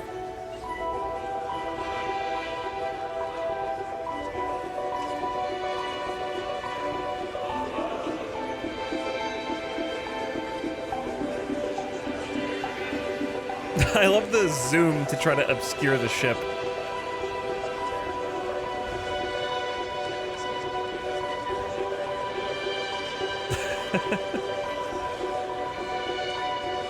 Articulating wing mounts.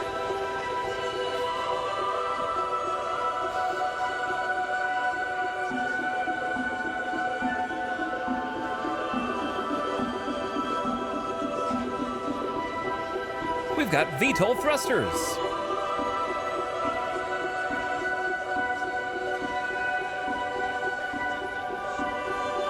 Those are some freaking turbines in the back, though.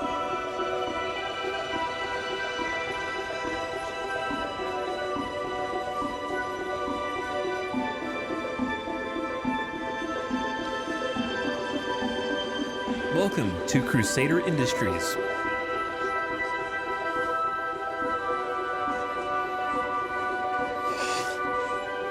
Cursed Crusader ashes.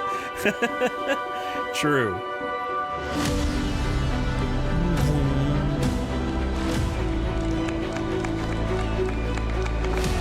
That's a big boy, dude. That's a big gun! Holy shit, that's a huge gun. No one man should have all that power.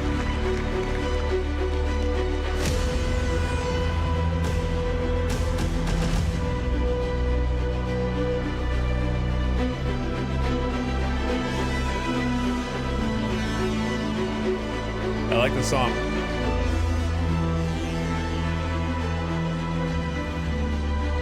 Got the personnel elevators. Nice looking hallway. I like the shape. I do like RSI. But I'm never gonna have this ship.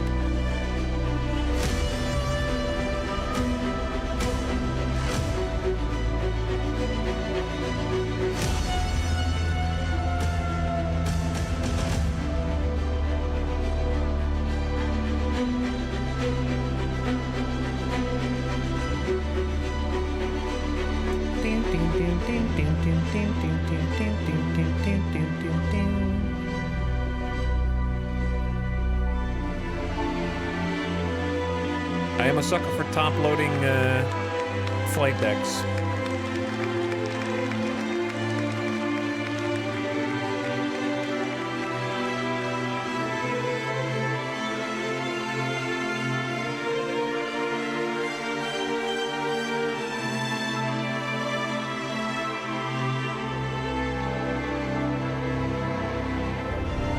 Okay, that looks badass. This looks like Ghost in the Shell.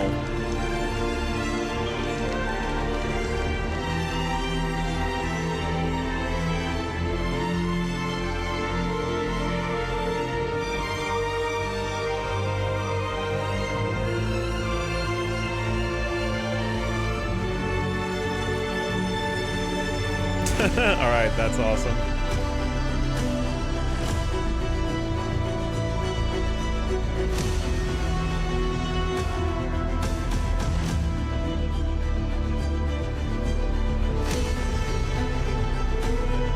An infinity mirror can be yours for just $1,200.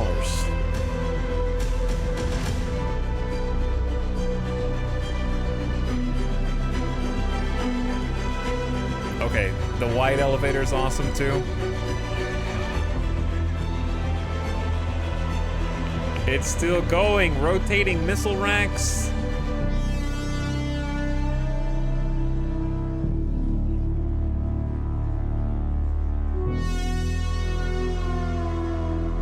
We're going down the turret.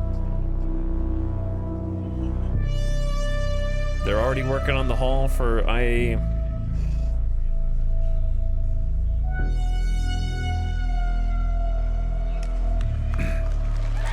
Yeah, that ship is pretty sweet.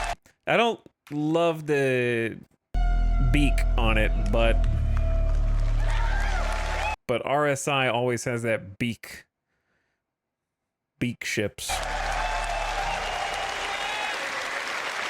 I could solo this easy. Yeah, the Zeus is the same way. The Snoot. So on top of those ships we've talked about, we also worked on a number of other ships this year. So we're just going to quickly go through them before we get on to what we're doing next. So we delivered the Sulen. It's not the Sayulen? The Cutter Rambler. The F7A and F7C Mark IIs. So I always get tongue twisted with these. And the F7A Mark I's. There's too many Fs. They also did the Santok EI, the Sabre Firebird, the Peregrine, and then most recently, the Argo Atlas. So, like last year, where we did a little tease, can't just leave without teasing a little bit more. So let's have a quick look at just some, emphasis on some, of the vehicles that we're working on in the next 12 months. I can't tell the difference between any of the Hornets either. I hate the Hornets. I hate the way they look. I hate how powerful they are. I hate all of them. Oh, they're playing the cool song from the main menu. Another Hornet! God damn it. Another Hornet! God damn it. More bloody Hornet variations. I want that one. I don't know what it is. I want that one. That is a prospector, but not. That's a problem.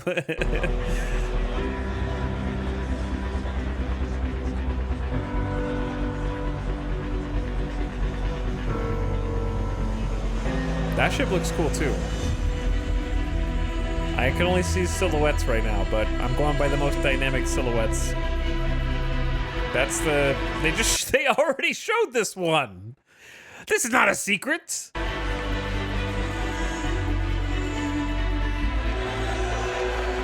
That looks sick too. That's the pre-order one.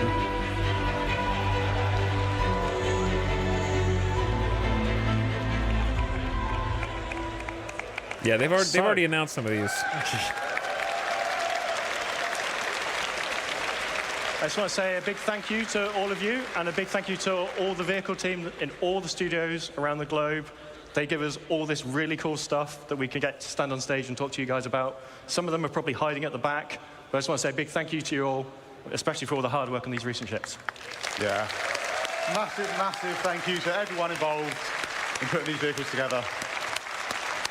Right. Thank you. Thank you. Thank you. Thank you. Thank you. That was awesome, you guys. I swear some of those silhouettes looked a little familiar. Let's give it up one more time for the vehicle team. Let's hear it for the vehicle team, everybody. Woo! Call and response. We'll work on it for next year. Speaking of awesome ships, we are here at the Planet Ring booth here on the show floor at CitizenCon. These guys have some amazing models that are in prototype right now. We're going to check them out right now. Let's check out some of these awesome prototype models we have right here. Let's check those out. We're going to give our Okay. I'm not gonna make any fun of anybody. I'm not gonna make fun. Cameraman just a quick moment to check them out. I am here. I'm not gonna do it. I'm not gonna do it. With Ray of Planet Ring, we're going to be asking him a couple questions about these prototypes in just a second, but I want to make sure that the camera has time to check out the details on these awesome models that we're hoping to get out in the near future. Not going to do it. Oh, look at that. That is some sexy detail work.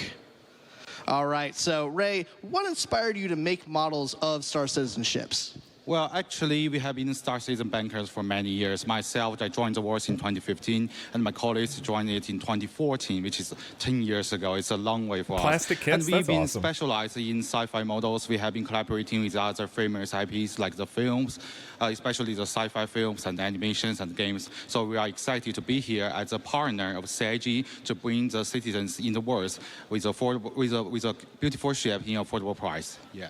Amazing. So how long does each model take for you guys to make? Well, we've been working for 7 months for now, but our prototype now is still early stage of what we are going to do in the future. So it's roughly like 5-6 months for now. That's what we have been building for everything you see here in this booth.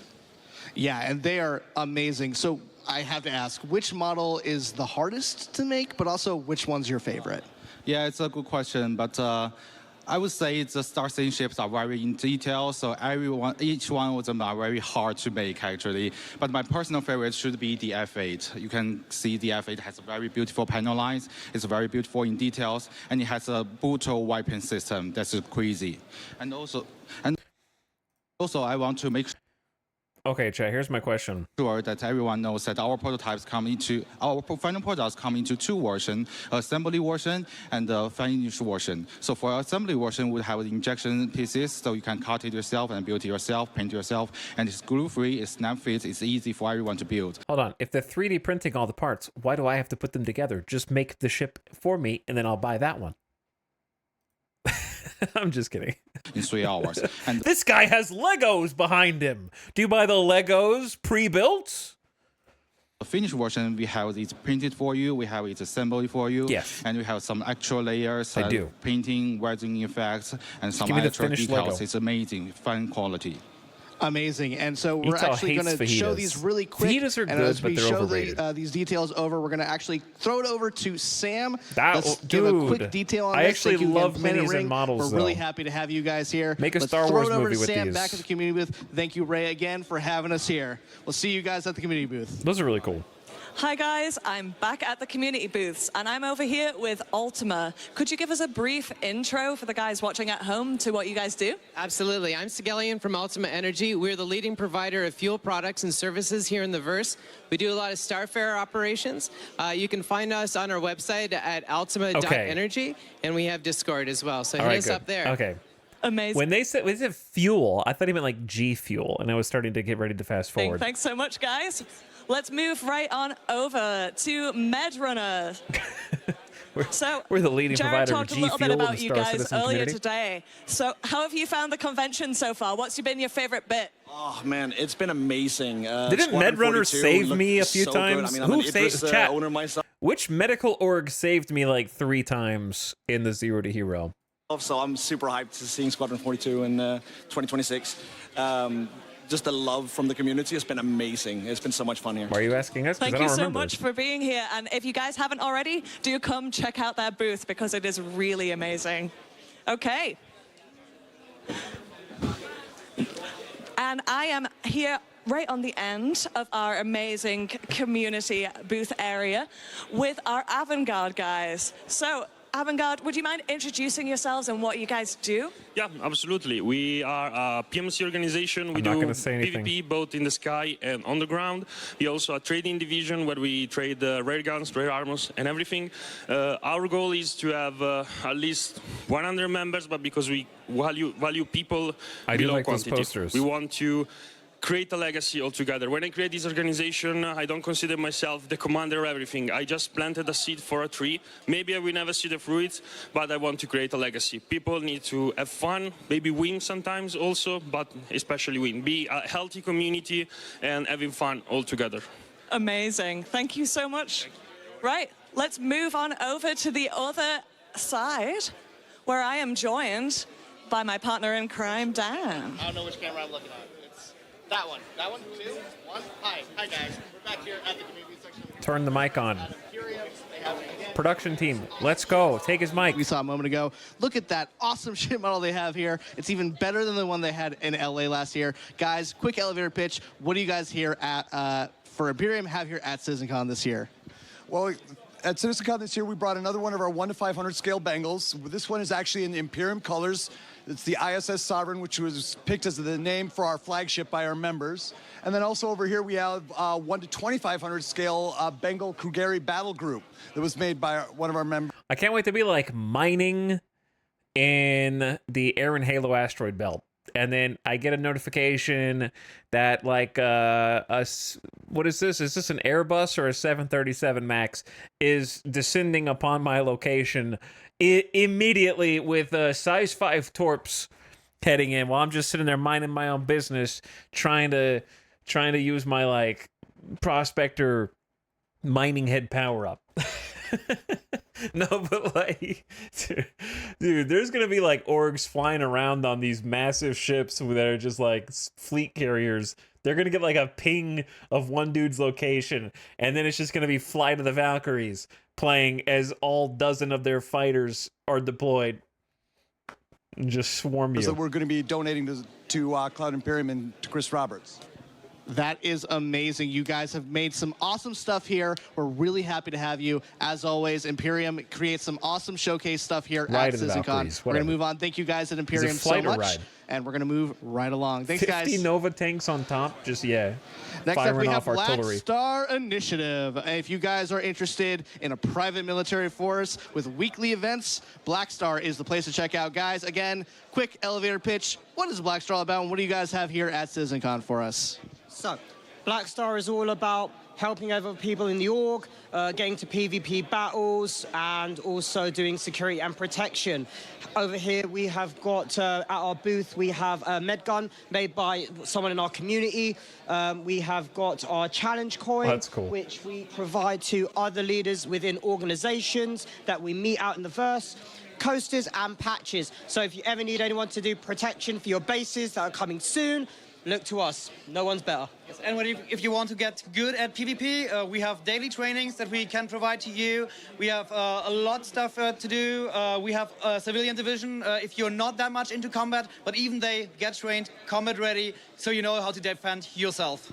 Awesome. Thank you guys at Black Star. We are always happy to Short have you. and sweet. We're going to move right along to one more final community booth. This is our last one of the show. We have here, guys, They have a CitizenCon uniform. is sometimes They'll have a t-shirt. crazy show with lots of cuts, lots of cameras, and no one knows that better than HubNet. HubNet is an awesome news roleplay group, but I think you guys can say it better. Tell us all about HubNet. All right, so HubNet is our attempt at making content for the citizens in the verse in 2954. So not for you players, but for the players' characters. So we make a full feature-length movie like Overclock. We make animated series like Jack of Spades, and our news report, Hubwire, is meant to report on events that are going on in the verse. And Joel can tell you a little bit more about what we do.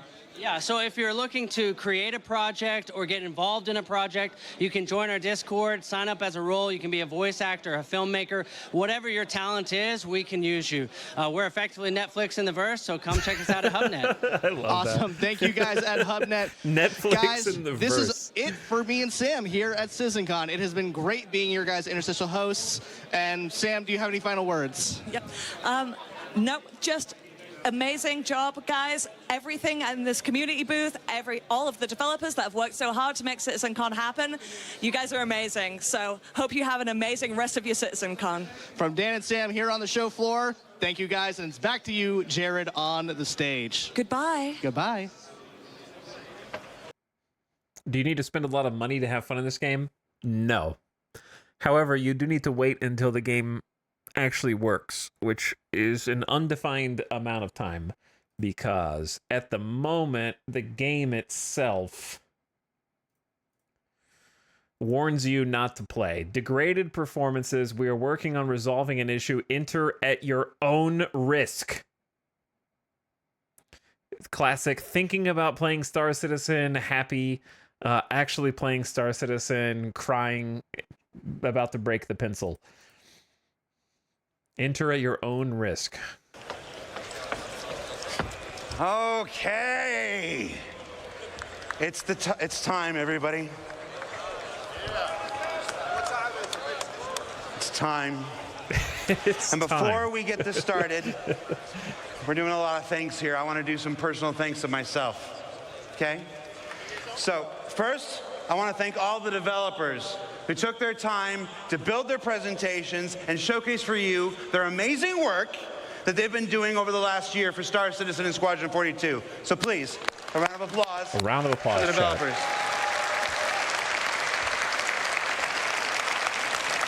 It is not easy to stand on this stage in front of 4,000 people, in front of tens of thousands of people at home, and the hundreds of thousands who will clip this and replay it and cut it into other content videos for years and years to come. So thank you so much. I want to do a couple individual call-outs, though, because it's important to me, and I'm on stage right now, and you're a captive audience. I want to call out Nick Pierce. Nick Pierce from the Characters and Creatures presentation. 10 days ago, we lost our main presenter. He didn't die or anything, he just couldn't make the trip. Nick stepped in with only 10 days to prepare that amazing armor specialization presentation that you saw. So Nick, you're a champion. Thank you so much stepping at the last minute.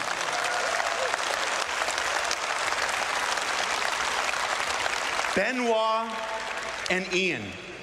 Benoit and Ian took the reins and delivered multiple presentations this year. You may only see them talking in this presentation or this presentation. You're going to see Ian in this one here, like this. But their work behind the scenes, getting all of these presentations up to the standard that they're required, was amazing this year. So Benoit and Ian, you don't have to clap for this one. This is just for me. Thank you so much, Benoit and Ian. He said you don't have to. All right, you can clap, get that's to. fine. You might have noticed we went on ISC hiatus a couple weeks ago. We went on hiatus a little earlier than normal because we took the ISC gameplay capture team and we dedicated them to the work of CitizenCon for the last almost 6 weeks. Every year at CitizenCon, the devs spend their time creating their footage for you, their showcases for you, and many of them still did. But the amount of work it takes them away from the work of actually creating the game. So our ISC gameplay capture team really stepped up this year for the first time in CitizenCon history and helped folks create the videos. Those amazing looks at Nyx, those amazing looks at Castra, the amazing looks at the sandworm and stuff. So I want to call out Will, Dave, Toby, Alex, and our newest member, Thomas. Hi, Thomas. Thank you so much, guys.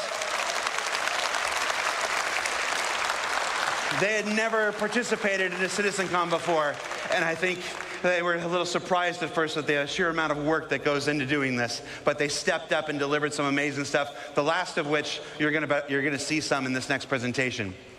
And then our last two groups of people I want to present, I want to share. Are they back there? Wave if you're back there. You guys ready? I can't see anything. All right, I hope. I'm vamping a little bit until Rich Tyra gets into place. I could hide it from you, but I'm not. So the last groups of people I want to thank.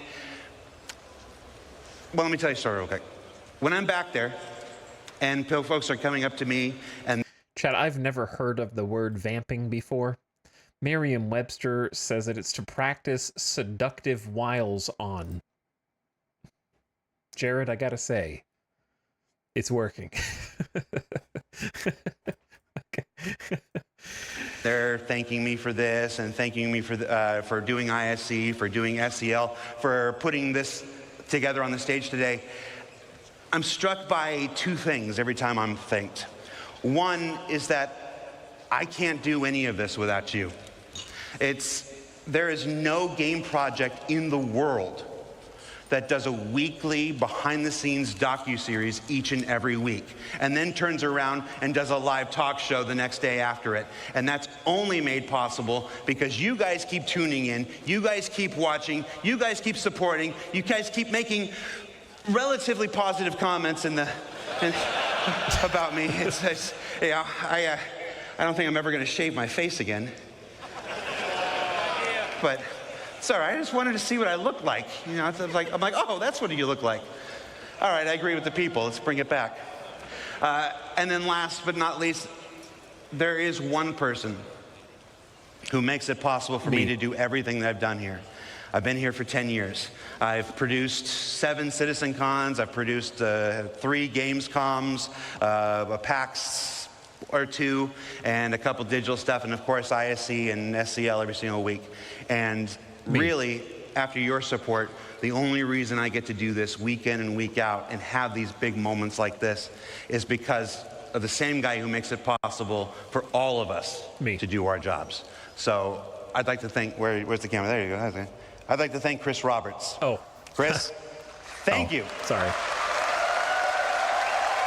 Thank you for looked right at me. Not thinking Sandy was crazy when she hired me.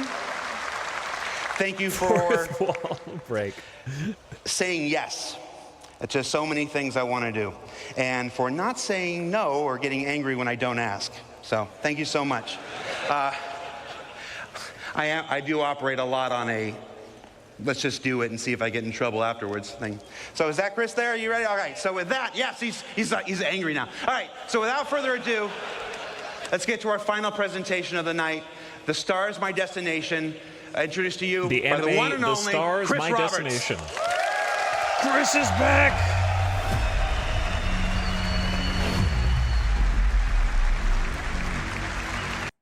There he is. All right. Before we start this, quick bathroom break.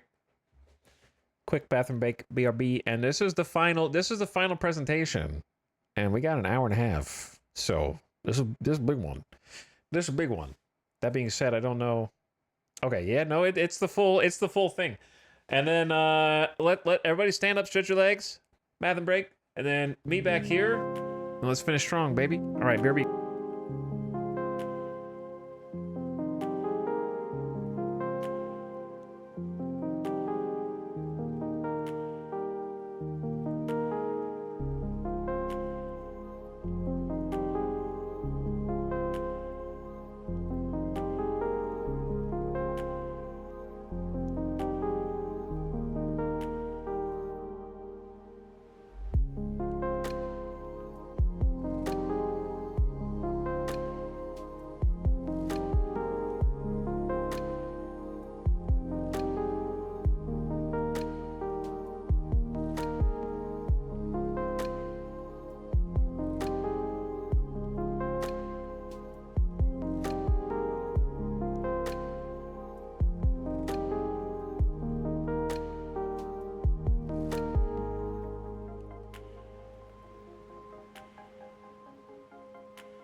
Yo.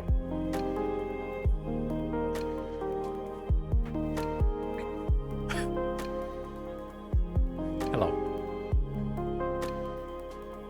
We're back. Let's roll it. Let's see what Chris has to say. Hey, Well, I hope you had a great day yesterday. And by the way, there's a perfect run through that Rich did immediately after the show. He went back to the office, ran it through, no crashes, no nothing. It's up on YouTube. And by the way, that's a dedication of Rich. Is like, that okay, was like, I'm going to get it done properly, and he did it. And it their looks nightmare great, scenario. And it doesn't have any screen tearing, because there was some screen tearing. There was a technical glitch in the setup yesterday. So anyway, watch that. And if you're doing comparisons to the old stuff, compare with that video, not from the stream. But anyway, I hope you guys liked this morning. There was the base building and the crafting, and the ships, you'll be able to do it. I mean, for me, the ability to sort of create your own place somewhere in the verse, find the perfect spot for you to make your home or harvest resources, it totally changes the dynamic of what the game will be in terms of exploration and people spreading out, and I think putting roots down in the verse. So I can't wait till we get that in there. I mean, that's one of the things that makes me incredibly excited, because I think it will just add so much to a living, breathing universe. But that is a perfect example of Star Citizen, how it's grown over the last 12 years, because we definitely did not have that on the initial Kickstarter or the pitches that we were doing. You don't say. Hold on. And, you know, we've Star expanded Citizen is scope? a living game. I mean, we're constantly always adding content and features and tech. As you can see, we're constantly upgrading, you know, what we're doing on the graphics side, making it better and always improving it. And even after we would consider it a released or a shipped game, not an alpha game, we will still be doing that. So it's just, it will be a living game. We'll never do Star Citizen 2.0. It will always be sort of Star Citizen that will continue to grow. It won't be like, oh, we're going to do Destiny 2 after Destiny 1. It will just be a living, growing product. Same for Okay. Right? I don't mean that as a knock at them. I just mean that Destiny in devs today's are like, world, you constantly upgrade. I'm over and here improve catching things. strays, man. But the big question really is, at what point would we at CIG, what point would the rest of the team consider Star Citizen ready for everybody? Not just you guys out here who are beautiful, wonderful, early adopters, willing to put up with bugs, jankiness, you know, not a great new player experience. We know all those things are things that we want to fix and improve. And we want a game that everyone can just get into at the beginning, understand it, have fun, you know, pulls you into it, and then has a huge amount of depth. So the question is, what is that? And that is what we call Star Citizen 1.0. It's something that we've been talking and looking and designing and thinking a lot about over the past X number of years. And now we thought, you know what we should do, because I think half our sort of initial stuff is from a long time ago that you've seen, and then occasionally we'll talk about things we're doing in, you know, Inside Star Citizens or SE Lives. But we're like, okay, let's tell everyone the marker. This is what it is, Star Citizen 1.0. When we hit this, this is what we consider we're ready to go wide. You know, everybody in the world can get in, play it, whether you're hardcore or casual, have fun, play in the verse, interact, have a great time. And so that is what we're going to tell you today, is what we consider Star Citizen 1.0. That doesn't mean, as I said, that we'll stop at that point. We'll continue to grow and build and add things. So fishing is not on Star Citizen 1.0's list, but I'm pretty sure, I know, but I'm pretty sure it will be not that long after 1.0. But that is the example. We're going to tell you what the marker is. And, you know, to do that, Rich Tyra, who's our senior no fishing. game You can director, is going to come out with... build your base on the lake, but you can't fish in it? Shame. Chat, I'm going to be the first one to say this, though. This is a very unpopular opinion, but there's only one game where fishing is fun, and it's Stardew Valley. Every other fishing game pales in comparison. There's never been a time where fishing was I don't care about No Man's Sky adding fishing, okay? I don't care. Fishing in every game in which it exists except Stardew Valley is boring as hell. a few of our other directors, and we'll lead you through what 1.0 will be. So without further ado, Rich Tyra. Sega. All right, Rich. Bassmaster. Don't crash. Yeah. Hello, CitizenCon. So, my name is Rich Tyra, and I'm the Senior Game Director for Star Citizen and Squadron 42. Now, I've been at Cloud Imperium for many years, and I've read many, many Spectrum and Reddit posts. And one consistent question I always see is, what type of game is Star Citizen? And I've read many, many answers. It's a PvE game. It's a PvP game. What about non-combat? Ultimately, it's all three. 3 types of players, 1 universe.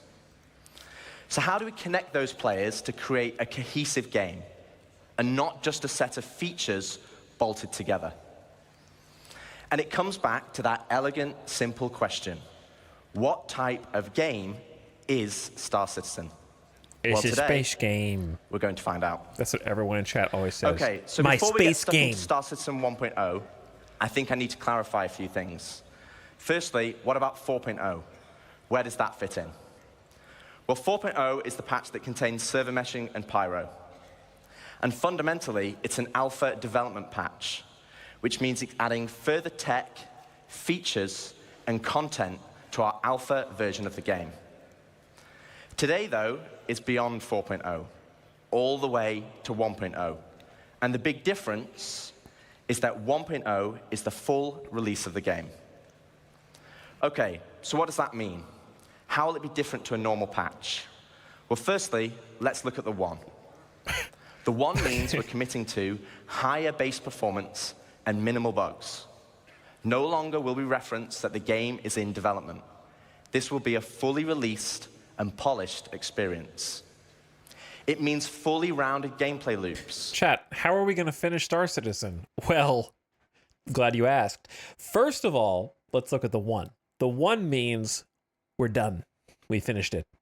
And that's our plan, is to currently finish everything before 1.0. And I know you wanted to know what that was going to look like, and I'm telling you right now, it means we're going to finish it. So it's not done yet. From new player experience to story missions and endgame content. And crucially, it means no more resets between patches. Boo. It's a true... Boo. I'm the only person that will boo that. It's a true persistent universe. So if that's the 1... Wipes are good. What about the .0? Well, it's just as important. It means we're still committed to continued development, with new content and features being planned post 1.0. But those features will no longer be tier 0. We'll be committing to a higher benchmark of quality for each patch, and most importantly, it's a moment in time. If there is a content, feature, or star system that we've mentioned in the past that is not in 1.0, it just means it will come later. Why are wipes good? Genuine question. It's kind of like any game has a finite amount of content.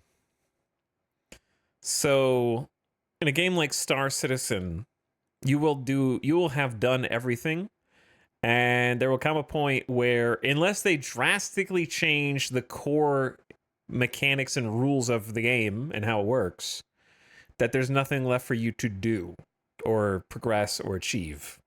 Like, they're going to introduce blueprints that I talked about with crafting. When you have all the blueprints, then you do what? Make money with them. Once you've made as much money as you can afford everything, then what do? Well, then you just keep playing if you like PvP or the player interactions. But effectively, every game in which there is meaningful progression in a multiplayer environment that is not, say, an MMO like, for example, resets in World of Warcraft or Final Fantasy XIV or any other MMO come in the form of expansions. So when there's a new expansion, you have full new sets of progression that you have to continue through, that your old build is no longer good enough because there's a new level cap or new raids that you have to get the right eye level for, right? There's the ceiling keeps getting raised. And for them to do that in a game that's less about collecting items and eye level and stuff like that, and more about sort of upgrading your capabilities via buying new ships or building a base, there's going to come a point where you're just done, but all the old stuff is still there, right? So like if everybody builds on Pyro, let's say 1,000 players build in the new system when they introduce base building, and they mention that there's no tax there. So presumably your base will be there indefinitely unless there's wear and tear and it disappears. There's going to be a lot of people who stop playing and now their base is just over there and it's been taking up that space for a year now or whatever. You know what I mean? Like there's going to be like the echoes of the old players and make the universe look more dead. Things like that. It's good for server health and creates an equal opportunity for all players. Yeah, especially if you started like really late in the game. This is why I'll never play EVE again, for example, because I'll never catch up to where they are. It dissuades people from starting fresh post-development. But you'll just hit a ceiling and be like, what else do I do? And that's why like Diablo 4, I'm playing a season character that the season lasts for 3 months. In that time, less than that time, some people have already finished. They're like, okay, I've done it. I've gotten all the loot I want to get. I can do all the content I want to get. But then when you start over, you maybe pick a different character or a different class or something like that. And sort of being restricted or pursuing different paths to success is the benefit that a wipe or a reset gives you that you would otherwise just have to pretend, which isn't quite as much fun because you're the only one doing it. Like it's fun when everyone else is too, and you guys are all, you get to experience the rat race again, right? When 1.0 launches and the doors open, the floodgates open, and everybody starts going, they're like, no more resets after this. That's a fun element of the game that you'll never get to relive again because they'll never presumably wipe again, right? So it's like a bottled area of fun that when you do reset every so often, you get to sort of relive those fun aspects. It's like if you were playing, I keep referencing Rust, but it's fun in Rust because everyone initially for the first few hours of a new server is using bows or crossbows or they're using wooden spears, right? And then a week goes by and everyone is in full armor with bazookas and AKs and like helicopters and shit. You know what I mean? So you'll never get to experience that kind of like low-tech aspect again. Everyone just kind of stays at the end. So some kind of resets are good. My solution would just be what the developers would not want, which is just have 2 servers. You either play on the permanent universe or you play on one that wipes every 6 months or a year or something like that. I would just have 2. And you just play on whichever one you want. 1.0 is more than just they'll never a number do that, change. I don't think. It's the beginning of a new phase of development of the game. Okay, so we know what the 1 is and the .0. But before we move on, I want to address one important point. And for this, we need to go all the way back to the beginning. Here we are, the Kickstarter. As a backer myself, it brings back memories. And it also reminds me we had a lot of stretch goals. And one of those goals was 100 star systems. Oh yeah, we looked at the stretch goals before. But, and there is a but, the star systems of old are not the star systems of today. They were based on the privateer and freelancer model. They were unexplorable planets with an isolated and small landing zone and had automated landings. And we all know how that went. To give you an idea, Stanton had 4 points of interest, and the entire 100 systems only had 90 POIs. Compare that to Stanton today, and we have 1,626 points of interest. And that is going to be dwarfed once we start using the Starchitect tool you saw yesterday. Starchitect.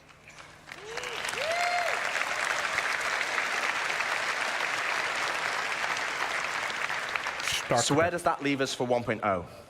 Well, we will not be launching with 100 star systems. Every reset, you'll have the people who paid who begin with Idrises and Javelins day one. Yeah, well, that's why when I was doing the Zero to Hero, our idea was one server that is like you can voluntarily play on where nobody's purchase ships exist. You just have like a hardcore server where your lifetime insurance is no good. You're paying for the in-game ships. Like everybody starts. My ideal is you pick your starting city and your starting location, and they've already talked about putting content at the landing zones that you can do jobs locally without even traveling, and you work there and earn enough money to do anything.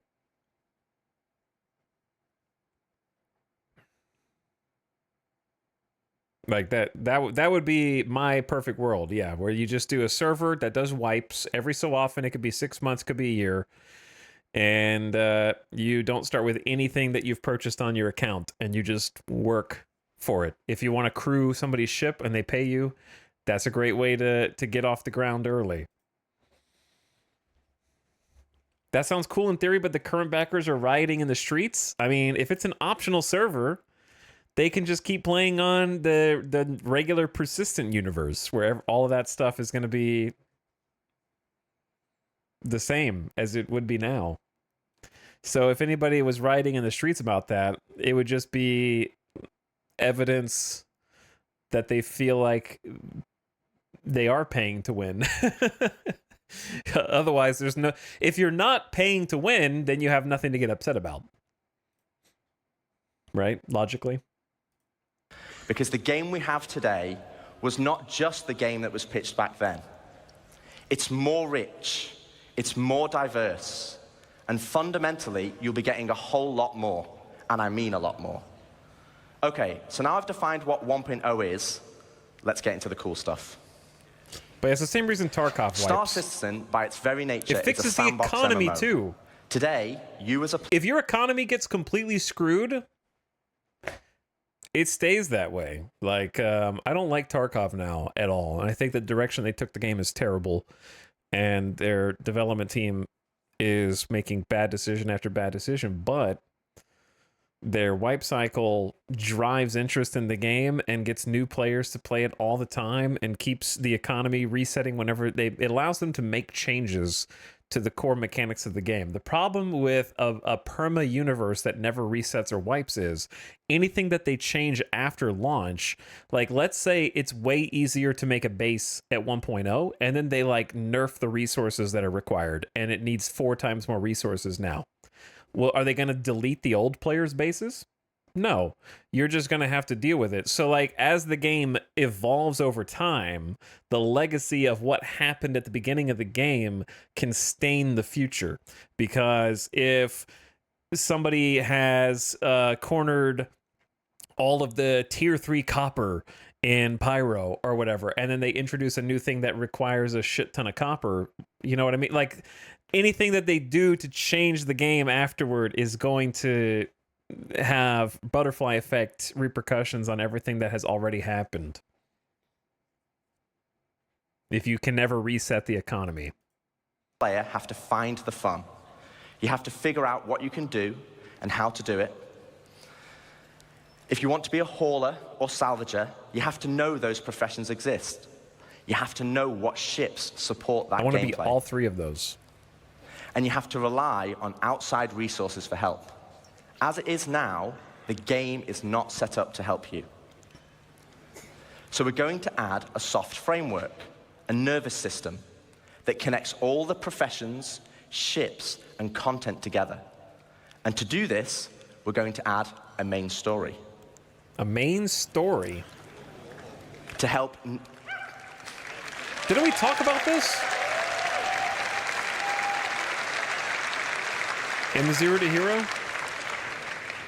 To help new and existing players, to help discover all the exciting features and content we have, to take them on a journey of discovery of what the game has to offer.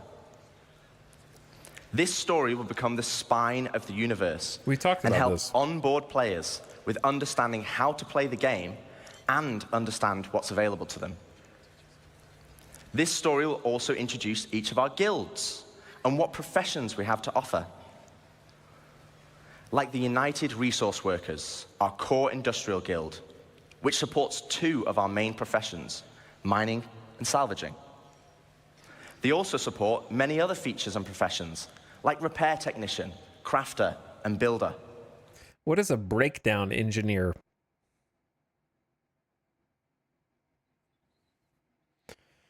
What's up, Michael Mushi? This doesn't look like satisfactory. You must have missed the 4 days that we played the trading card game sim, and also the first day of this. So welcome back. You seem to have missed an entire week plus of streams. Your late joke has been noted, and thank you for the 9 months. They break down things for you. But yeah, a story is great. I don't like, obviously I'm a lore nerd anyways, so I like game lore and I like it to exist so I can get into it. I'm the kind of person that reads all the data tooltips and all the little like item descriptions and stuff. But the main thing that we kind of they just touched on, which is what I was kind of getting at, is when you start a game, when you start Star Citizen and you're like, I'm going to play on Microtech, that's my home. You should be able to go there and spend a bunch of time on planet without having to have any vehicle, where there's little storylines, little quest givers, like things for you to do there. And it should be a mingling of a story campaign and sandbox gameplay, where those dudes, like they're talking about here, are going to be like, listen, I need you to go switch a fuse. That's how you do that. I need you to get a hand salvager and help me out over here. That's how you do that. I need you to go to the refinery and put it in order for me. That's how you do that, right? Like an extended tutorial. That's the obvious thing. But the less obvious thing is, in my opinion, these should introduce you to the different little story threads. And by completing those stories, which will be like one and done, not infinitely repeatable, but the idea for me is that I wish that they would implement, maybe they'll talk more about this in a minute if I give them a moment, but our idea was basically there's a storyline and the tendrils break off. Like there can be a salvager storyline. And when you finish that storyline, you're building rep with whatever guild you're working for. And then once you complete the storyline, then it opens up the sandbox missions, right? So you don't get necessarily the Kovalex shipyards telling you to haul this box here until maybe you've like gone and met with them and done a couple of missions for them, and then they start opening up. So you go through the storylines once and then the sandbox bubble opens so that you can infinitely replay content that is offered to you after completing the storyline, introducing yourself to the characters and building rep, right? So you can get earn rep by doing their missions, and then unlock the ability to earn more rep by doing their sandbox clusters. And sure, there can be some sandbox stuff that's not tied to like a mission chain as well, but imagine if you didn't get the best shipping offers until you've satisfied different like CEOs, or basically iterate on the rep system as it stands already. Yeah, well, assuming there was no wipe, Dragobot, we're assuming there's no wipe here, because you'll never have to replay them, because they say they're never going to reset. So you just go through each one once, and then you open up like new missions, new paint, maybe new ship variants, maybe new weapons that company sells because you've earned it by doing missions and stuff through them. But anyway. Guilds are hugely important in Star Citizen. And as you know by now, guilds are comprised of many factions. As you work for each of these factions, you will gain guild reputation. You can then use this reputation as a currency to purchase guild-affiliated rewards, like ships, blueprints, and items. And each guild will have a unique inventory of what they offer. Alongside economic growth, guild reputation will become a core progression of the game. And to talk more about guilds and our main story, I'd like to introduce David Haddock onto the stage, our very own narrative director. He just said what I said.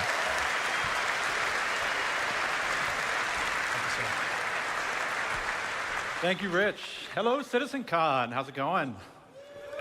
I want to be fuel gatherer. So yes, 1.0 is very exciting, and it's going to provide us probably our first real opportunity to finally inject a massive amount of narrative into the game. But we're looking to do that in several of ways. Now, Rich introduced the main story, so let's get into it. What exactly is that? First, it's a narrative experience. This will be a crafted story through the star systems and professions of the Star Citizen universe, taking players on an exciting adventure that will finally kick off the growing tension between Earth and Terra. Yeah. It will be NPC-driven. So while Squadron 42 will always be the place to go for AAA cinematic adventure, we're bringing a lot of the techniques that we learned from that to capture and build a cast of dynamic characters, some of which may be familiar, for both this story and the PU.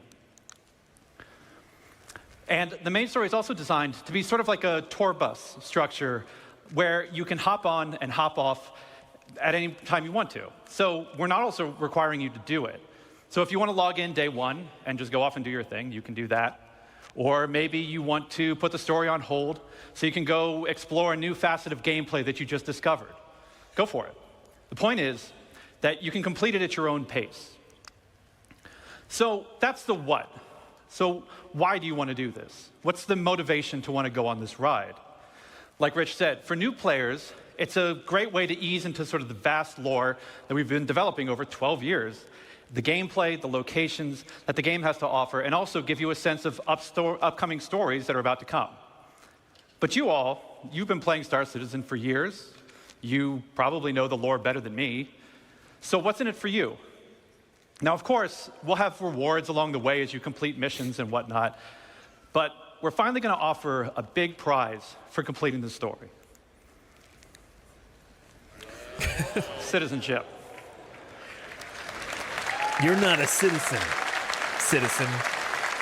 What does that mean? Why are we clapping? So, many of you already know this, but for the uninitiated, in the UEE, there are citizens and there are civilians. Citizens are members of the population who have demonstrated a commitment to bettering the Empire, and as such are given benefits that civilians just don't have. Now, what those differences have been debated in the community over years. 1.0, we're finally going to answer that debate. They're going to answer the debate. I won't get into the full list of benefits that we're going to offer, but can reveal that one of them will be around land ownership. Citizens will be able to purchase land anywhere in the UEE and enjoy the security that comes with it. But civilians will have a couple of restrictions as to which systems and which planets they can buy on. Okay. So that's the why. So Star Civilian. Where is this adventure going to take you? Well, 1.0 is going to include 5 star systems. This story is going to weave you through all of them. Okay. But where exactly are you going to go? First, we've got Stanton, which needs very little introduction. I'm sure you're all very intimately familiar with these 4 corporate-run worlds. Freaking grim hex. Since I do lore, I figure I could take the next hour and just walk through each one of these. But I'm kidding. We've also got Pyro, Land of the Lawless. A volatile star at the center of the system is the perfect metaphor for the constant struggle between the gangs and survivors trying to hack out an existence here. If you saw Ian's location presentation yesterday, then you know that he reintroduced Nick's system. There's another unclaimed system that's currently home to the People's Alliance, a wannabe independent government formed during the Messer era, but now struggling with the burdens of governance, a growing outlaw presence, and a new threat on their doorstep from Vandal raids. Ian also made another big announcement of our 4th system, Castra. We're getting fewer situated planets along per the former system. Perry line. This was a key strategic system to launch an attack if the Cold War between the humans and the Xi'an ever escalated. I want to live in Castro. So that's 4. Do you guys want to know 5?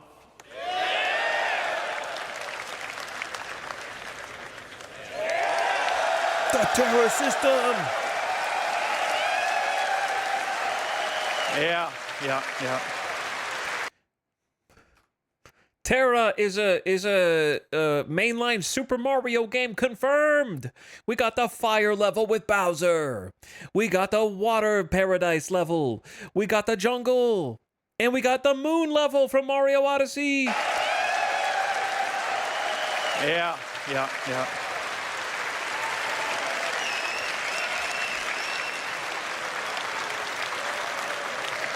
We're finally doing it.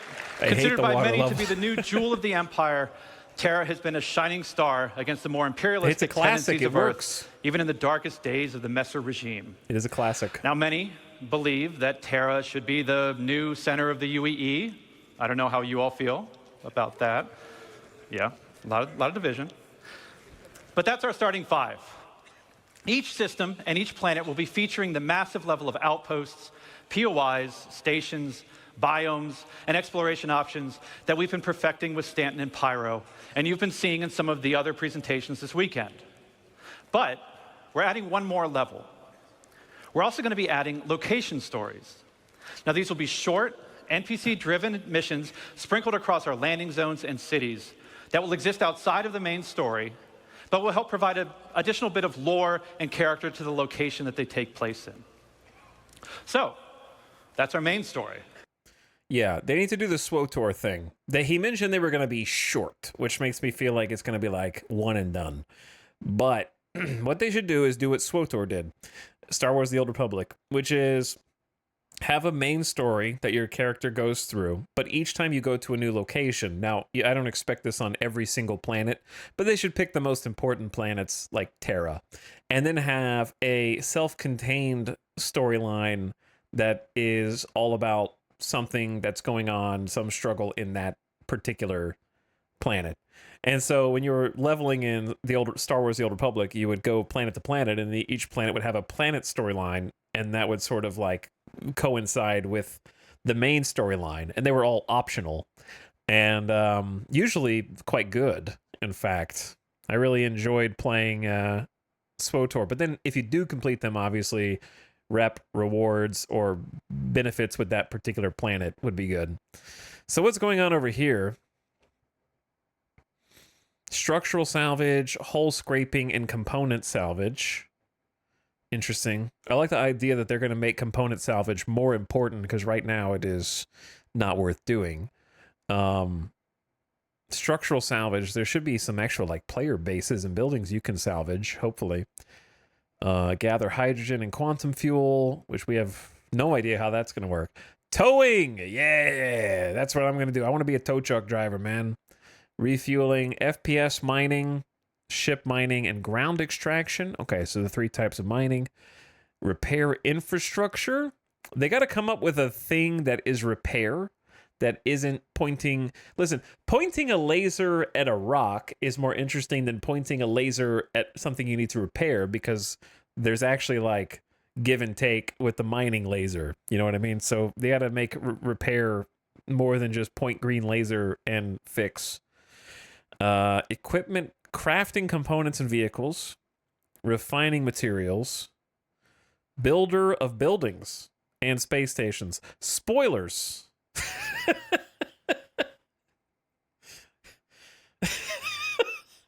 Bro. Did they think nobody is gonna read this page? Let's talk more about the guilds that Rich mentioned. First, a quick recap. Guilds act as a governing body for clusters of professions and factions with a reputation and progression system that will offer rewards the more you work for them.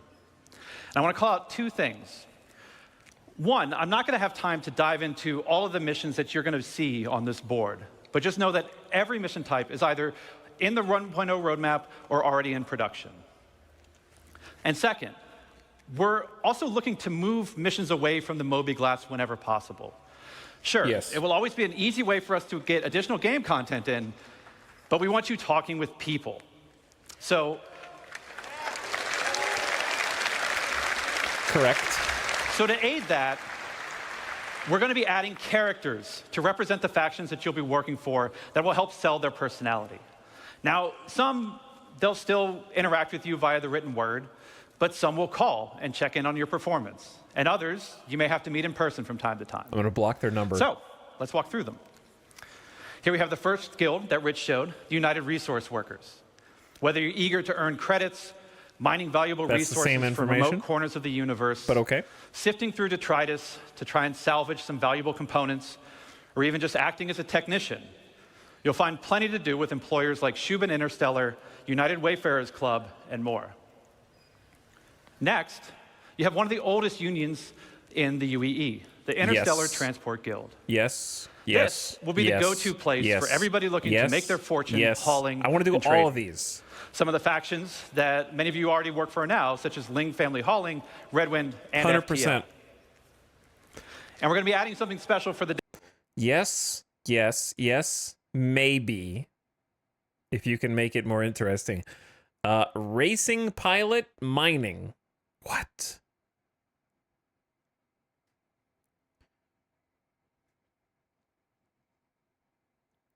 Death race, arena commander. The Cargo Olympics? Wait. Oh, this is the Sports Federation? It's a race to mine the fastest. Daredevils out there. The Imperial Sports Federation. A mine-off. So aside from the usual racetracks that are both legitimate and illegitimate, we're actually going to be leveraging some of our existing mechanics to build new sports and provide an outlet for all you Murray Cup enthusiasts, Cargo Olympians, and competitors to see just who's the best out there. For those who dream of exploring, I'm sure we have a couple here.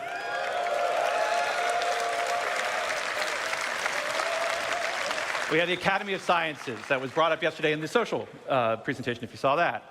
This is a science guild that will include factions like the Imperial Cartography Center, who will task you with a variety of missions to better understand our universe. Capture animals. Okay, I'm with how Copian AI currently behaves, I'm struggling to believe this is going to be coherent. Collect animal parts. All right, sure. Kill them and rip their teeth out. Hunt them. These are the same thing. Retrieve and research. Nintendo has entered the chat. Retrieve and research something. Rescue person and firefighting. How is there... This is not going to exist. There is nowhere that a fire can exist where someone can be called in to put out the fire and that'll actually like... And it's for science. Yeah, firefighting for science. I want to be a carfter? What are you guys talking about? Where's that?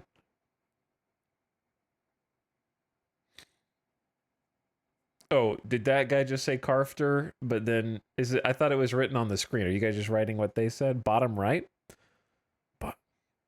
I'm the bottom right.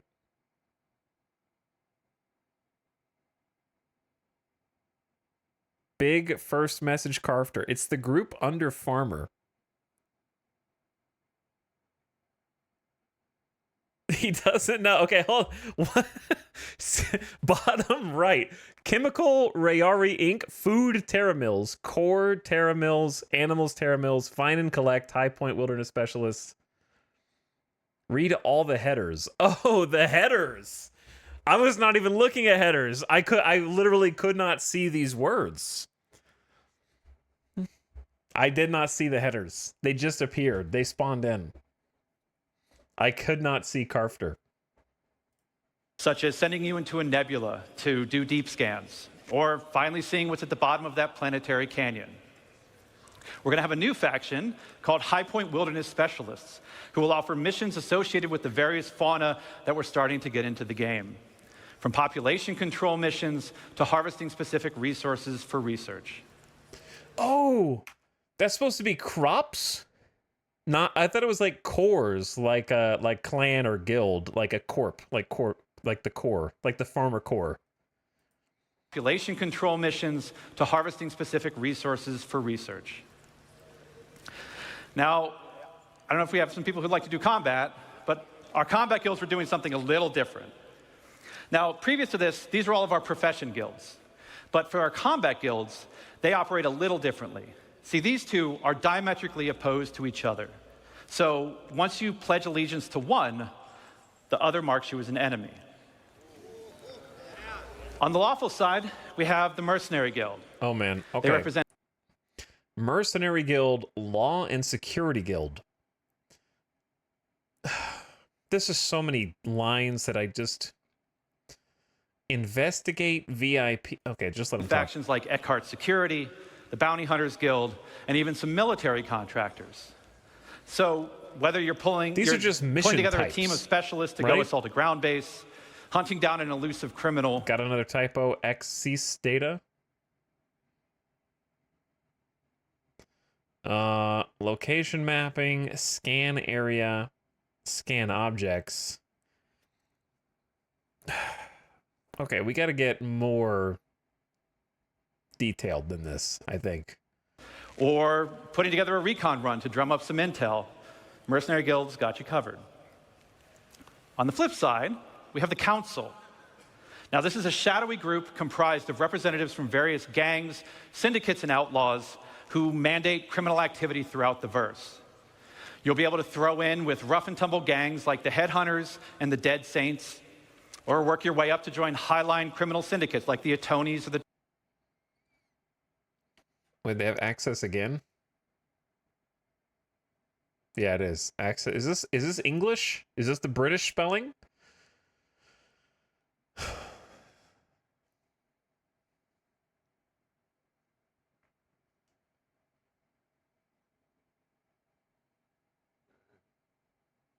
I bet they copy pasted that block of bullet points.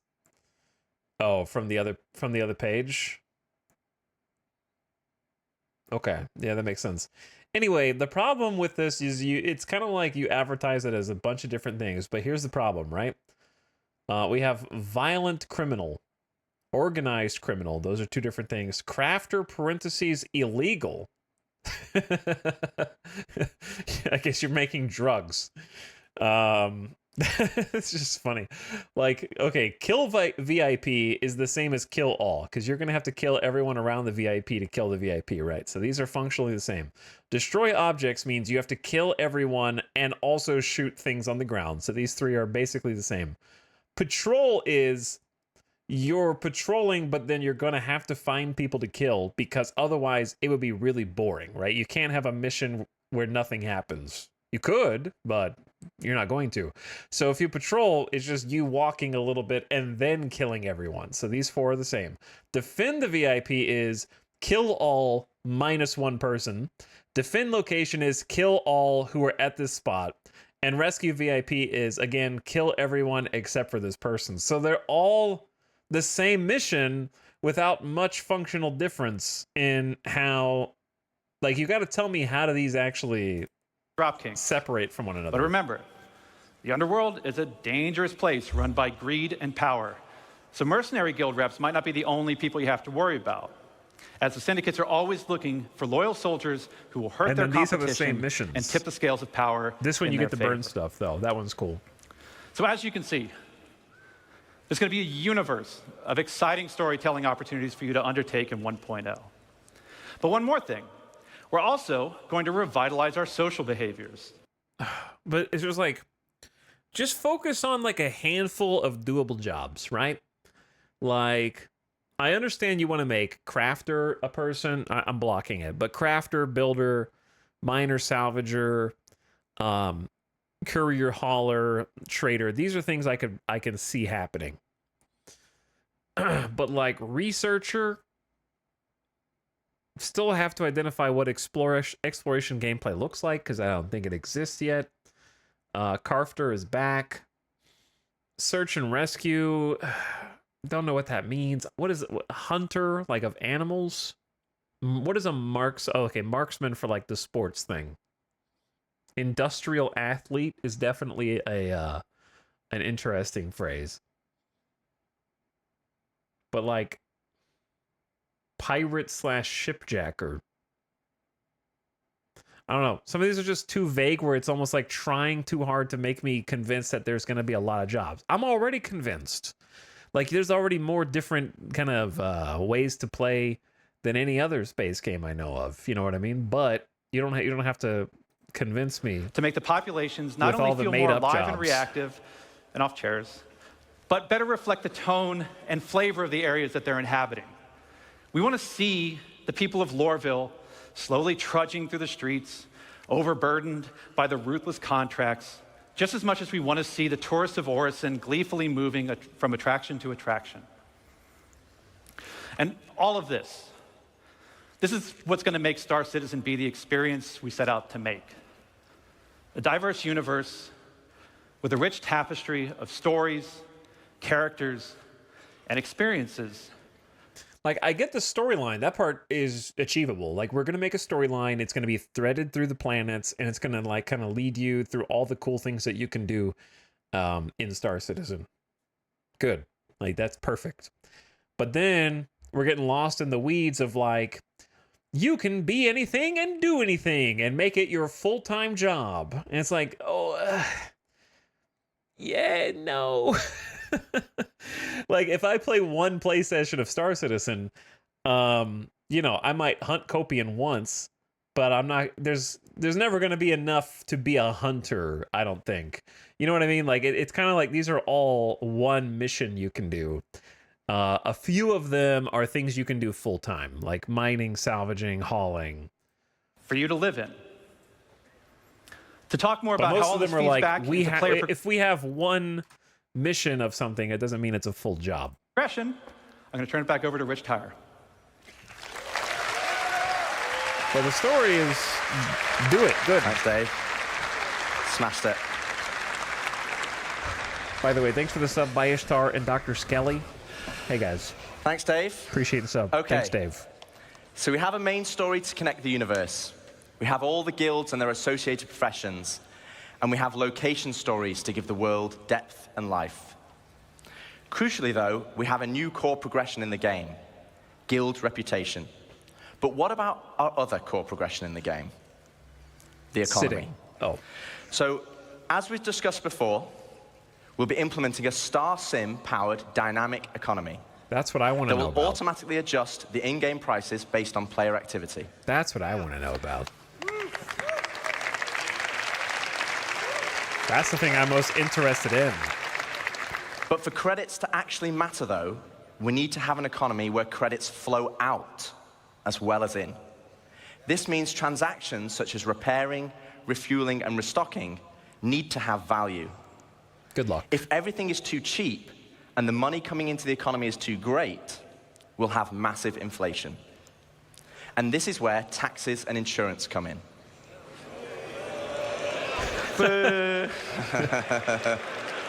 Taxes and insurance.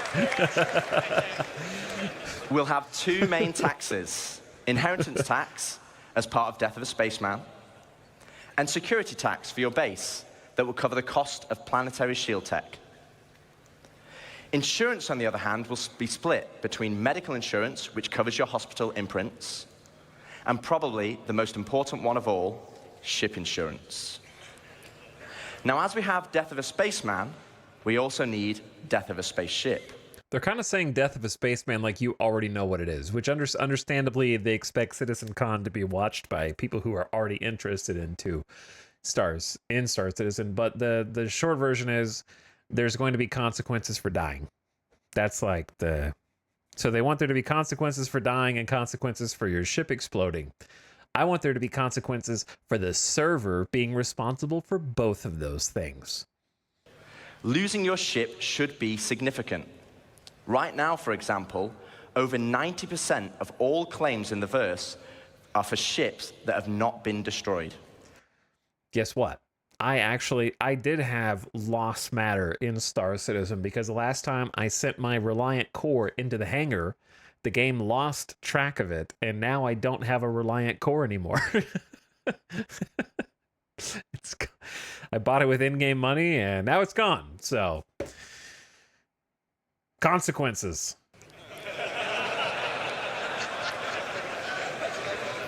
And this is where ship insurance and our new warranty mechanic comes in.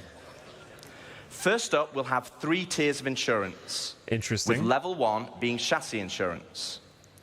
Level 2, chassis and component insurance. And level 3, chassis, component, and decorations insurance.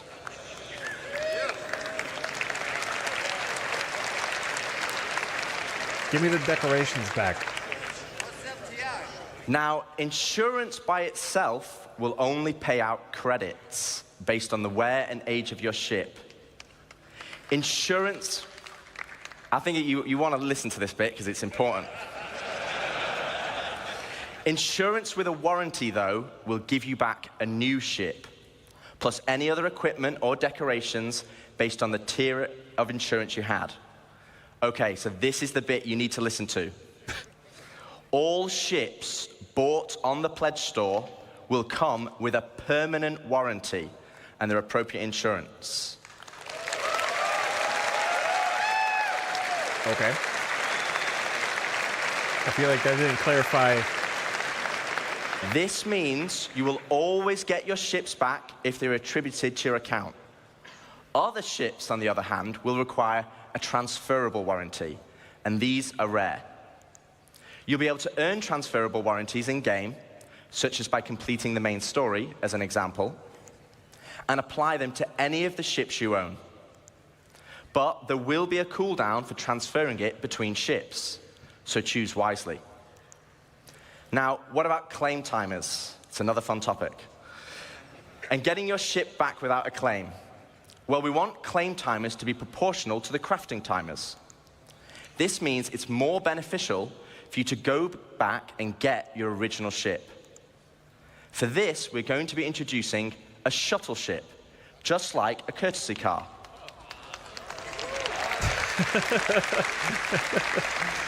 Okay. You'll be able to claim the shuttle at no extra cost to most locations and then fly it back to your original ship. Once back in your ship, the shuttle will automatically return home. Okay. What happens when the servers kill me in the shuttle? If your ship has been legitimately lost, though, then you'll need to claim it back. And as we'll be increasing claim timers, this will mean some ships will take longer than others. Okay, what happens when I'm flying my ship and I destroyed a reclaimer flown by AI and it crashed upside down and I back my ship up and lower the ramp with the engine still on and I jump out of the back of the ramp onto the reclaimer to try to go in to the reclaimer upside down to see if there's anything inside of it, and I realize after I turn around that my ship is hovering slightly higher off the ground that I can jump back on and reach, and it hasn't been destroyed, but also there is no in-game way for me to get back to it.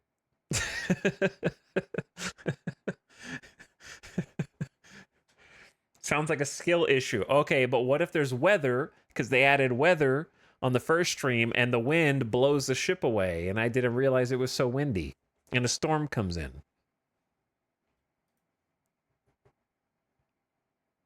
Beacon for player help. Okay, so sit there and wait for someone to answer the beacon and then shoot me after an hour and a half. All right, got it. With starter or small ships always being readily available, and larger capital-sized ships taking a long time. So it's always better to try and get your ship back if possible. Okay, so we've talked about our two core progressions, but what does that mean to you as a player? Well, firstly, it means we have a framework where we can start creating cyclical gameplay loops. But what are they? Let me show you. Okay, so right now in live, if you have a prospector, you probably enjoy mining. And the reward for mining is credits and the enjoyment of the activity. But in 1.0, you might be mining for a whole different reason. And this is where cyclical gameplay loops come in. Firstly, let's add all the manufacturers and ships in. Oh, okay. I'll just give you a moment to take that in, because there's a lot. I actually had to ask them to take the variants out, because it didn't fit on this slide. And let's zoom all the way into the prospector, a stalwart of the mining community. But let's say I really fancy acquiring a military Mark II Hornet. Let's go on a simplified journey of how I could get one. Firstly, I know I won't be able to buy it, as it's a military ship, so I'm going to need to craft it. That means I will need the fabrication hangar blueprint. Luckily, I can earn it by doing mining missions to gain rep with the United Resource Workers, and I already have the perfect ship, my trusty prospector. With blueprint in hand and some excess credits, I can now purchase... So Shubin Interstellar is selling blueprints for military fighters?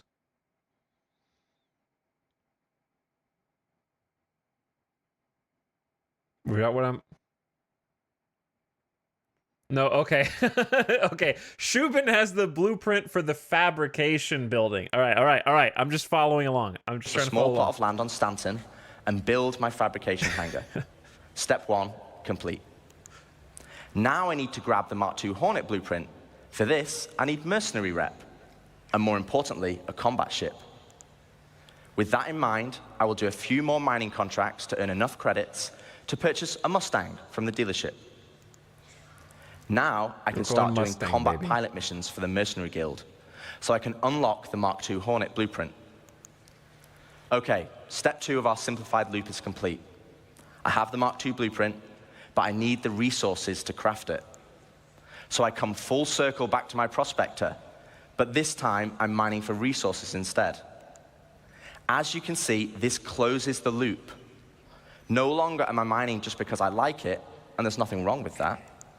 But now I am mining for a purpose and for multiple reasons.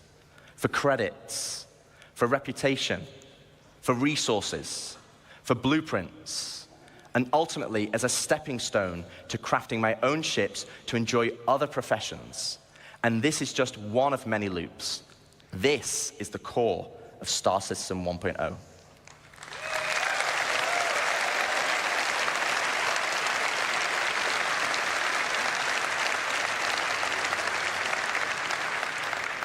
Player set goals that weave between sandbox gameplay and the soft framework we are adding that give meaning and progression to our professions and features.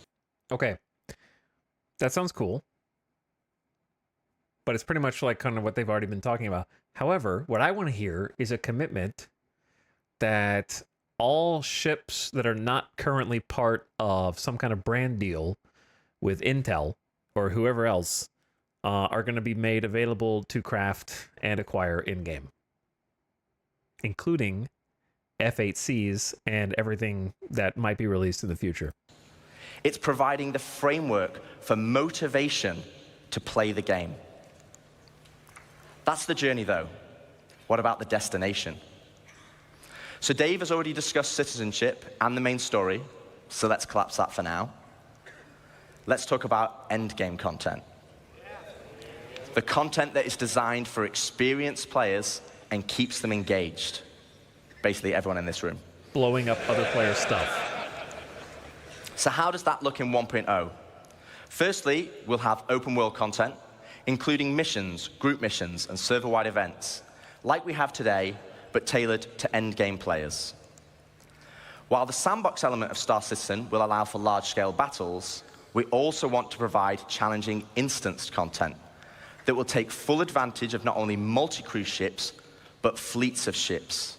And you kind of know how we do that, right? You saw that yesterday. And as you progress through the guilds, you'll be able to accept high-level contracts from government agencies who will offer prototype and military blueprints as rewards.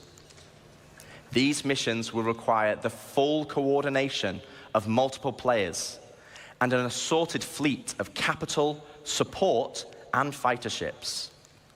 You will finally be able to become the admiral of the fleet, directing your armada from your hologlobe, which, yes, is a feature included in 1.0.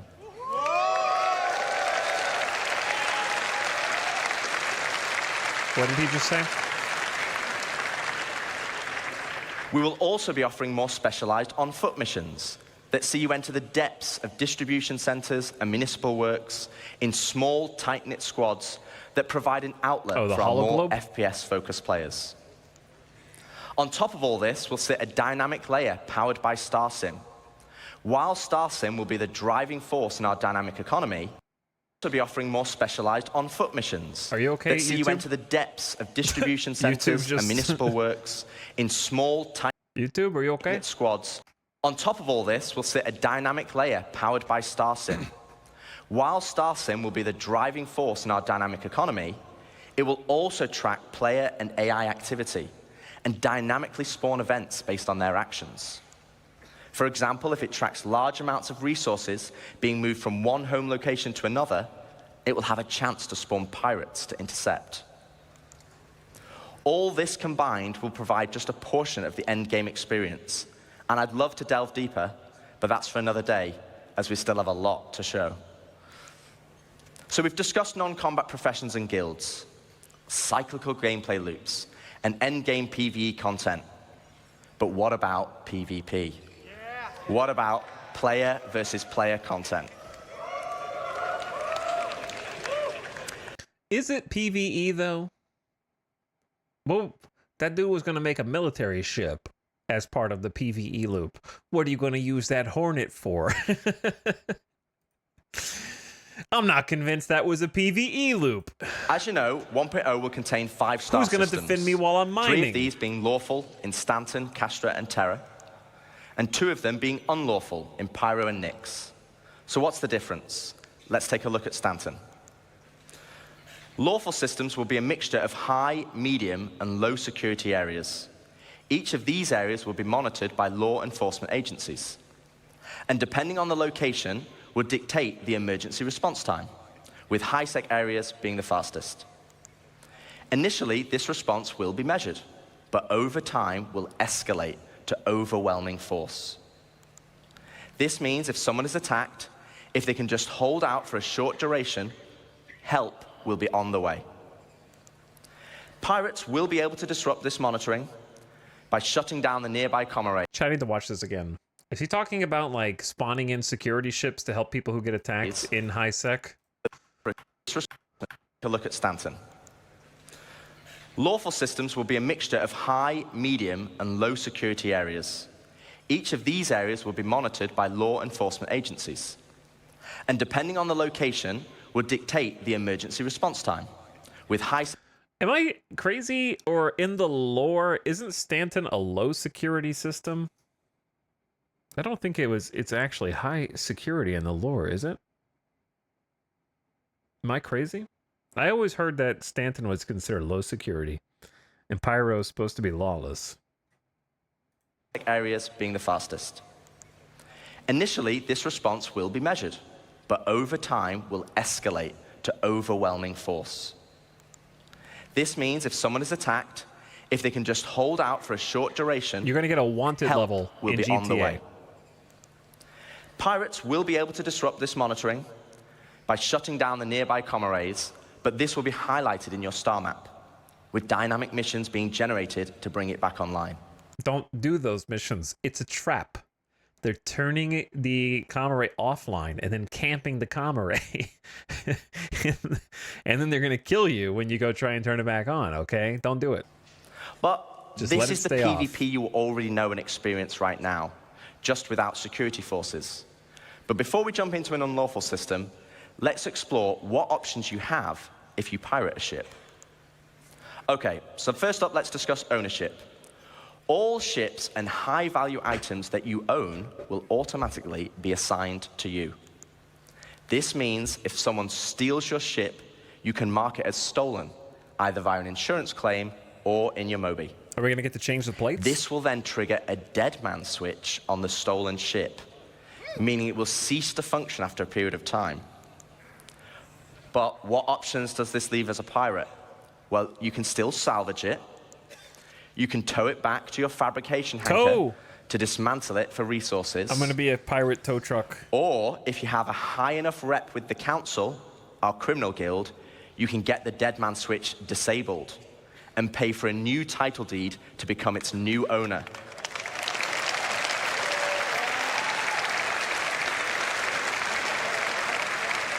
Pay and spray.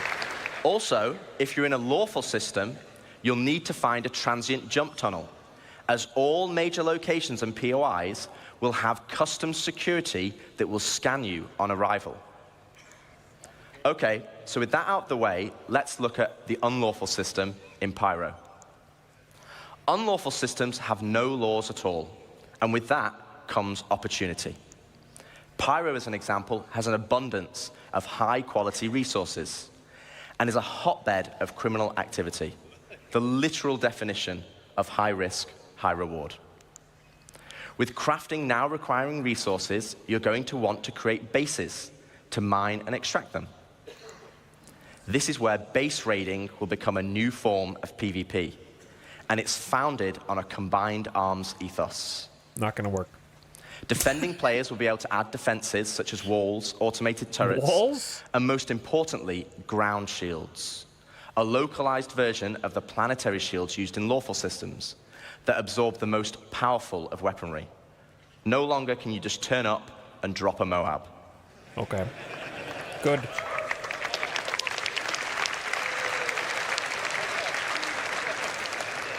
One huge difference, though, compared to planetary shields, is that these shields can be disabled.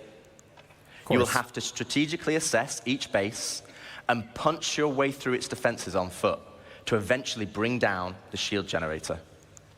Once the shield is down, then you have options. You want to raise it to the ground, you can bomb it from the air. If you want to extract all the resources, though, you'll need to infiltrate the base using explosive charges and hacking while fighting off the defenders. This is getting more unbelievable the longer I listen. Now, both piracy and base raiding is founded on sandbox gameplay. And again, that's the essence of Star Citizen. Holy shit, bro, is this Rust? I told you it's Rust! Dude, every single person who builds a base in Pyro about to get offline raided while they go to their desk job, man. Waiting 4 weeks for your base to get built only to log back in after work and be like, well, guess I got offline. You wake up in the hospital.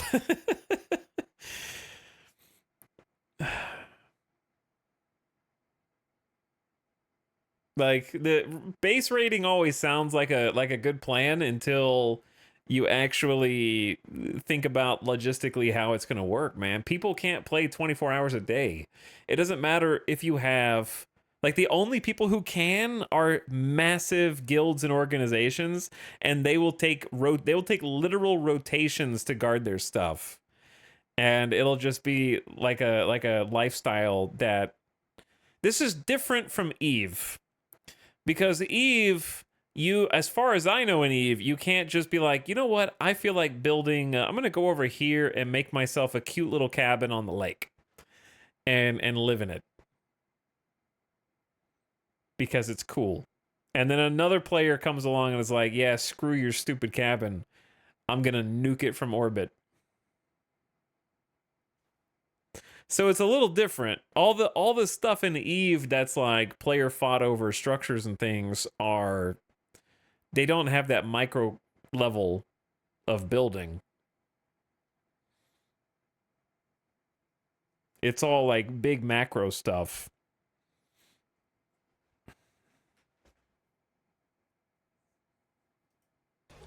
But we want to add more.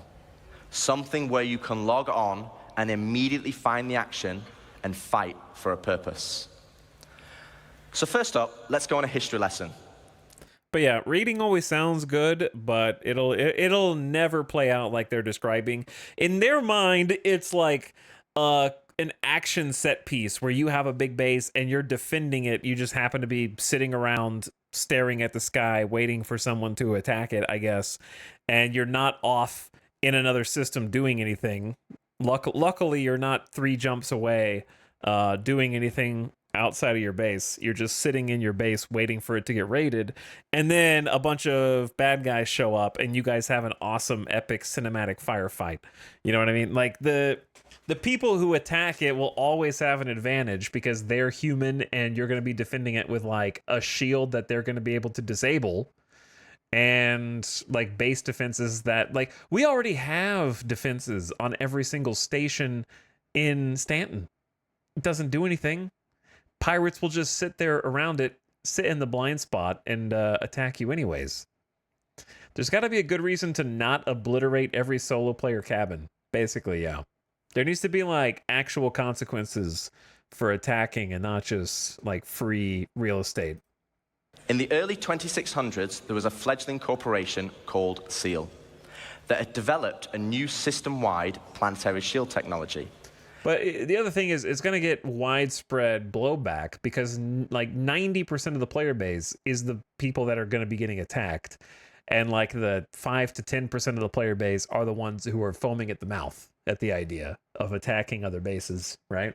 So it's very much like a large amount of gameplay mechanics that seem to be honed in on the small toxic minority that is going to be taking advantage of it. The same technology that will provide protection for your bases today. To prove this tech, they wanted to use Nyx and Pyro systems as a testbed. With the promise of high-quality resources, Seal lured independent miners to man the shield network in exchange for shield protection for their settlements. As a prototype, Seal couldn't provide total coverage over all the mining settlements, and so they created the Seal Tokens program, allowing the most industrious factions to purchase shield coverage for their work. The network consisted of multiple linked bases on the ground that then linked to several stations in orbit around each planet that then connected to the nearest relay in the shield network, which eventually linked back to the shield core, which oversaw system-wide distribution of the shield technology. I have no idea what we're talking about now. Factions could then earn Seal tokens for working on any part of the network. They could then use these tokens to buy shield coverage. But with the competition amongst factions being so intense, Seal was only able to offer shielding to the hardest workers.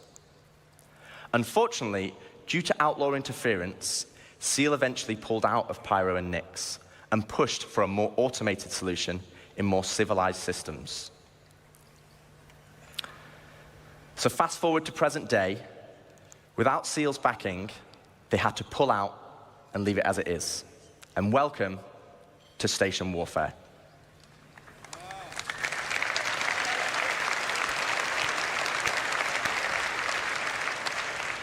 Please clap.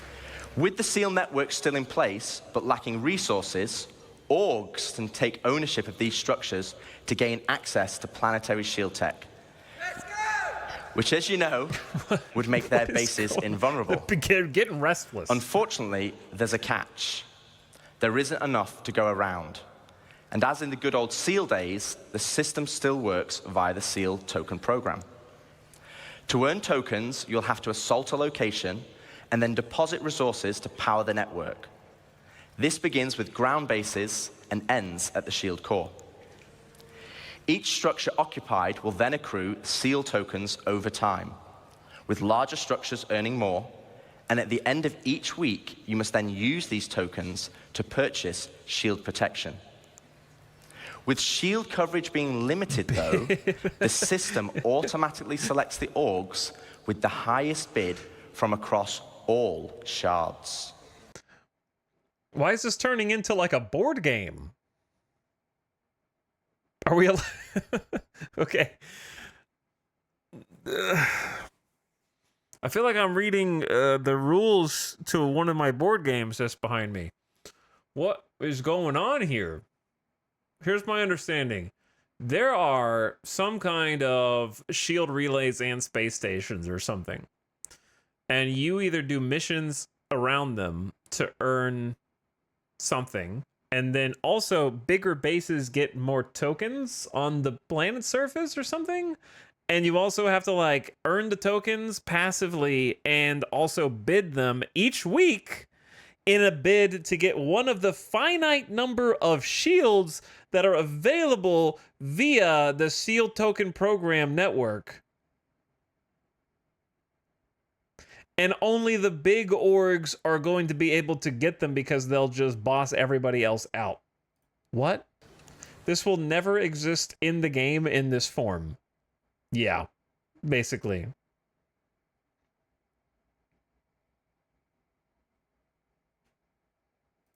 Let's rewind like 10 seconds. Purchase. And at the end of each week, you must then use these tokens to purchase shield protection. With shield coverage being limited, though, the system automatically selects the orgs with the highest bid from across all shards. Meaning for that week only, a certain number of orgs will gain access to shield protection. Okay. So this is a chance for your org to become the de facto leader of a system. It means you'll be able to log on and immediately find the action and fight for your org. And finally, it's not just sandbox PvP or ganking. You are fighting for a purpose. So once you've won your bid, what then? Well, to talk more about that, I'd like to welcome Ian Leyland, Star Citizen's creative director, to the stage.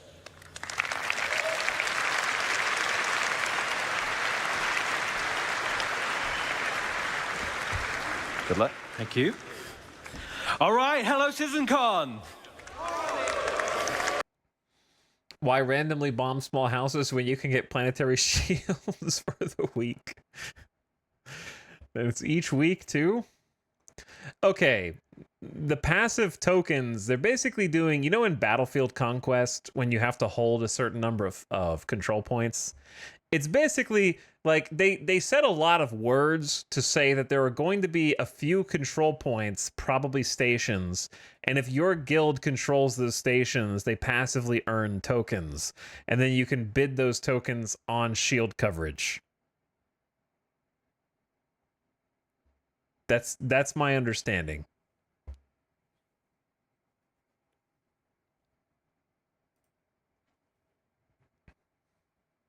It's unfortunately more severe than it first looks. It basically leads to a stagnant pyro blobbing and the risk part of risk versus reward going out the window. I'm very confused by it. Yeah, it's like PlanetSide 2 taking over bases to try to get the orgs to fight. Yeah. Battlefield ticket generation was a much simpler explanation. Yeah, I think that's what they're going for. I'm confused and not excited by that, but I'm willing to watch the rest. Thank you, Rich. Thank you, Dave. So to continue the conversation of large-scale endgame org activities, let's go back to Pyro 3, where the ground bases were being built earlier today. This morning, we saw the small habitat being built by Luke, and then we saw Deck start to expand the base into a commercial enterprise. But eventually, we saw a massive example of an org base. But with everything Rich was talking about, with org system-wide activities, we want to give you guys the ultimate end goal. But also the thing we need to protect. And to do that, I like that. Let's take look a up into the sky is on and the see slide. what it is. Let's take a look. It's in a book.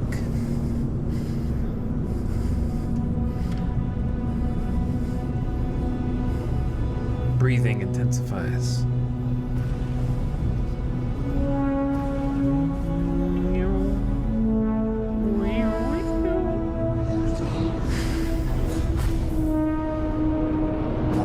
I do like the new quantum animation. It's really good. Great camera work as always.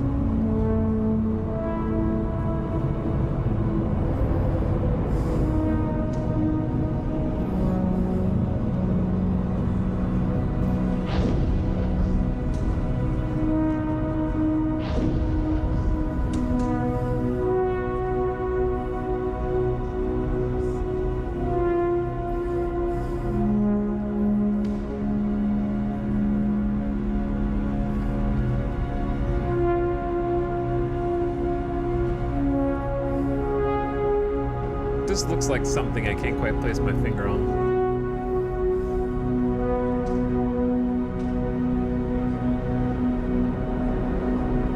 Besides a frisbee.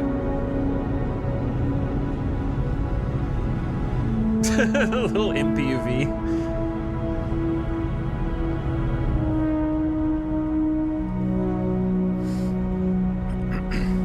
The Trade Federation from episode 1. True. True.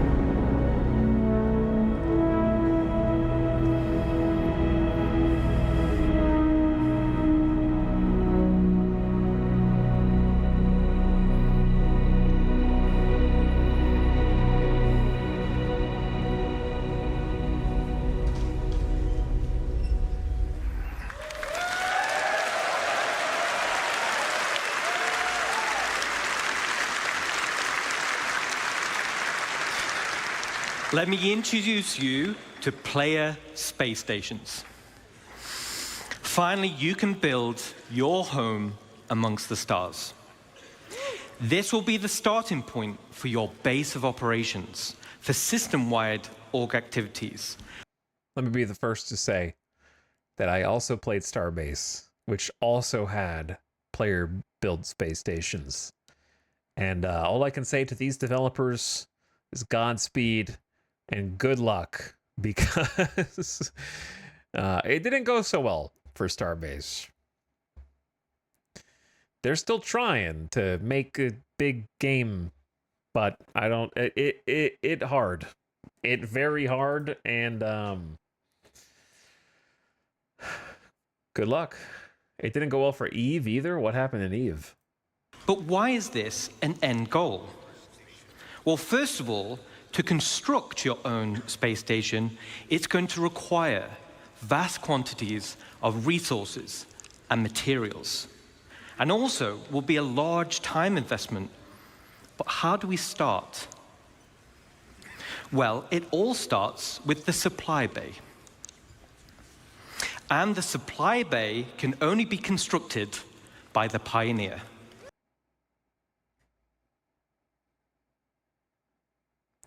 So, the pioneer's going to be viable in game, right?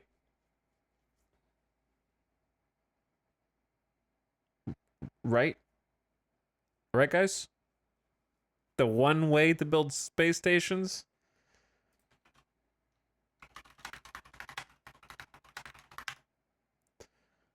Initially sold for a $750 USD war bond. Non-war bond is $850. It's not going to cost each clan $850 to make a space station, right? Right, guys?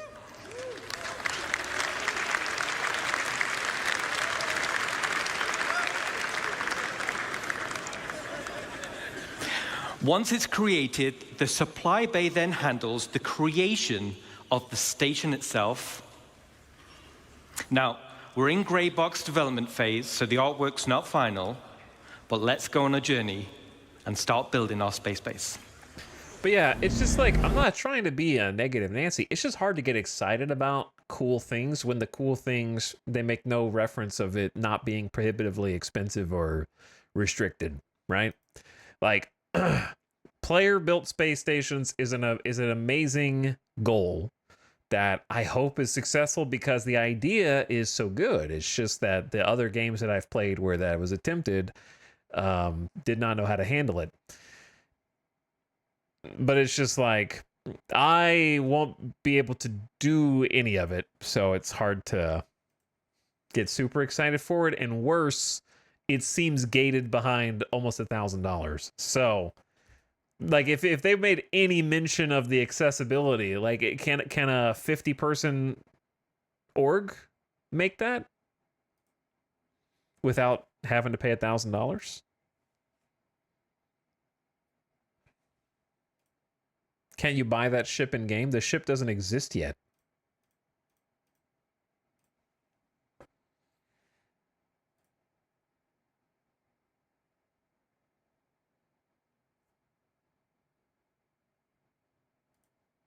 I mean, at 1.0, if it will be, then that would be nice.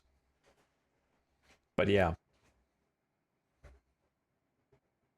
this is all big org end game stuff, right?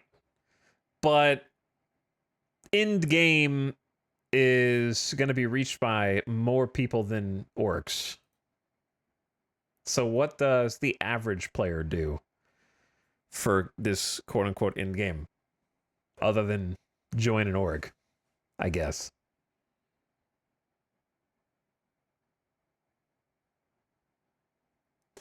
Tentacular Time Lord, thank you for the 48 months. I appreciate the 4 years. Thanks for subbing. Pickup group space stations.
See, what I want to hear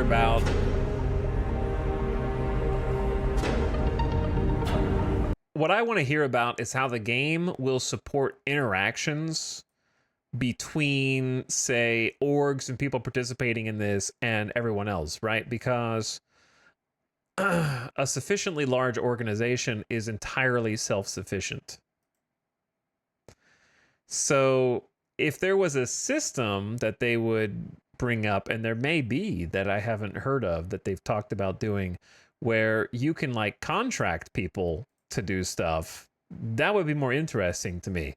Like hearing, oh, this org is building a space station and they want to contract, like I don't want to join your org and show up every Wednesday to raid, but I might be okay with helping, you know, produce resources for different groups on like some kind of contract. But I need to hear more details about that kind of thing, because that's much more interesting to me.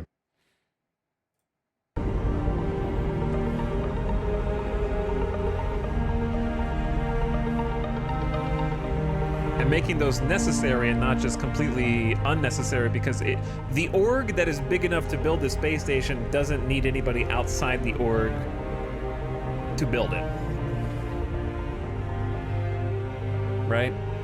It's kind of a closed loop.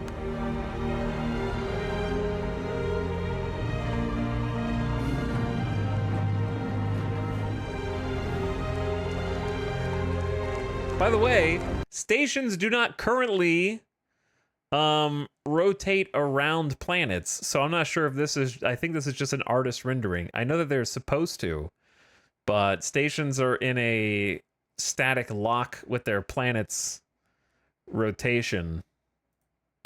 So I hope it looks like this, because it looks amazing watching it go around.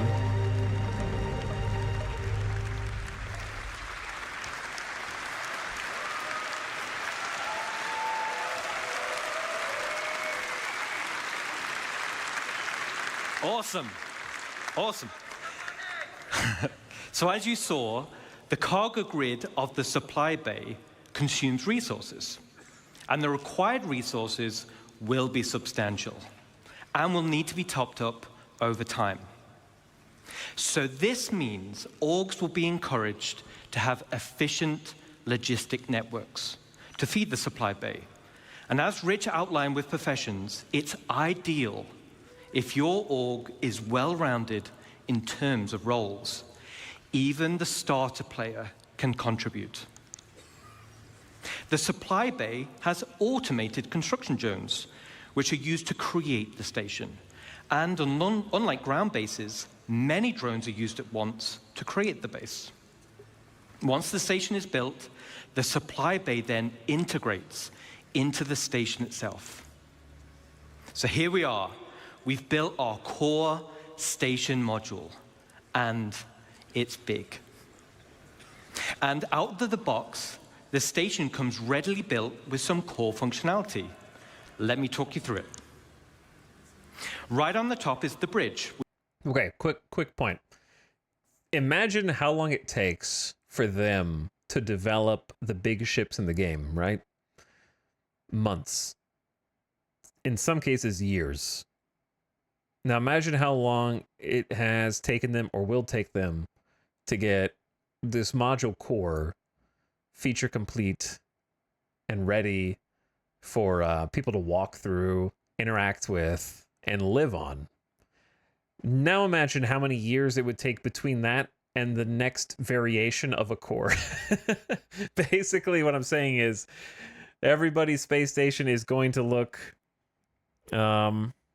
the same, basically, because there can't be more than it's going to be years before there's a second version of the module other than paint, basically. 20 minutes tops. Which is the command deck. This is where all further construction is going to be managed. From here, we can then monitor the status of the entire station. We have access to power and water management. Power and cooling is something you'll need to consider carefully. It also is an area to set permissions for who can enter particular areas, either divided by the ranks of the org itself or open to the public. And there'll be a radar station to track the activity outside the base. And the terminals to access logs of who has visited the station and see what they did. So let's jump back in game and take a stroll through our bridge.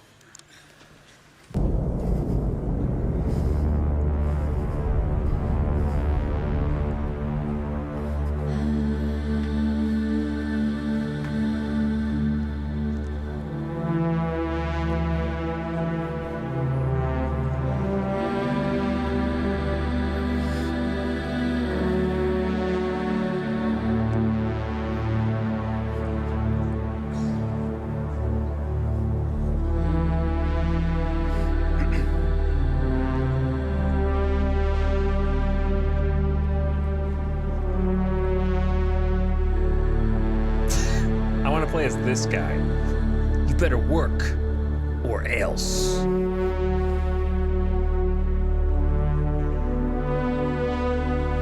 Are these like supposed to be AI crew? Or did all the guards go AFK?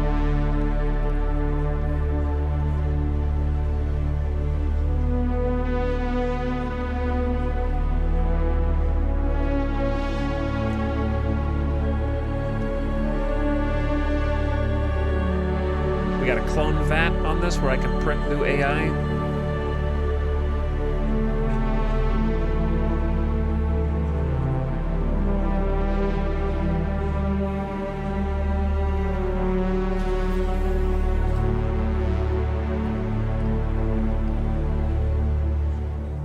Dude's doing a box delivery mission. Yep.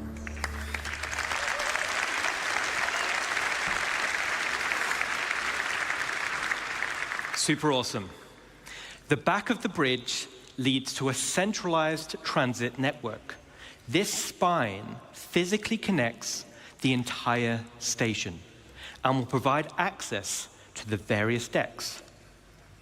Each level in the station will have a centralized lobby area, and this is your station. You'll be able to use the decorator mode, so you'll have plenty of space to theme it however you want. I gotta say, the Star Citizen concept artists are some of the best in the business. Every piece of concept art they put out is like, damn, that's some good art. And speaking of having plenty of space, this space station will have a one-to-one interior layout matching the exterior. No magic elevators.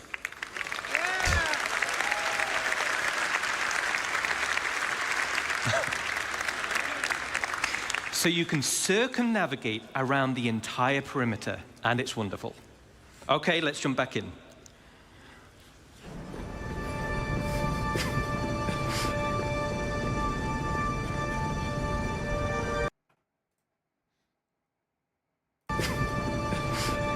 Their hair gets shorter.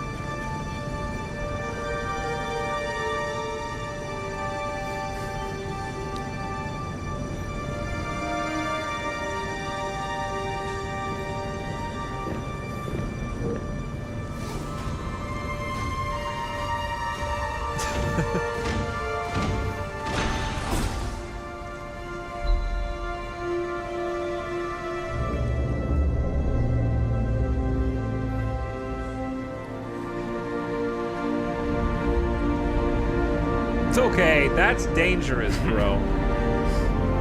Are they yelling at them? It looked like that dude was yelling at the PTV. All right.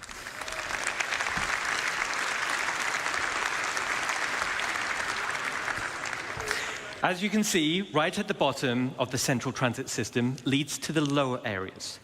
This is where you'll gain access to the engineering deck. That's some good So art. like bigger ships, this is where all the hands-on engineering and maintenance gameplay happens.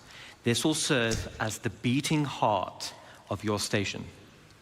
George R.R. Martin will finish The Winds of Winter before this is done.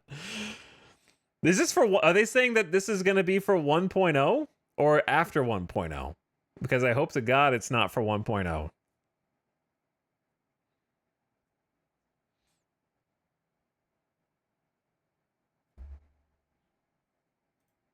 Then we have the hangar deck. And as the name implies, this is where you'll gain access to your hangar network. The base station comes with a large hangar already built, along with 2 docking collars, and also empty slots for another 2 medium hangars when needed. There will be a vast network of internal road systems, meaning you can quickly drive from one hangar to the other. No elevators needed. Okay, let's check back in.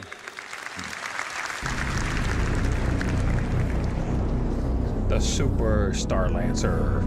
Star Lancer is so much bigger than the Freelancer, though. It's a unit.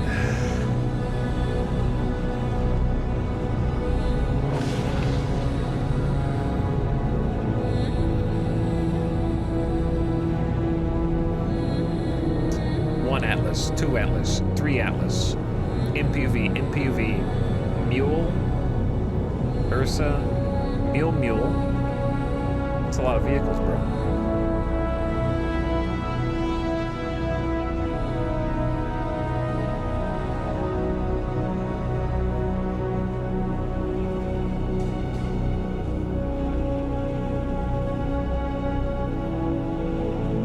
Yeah, they use the mule in like every shot as like a set dressing window decoration. When it doesn't work or do anything. It looks great though, like it looks good. I want my baby to be able to carry cargo, man. All right, so your station hangar will offer some enhanced logistics. For example, there'll be spaces for several freight elevators. And there'll be empty modules for open ship parking for vehicles and ground vehicles. And there'll be also exit points where you can simply drive out into your station. Then there'll be also an upper level for the observation deck. From the observation deck, you'll have a control room. And from here, you'll have master control over the freight elevators and the vehicle elevators. This means that even before someone has landed, their new cargo can be up into the hangar and ready to be loaded up. Now, everything we've spoken about so far is what comes with your station. Let's talk about what you can do to expand it. Epcot. As I mentioned before, the station comes with a predetermined interior network of corridors and roads. And in this network, you'll find an array of bulkhead connectors. Bulkhead connectors will come in tiers 1 to 3, which drives the size of room you're able to build. In the interior build mode, this is where you start to expand the interior of your station. The rooms will require resource and time to construct, and once built, you can rename each room, which will be reflected in the station's minimap. The interior of your station will have ample areas for you to expand. You can build generic empty rooms, and you can fill with items to your heart's content. You can also build specialist rooms, where the theme and functionality is already set for you, such as mess halls or infirmaries or generator rooms. And of course, there are shops. So similar to the small shops we built around the ground base, this is on a much bigger scale. But that's just the interior. Champagne room?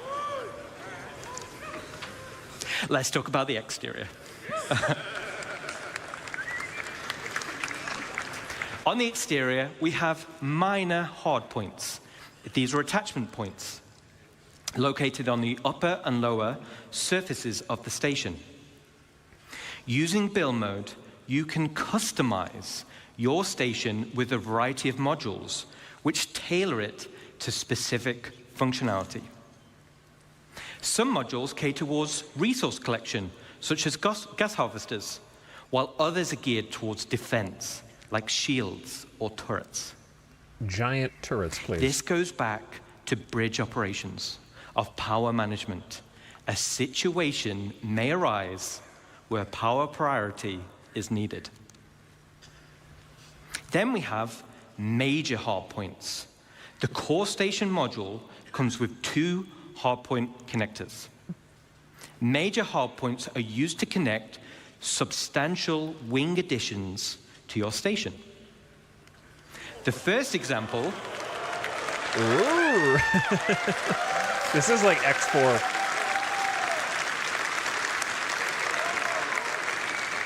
This is becoming more like X4, awesome. yeah. Thank you. Awesome. The first example is the cargo wing. The cargo wing will dramatically increase your inventory capacity. So this is ideal for orgs who are specializing in holding. Then we have the refinery wing.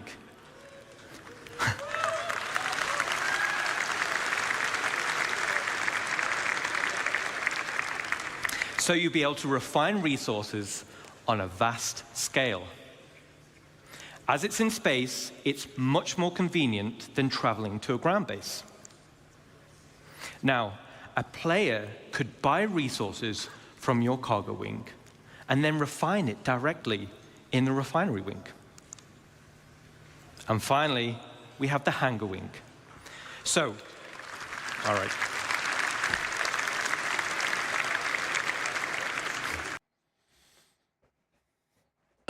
My question is, how many people do they think are going to be able to staff this thing? I mean, this is extreme enough that whoever ends up building it, this is why, again, I think it looks really cool, and the idea and concept is undoubtedly a cool idea, but it's really hard to get excited about because it's so grandiose and so specific. It's prohibitively beyond end game, I would say. Like the number of people and the amount of organization that it would be required to manage all this, because like let me just break it down for you. You can buy resources. Okay, so someone has to like set the prices, somebody has to take inventory, somebody has to make sure that you're stocked, somebody has to make sure that people are they mentioned like somebody sitting in the command deck and getting their cargo ready on the elevator. You're gonna have so many people that you're gonna need an actual like punch clock for all the different groups that are gonna have to go on rotation to keep this thing staffed 24/7, like 8 hours a day, 3 shifts. You know what I mean? Like, okay, I'm here for my stint in the cargo wing. So this is gonna be like the people who build it and staff it is going to be like a half dozen orgs who do it efficiently. You know what I mean? Like maybe like 6 to 10 orgs total who like have this and staff it. Server, they're going to hit the server cap. No one else can even be on their server. It's going to be they need a human resources department. But like, because you can't like, let's say you have 100-person organization, you still got to like rotate so there's people online. Who's going to be there in case the station gets attacked? They have defenses. You got to have people on the clock 24/7 just in case it gets attacked by another org, right? So it's just Eve figured it out 20 years ago. Eve is a bit different, though. Because first of all,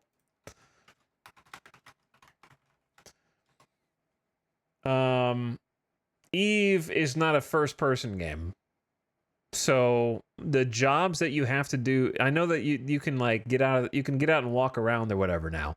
But being a first-person game where every single one of these places has to be walkable, inhabitable, and you have to get out of your pilot seat and go 2 different stations makes this 10 times harder to develop.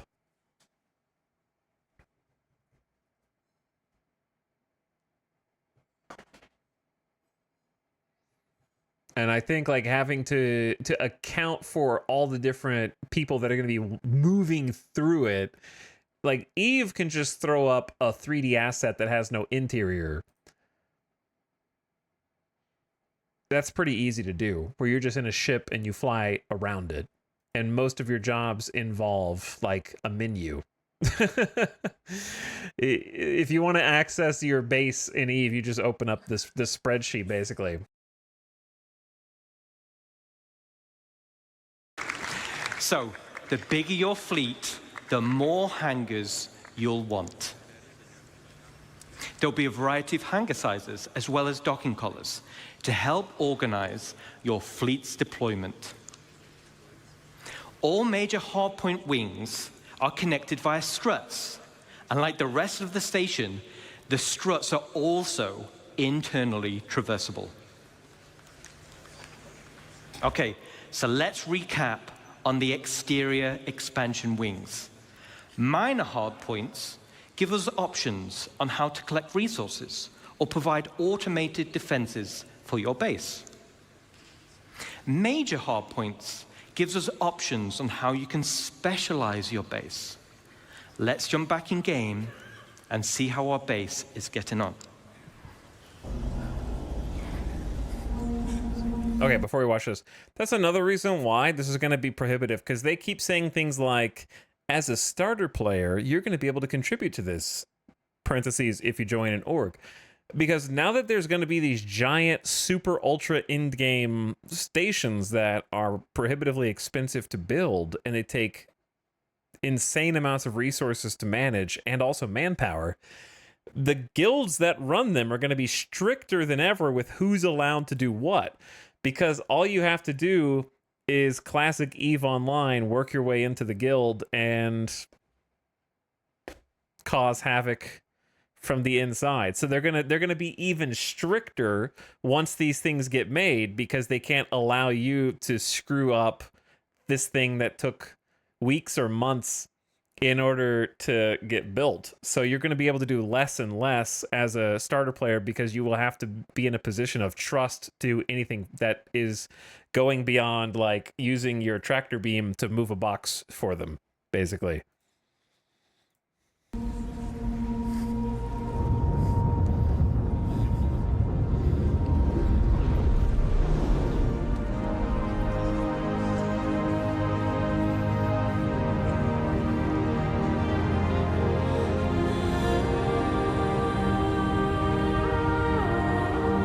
It is a beautiful game, though.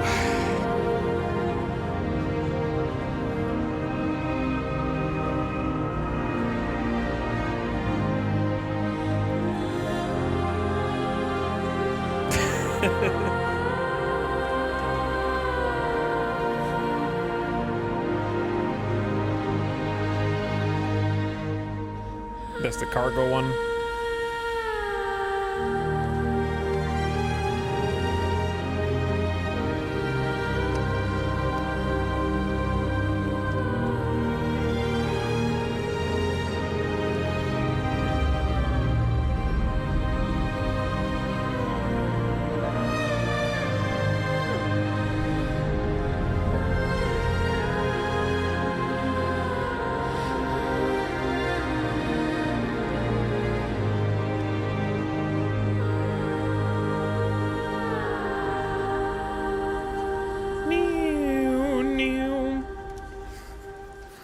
All right.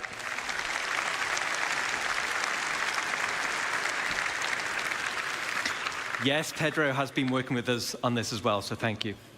Looking cool. Customization is just as important as expansion. Yellow. Similar to ground bases, you'll be able to earn tints for your station, and you'll be able to apply decals for your org logos. Oh no.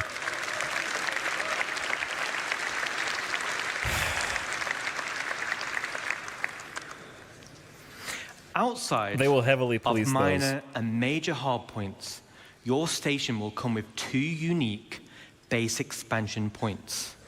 One on the top side behind the bridge, and one on the underside. The top side will be for the crow's nest.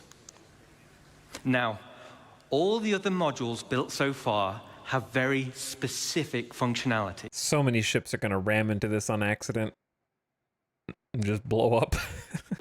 But I'll admit, this is for the org members out there who want the ultimate in personal space. Oh, you're gonna get housing, of course. You gotta have a housing wing. No stinkies allowed.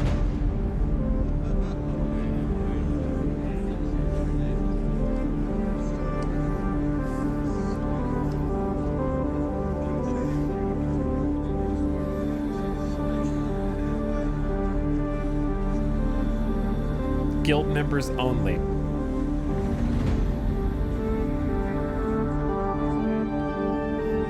You each get a pod. Oh, is this just an observation deck? I thought this was like, these were living pods. I thought they were doing like a vertical tower where you take an elevator to your room.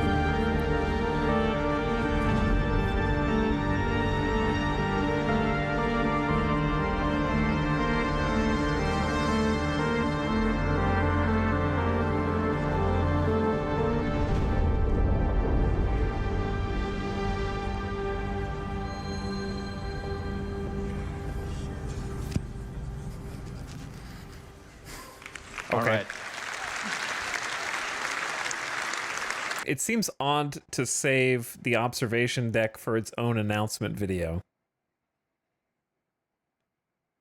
It's kind of like just like an elevator, you go up and look around. Okay. So I'm going to be flying around the verse, and I want personal invitations to see what you've done in those rooms, okay? Super cool. I can't wait to see what you do with it. Now let's talk about the underside. This is going to be for the flight deck, which also comes with an additional 3 major hard points. More hard points on my hard points? The flight deck is perfect for your rapid reaction forces. It's ideal for fighters, but big enough to fit most ships. It's the perfect home for your station's defensive air wing. And just like the hangars, there'll be an observation deck which can override freight elevators, making rearming quicker and easier during operations. So the problem with the flight deck is, in real life, in the armed forces, pilots are just like, hurry up and wait. They just sit around all day until somebody finally tells them it's go time. You know what I mean? People aren't going to be doing that in Star Citizen, where there's not, I can't imagine there's going to be like a defensive wing of pilots who's just like sitting at the bar up the elevator, just like waiting and hoping that somebody attacks the station so that they can go intercept or something. An org with a tight flight deck crew can be substantially more efficient than others. Now, this one's my favorite. Let's take a look. Somebody unplug the USB.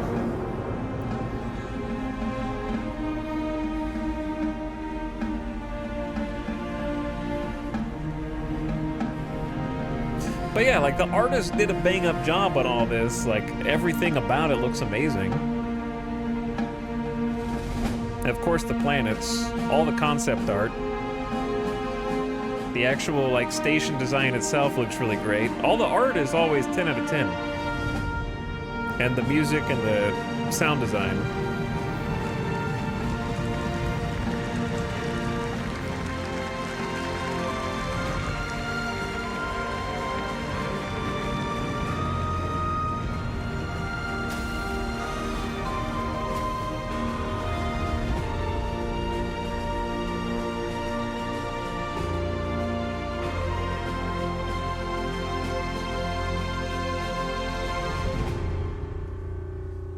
All right.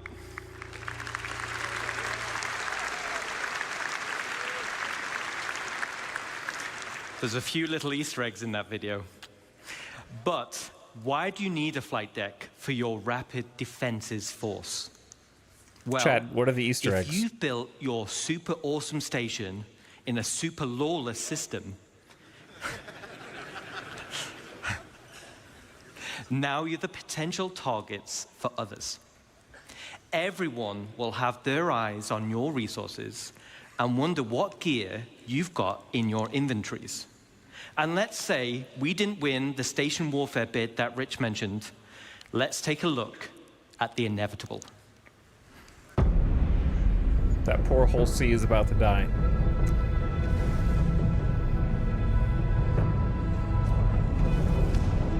Alone, okay. This is a ragtag group. This is a real ragtag group. They're a Mustang, Cutlass, the Hammerhead, a Buccaneer, and then a torpedo bomber, the Eclipse, led by the Eclipse. Jump. And they're gonna be defended, of course, with Hornets. A whole squadron of Hornets. This fight was over before it began.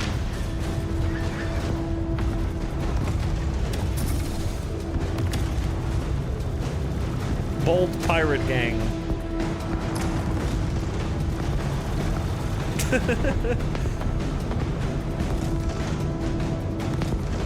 God, the Hammerhead just looks fantastic every time that all of its guns are firing.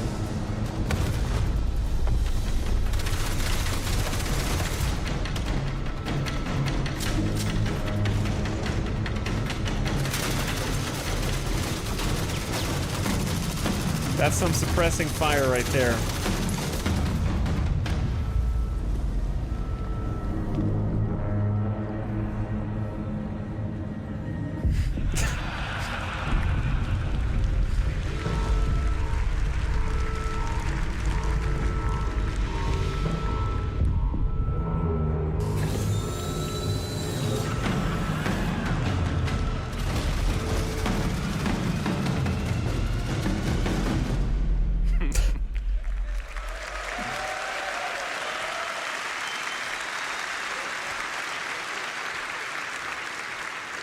Okay, so not only is your station a staging area for offensive campaigns, it's also a defensive fortress.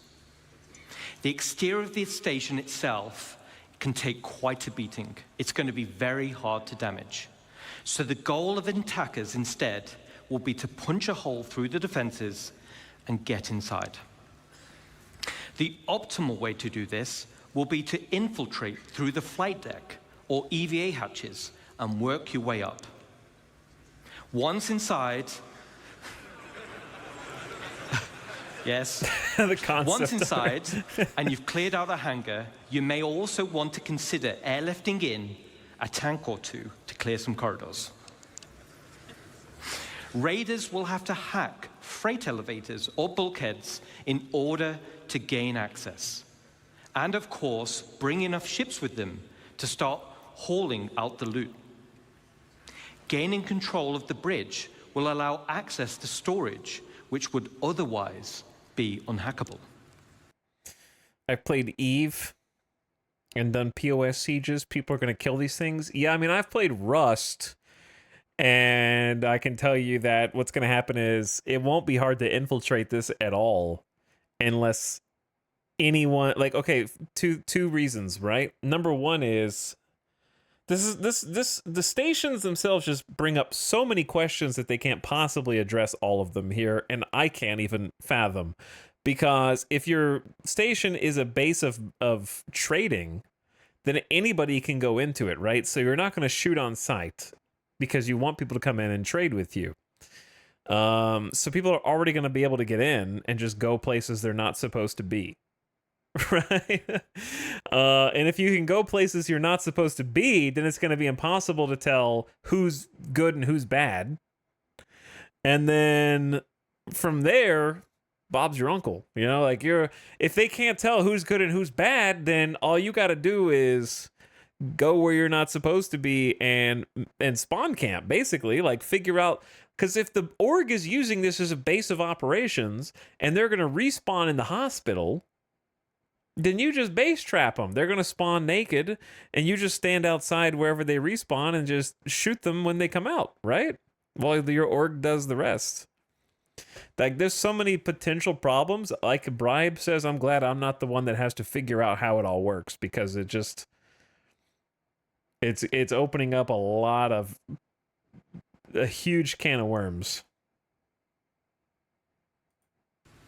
So, as a defender, there are a variety of automated defenses you're able to install internally within the station, such as blast doors, which seal shut, systems to be breached, and a range of turrets like anti-vehicle or anti-personnel. These will all help slow down the attack and give time for your reinforcements to show up. So let's do a final recap. This is one of the end game goals for dedicated orgs, and will be your base of operations for system-wide activities. The station can be customized both in the interior and the exterior, meaning you can tailor it to your own requirements. And it's your very own home amongst the stars. But wait. Okay. But wait. There's one more unique module we can build, and that is the dry dock. You're gonna make ships in space.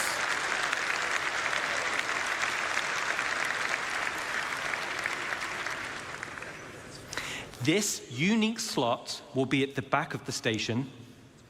It has its very own dedicated observation room with crafting stations, and has a transit tram which runs along the inside of the arms, leading to the docking collars where your ship will be constructed. So, the only question still remains: what sizes of ship can we build? Let's take a look.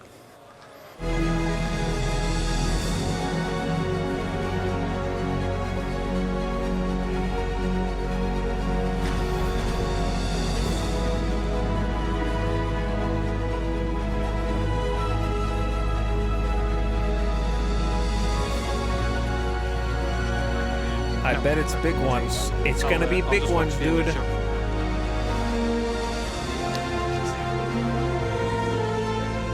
Volume. That's great. I want to see the reaction.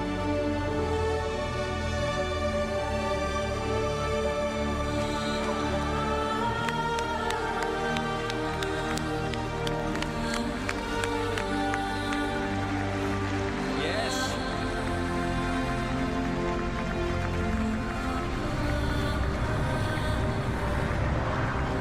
My C1 Spirit. I can fly one of those without an org.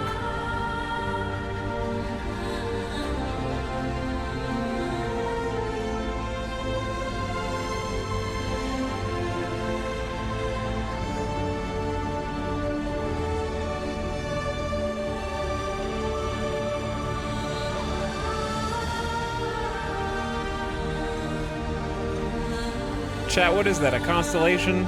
Something?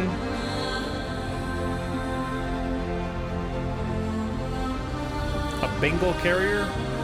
It looks like a Connie. But like big.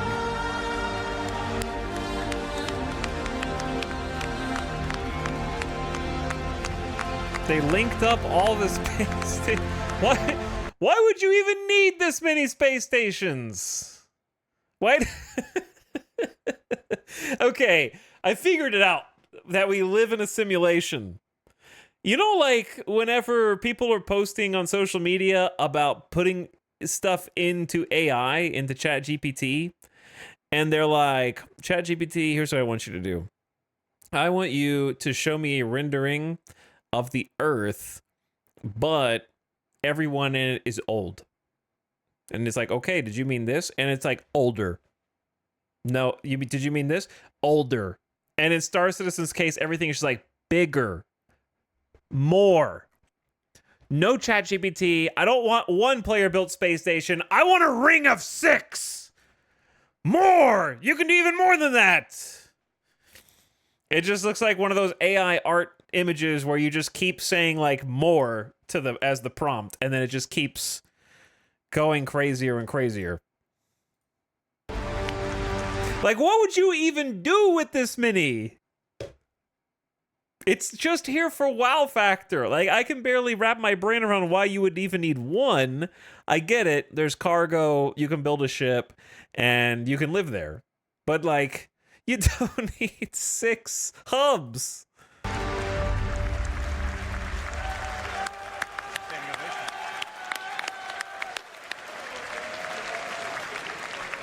That's enough for the whole Ian. player base. So now we're talking. We can just civilize multiple the stations server. linking and dry docks to craft your very own capital ships.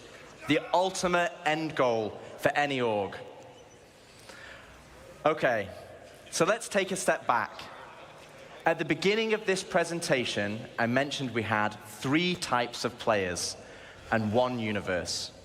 And hopefully you can see... I think there's more than 3 types of players now, because there's not just like... What were even the 3 types of players? Wasn't it like casual, hardcore? I don't remember. What were the 3 types? There's like PvE, PvE, and non-combat. Yeah, there's got to be like more types now. There's got to be the like the clock punchers, the no-lifers, the I sit in my base all day for my org to make sure nobody attacks it, and then if somebody does, I ping everyone on Discord to get online immediately. That's going to be its own player type. We have purposeful gameplay catering to each type of player. But that wasn't the only goal. It was to build a game that connected all 3 together cohesively. And this is where you come in. The community. Me? The lifeblood of Star Citizen. Whether you're a PvE player delving for unique crafting blueprints, a non-combat player mining for high-quality resources or building a base with your friends, or a PvP player fighting for your org in station warfare to protect your base, each one of you supports each other. You need the blueprints to craft, you need the resources to make them, and you need the equipment and protection to be... Wait. How? No. PvP does not feed into any of this game loop. Okay? This is a group of people who are just trying to take shit from everyone else. There is no circle that connects to them. There's an angry red arrow from them to everyone else. Okay? You can't convince me this is part of the circle of life of Star Citizen. PvP does... it just exists regardless of the rest. Without PvP, these people still have fun. These people need all of these people to have fun. There's a difference, right? 3/4 of this circle is self-sufficient. The loop can go community, PvE, non-combat in a nice, neat triangle. But this group requires everyone else to have fun. Safe. This is what Star Citizen is. It's a universe that caters to all players. Now, I could probably go on for another 10 hours deep diving into each system.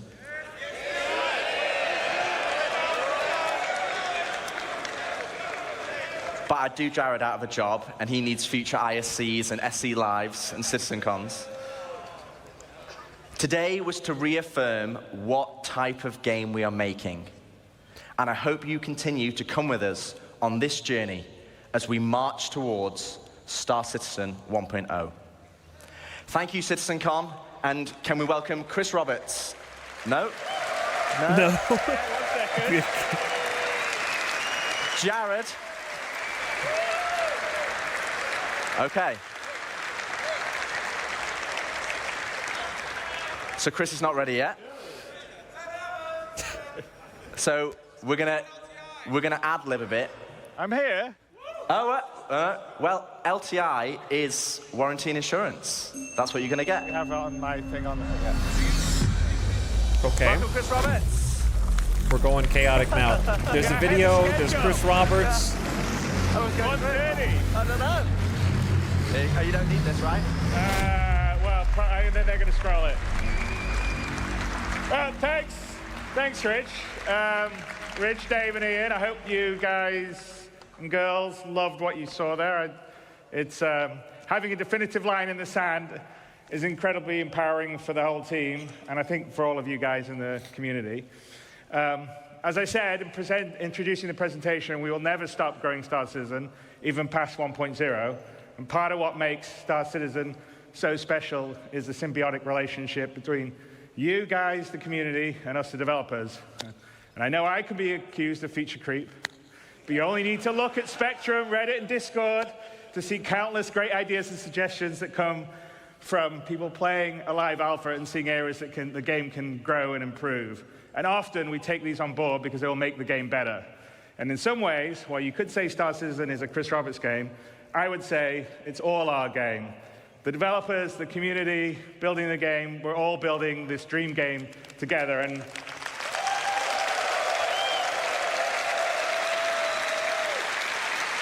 I think that's what makes it special.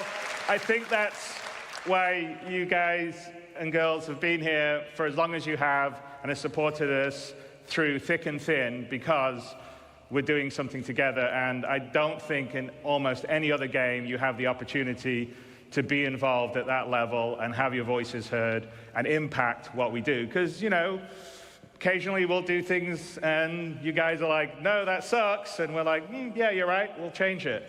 And also, like I said, we definitely read and look and hear all the stuff that you write. Some of it may not be so nice, but a lot of it is really great. And we take it aboard because we're just trying to build this amazing universe for us all to live in together. So what defining 1.0 does, though, for us is give us a finish line in terms of feature and content we are committed to delivering for when your life in the verse becomes truly persistent. I wonder how long Star Citizen 2 is going to take to make. They said in this CitizenCon there won't be a... He said, Chris Roberts said there will not be a Star Citizen 2. Okay, there will not be a Destiny 2. It's just Star Citizen 1.0 and then whatever else they add to it afterwards. Which, you know, sounds like it's very... I thought, like, I knew 1.0 was going to be far away, but after I saw the sheer scope of the base building and the quote-unquote end game, now I'm thinking it's... Whatever my estimation was, it's further out than that for sure, by like a factor of 2x, I would say. The gameplay committed to delivering for when your life in the verse becomes truly persistent, your gameplay to progress your reputation, the money you earn, the material possessions you collect and earn will persist even as we deliver more content and features. And I think that's incredibly important for really finally being able to fully commit and not just go, okay, well, I'll play for a while until the next patch comes out. And it's also a market for the game to be more stable, well optimized, and incredibly friendly for new players, as well as experienced ones, which I think all you guys are. But that'll only be the start of our journey together, because the vision of Star Citizen is a game that has no sunset, one that will continually grow with new content and features. We'll always make sure we're on the cutting edge of new technology. We'll never be outdated. I know I occasionally see, oh, in so many years, you guys will be out of date. But as you can see by our constant presentations, we're always looking to make whatever we're going to do a gold standard, and then we're going to do a diamond standard, and then we're going to do a platinum standard, and then we are going to do whatever's above that. We'll just redo all the ships, man. Every time. Whether it's the visuals, the audio, various ways to make the gameplay better, that's something we will always be working on. So we'll always keep the game at the bleeding edge of graphics, sound, physics, and yes, we'll support VR, and we actually have some of that in the background we're doing, how we get stuff. So, VR is going to take a hell of a computer. I hope you've enjoyed this year's CitizenCon. We demoed a small prologue that opens Squadron 42 live, with a few crashes to prove it. As I said, there's a really great full playthrough, no crashes, that Rich did immediately afterward that's up on YouTube. And we've given a date to finally deliver the spiritual successor to Wing Commander that the team and I feel comfortable in hitting. We've defined what Star Citizen 1.0 will be and shown features such as base building and monster hunting that will be delivering the next 12 to 18 months. 4.0 and server meshing and pyro is coming at the end of this year. We're already in Evocati. on 4.0. I think some people have been streaming some stuff. And in coming weeks, we'll continually stabilize and improve the experience as it moves into PTU and then goes to live. With this, we will have delivered the majority of what we showed last year at CitizenCon, with the remaining features coming early next year. And there are over 1,000 people committed, 1,000 people at CAG committed to bringing you all this and more. We love what we do, and we're inspired by your passion and support. We know that we are truly lucky to have such a strong community that shares the passion and dreams we do.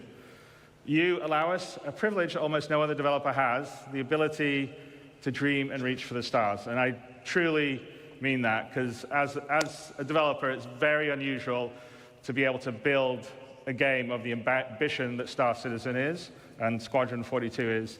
And that's all down to you guys and girls. So thank you very, very much.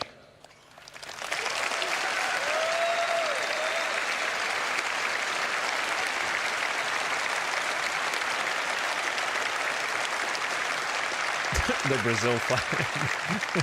And then over this past year, an incredibly passionate group of people have worked behind the scenes to bring this weekend's event to life. And I want to take a moment to thank Leah and Ed, Tyler, Jared, Kat, and so many others have poured their hearts into making this weekend special for all of you. And a huge thanks goes out to our presenters and teams supporting them, whether they're here with us today or watching from one of our other studios around the world. In the words of Admiral Bishop, I'm proud to stand with our teams and everyone that put this show together. And all of the CAG staff working on the show floor, your hard work ensures everything runs smooth and keeps the energy alive throughout the event. And finally, a heartfelt thanks to the community members who volunteered their time to run this year's show. None of this would be possible without their dedication and support. I thank all of you very, very much. Good job, chat. You did this. You're responsible for this. And, you know, many of us in the team are going to, myself included, are going to head down the road to the Factory International for the Enter the Atmosphere event that Amos is doing. Don't blame me. I hope a fair number of you will manage to make it over there. There'll be a whole night of racing and esports, a bonus developer panel with Yogi Klatt and Richard Towler, which I think are, as always, they're good panels. And with that, Citizen 2954 comes to a close.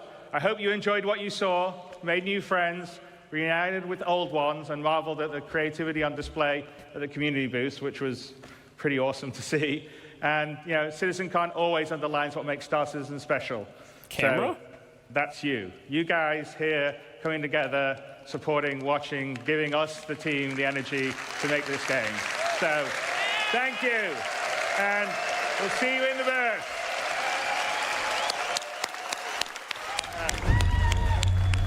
Okay, thank you, Chris. All right, so to recap,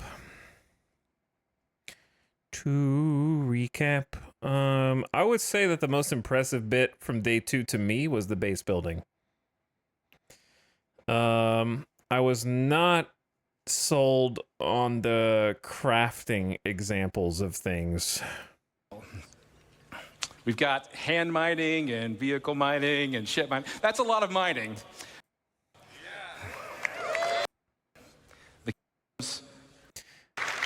Yeah, like the blueprint system is... I'm still struggling to wrap my head around it. Because you're going to have thousands of blueprints, or like over 1,000 blueprints. And each of those is going to be like tier 1, tier 2, or tier 3 quality items. And you're going to get them either by rep or loot or purchasing them or something like that.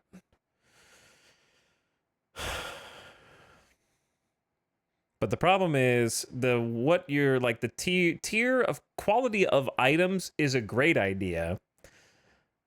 But if they really wanted to make a compelling crafting system, like let me tell you how it works right now. Which is if I play rule, but is more rare. Okay, we don't need the volume really, right? Because we already watched this. But let me like. Are they gonna zoom into this? Fire rate of a gun. Yeah. So there's like tiers of weapons and all items. There's even tiers of crafting ingredients that create them, right? So you have to have multiple things. Correct me if I'm wrong, chat. There's different blueprints for each tier quality of item. Is that correct? And then when you have, like, I'd have to listen to this part again, because I'm pretty sure they mentioned that you would have like a tier 1 blueprint. And then you'd have to acquire a tier 2 or a tier 3 blueprint. And then those will subtly change the fire rate or the integrity or the weight or whatever else, right? So the issue is, I don't think that having tiered items is bad. However, what is bad to me is guaranteed outcomes. So if you use good quality materials, you get guaranteed a good quality item. And if you use bad quality materials, you automatically get a bad quality item. No. Introduce some form of RNG. You're just doing crafting at home. If there should be one blueprint per item, and the blueprint can be up to 3 different quality tiers, and the better materials you use in its construction, the better the chance of it turning into a great quality item. And if you use the worst quality materials, you could still get a lucky crit and still get a good quality item, instead of it always being a foregone conclusion, in my opinion. You may, chat, I know you don't like the words RNG, but I think that that's a much more fun crafting system, where just because you have the best crafting items, you get the top tier of the item. What games use RNG crafting? Games that have multiple qualities of items that you can craft. Terraria. People would just print a ton of guns and bend them if it was RNG. Thank you, Upsetting Shorts, for saying that, because you reminded me why my idea is better. Because part of their idea for unlocking the better tiers of progression for items is forcing you to craft hundreds of an item. Where's that slide that we froze on and talked about? Did I already skip it? Isn't it more fun to make a bunch of items because you're trying to get a certain tier of it than be forced to craft a ton of items because it's the only way to unlock the next tier? Forward a bit more? Is it forward a bit more? I thought it was before this. A blue sample, we need to craft Oh, no, here it is. Their current requirements. But Volt Pistol craft the cheaper version. In order to upgrade a blueprint, you may need to perform certain actions. In this example, we need to craft 100 Volt pistols and have one with a higher fire rate. Other example would be... This is, I froze on this page and then kind of tore this screenshot apart already because I disagree with pretty much all of it.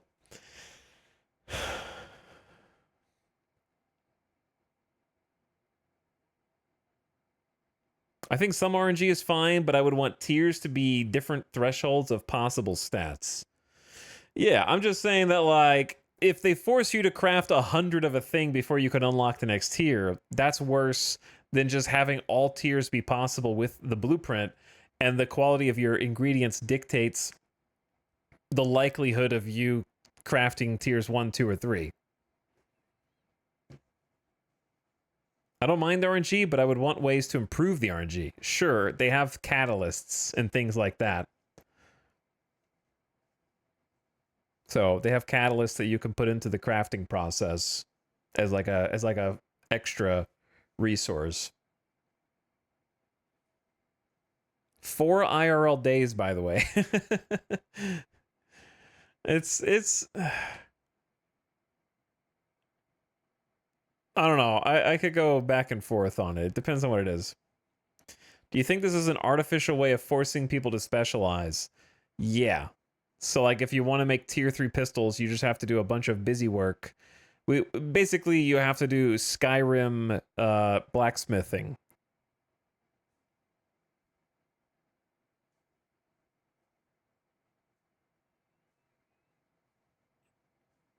So I think that they're trying to be like, oh, you want to craft pistols?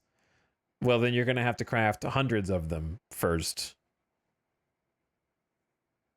It's a hamster wheel. No one will want to buy anything below max tier, so you just have to do the thing 10,000 times before you get what you want. Yeah. Basically that. Where realistically, like if tier 3 is a guarantee, then tier 3 is not special. Like you say, everyone's going to want the highest tier. There needs to be a tier that is RNG for multiple reasons, because a tier 3 or whatever the highest tier of a weapon should be like special. It should be like, ooh, I got a max tier gun. Not my guild or my friend can craft tier 3 because they crafted 100 volt pistols and waited 5 days, and now they can just make an infinite number, right? Being able to make an infinite number drives prices down. So economy is already taking a hit there. If there's a tier that can only be hit with like a crit or a random chance, you're both incentivized to craft a bunch of pistols. And when you do acquire one, it'll feel special because it is rare, because it had to crit for you to get to that highest tier.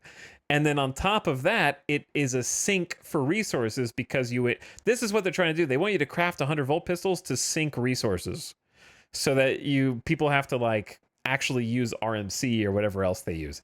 So if you had it where the highest tier of all items is RNG, then you have to craft a bunch of them to get a good RNG, which means you have to burn a lot of resources, which means there's actually a resource sink. Whereas if you can guarantee top quality gear, then it's just a time gate.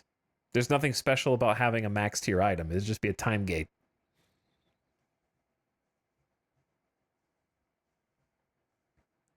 And the highest tier is the baseline, which the first 2 tiers are like, am I going to spend 10 hours getting in my prospector, like they said, to go try and find the highest quality, or I'm just going to like pay for it because they can crank out 10,000 of them because they can just make them with guaranteed.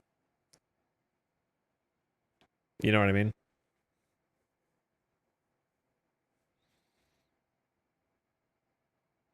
After the first 1 to 2 months, there'll just be T3 items sold in player shops. I don't even think it'll take that long. Like, it can't be that hard to find good ore. Then you just have to find a bunch of ore and then just mass craft. Because, right, their example is not prohibitive. If this is the example given, this is only going to take you as long as it takes you to craft 100 volt pistols, and then you have to make one other one, and then you can permanently make tier 3s. So I'm just... have one with a... Stats should be random, not the tier. See, I disagree, because having to like be the person who looks in my chest of volt pistols and be like, well, this one has 1,101 recoil. The other one has 1,100 recoil, but it does have slightly worse wear and tear by 0.1%. Like having all the stats be random and it's like 0.01% differences that you have to pour over is a problem that Diablo already solved.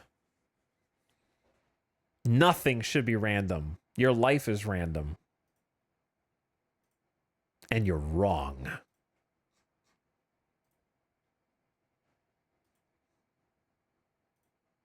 But yeah, no, it definitely should. Everything that you can do in the game is random already. If I go mining, the ore clusters I find are RNG. If I go salvaging, the number of panels that I find and how often I find them while scanning is random. Whether I find someone's wreck to salvage is random. The quality of the ore that you find while you're out looking is going to be random too. Like it's already all RNG. So if the people mining and then salvaging have to deal with RNG. Why don't the people who are crafting?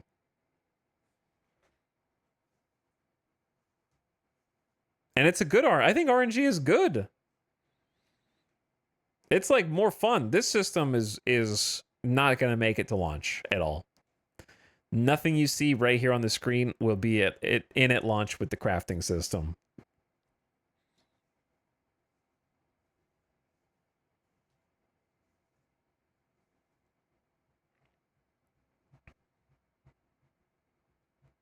Player crafting. But anyway, the base building looks amazing. I think everything in here was impressive. But before we dive into more building, let's take a quick moment to enjoy the freedom that the survey drone provides us with and admire the aesthetics of our first structure. I just want one of those carts. I do want one of those carts. And I wonder what Declan was up doing there. But yeah, I don't think that there's any reason to have like tiers of items if the way that you acquire the blueprints and upgrade them is that simple and also tedious. I'm not convinced that sitting on a workbench is fun gameplay. Well, it doesn't matter whether there's RNG or not, because that is the crafting profession. So you could just simply do something else. You know? But yeah, base building popped off. I agree. More importantly, we get to activate it here. It looked pretty sick.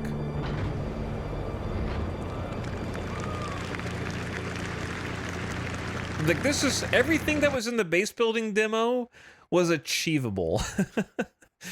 You know, like everything that I saw here was like, yes, I can see this functioning in the game already. There's very few questions about how this is all going to work in the game. And I think it had the most to show. I guess really the only thing is how assessing the land is going to work, but that's just a matter of them taking data and information that they're already tracking and figuring out how to present it to you. So that's achievable as well. And like the number of prefabs, how you craft, how you scout the land, how you hook it up, because they're just going to do wireless, which is smart. You know, like there doesn't need to be physical wiring of the buildings. I'm okay with them just being near each other and plugging in if you have power source within a radius around it. That's all fine. And then of course it's scaled up, like the designing, not scale, but designing your blueprints and stuff inside looked nice. You need more stuff to do than put a crafting bench down. There needs to be more stuff to do in your base. But when they started to scale up, I thought that all looked really crazy too. See, that was like an insane amount of scale to me, but it was achievable, where you've got the freight elevators where you can store stuff and transfer stuff, and you've got like a player base where people can come hang out in your guild, because they're all kind of like prefabs down on the planet, and you can have a little shop where you sell stuff out of. Like, all of this kind of made sense, even though this is getting crazy. And then it gets really crazy with the sheer size that they want these bases to be, but the actual placement and the prefab structure looked good. The attacking player bases was really the only red flag that I could see, and their little side quest about the like weird space station that you can make an auction bid for protection didn't make any sense to me. Did you ever play Star Wars Galaxies and craft there? I did not play Star Wars Galaxies, but I have played Life is Feudal, which is a medieval era MMO style game where you would do jobs like dig dirt, and you would get better at digging dirt, and you could become the server's premier dirt digging individual, or you could chop trees and become amazingly good at chopping trees, or you could be the person who was the builder for your clan and was laying all the bricks and the blueprints, and you needed manpower from the clan to come and like actually put the resources in and like swing the hammer. And the more people that were doing it, the better you got at it, and the faster the buildings got built. So I feel like that's pretty comparable.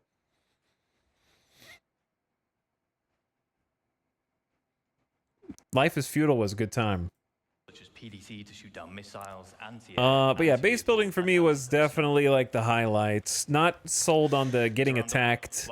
And I love PvP. I love encountering PvP as a person who's played thousands of hours of Rust.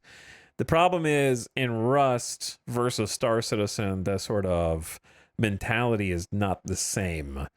Like Star Citizen is not a kill or be killed, cannibalize everyone environment necessarily. It's a little bit more calm where a small portion of the player base is hostile, which in Rust it's easier because you just assume everyone else is hostile, which is not really how Star Citizen is, I guess. So you come in with a different mindset. But they didn't address what happens. Like, if you build a base, does it populate onto every shard? Like, how does it get attacked? You know what I mean? Like, is it visible on everyone else's server? And how do you defend it if so? They don't really go into any details on that from what I heard. Star Wars Galaxies would have crafting outcomes that were RNG crit at the top end that required players to get buffed to even put on. I think a little bit of, I think having like one tier that you could consistently craft is fine. And that's the average. And if you want better, you need to get a little bit lucky. I think that would make crafting more fun. Having to mount defenses on stuff makes things feel unmanageable as a solo? Maybe. Tox, I was wondering your opinion. Not gonna lie, I was extremely disappointed with only getting 5 systems. For me, I don't really care how many systems there are. I think 5 is more than enough for me.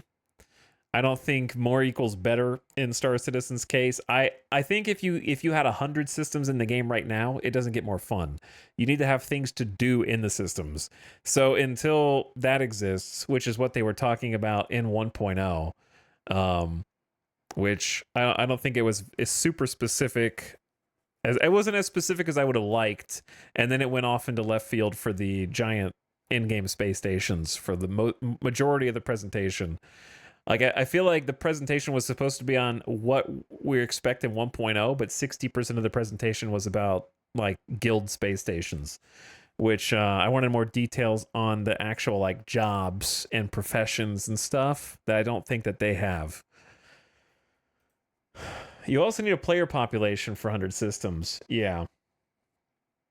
So I didn't feel like it clarified very much for me about 1.0. I still feel like it's a nebulous amount in the distance because all it told me was we still need a salvaging gameplay loop. We still need, like, basically it's going to come down to what do we need to craft and how much do we need to craft, because you have to have a huge emphasis on crafting and base building for the other jobs to do anything besides sell their resources to the admin.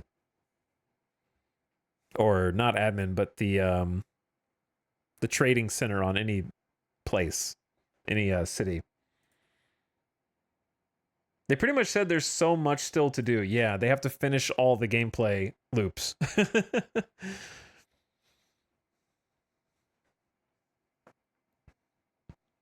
If you have 1,000 systems with nothing to do, you have Starfield. Pretty much.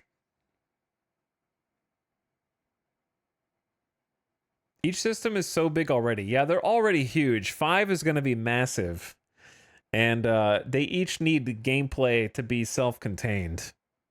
Or at least, like, self-contained within the 5 systems we have.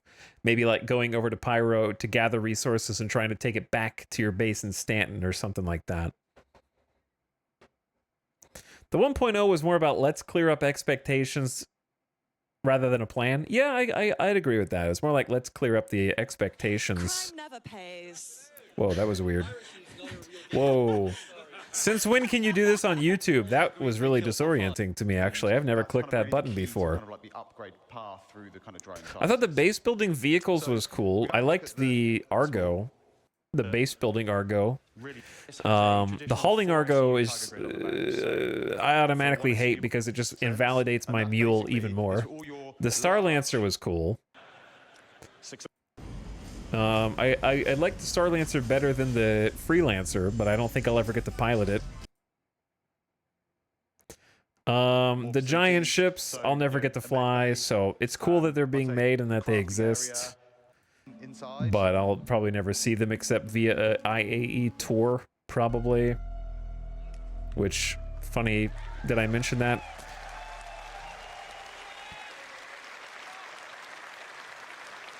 And then Any of you already work for now.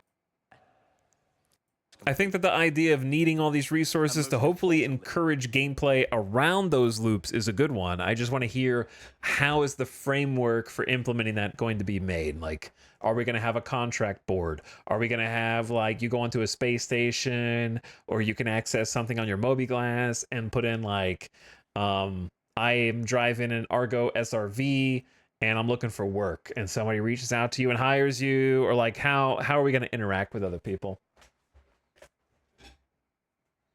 Didn't they mention automated base defenses? Yeah, they did, McManus, but every single station in Stanton has automated base defenses, and they don't deter crime at all.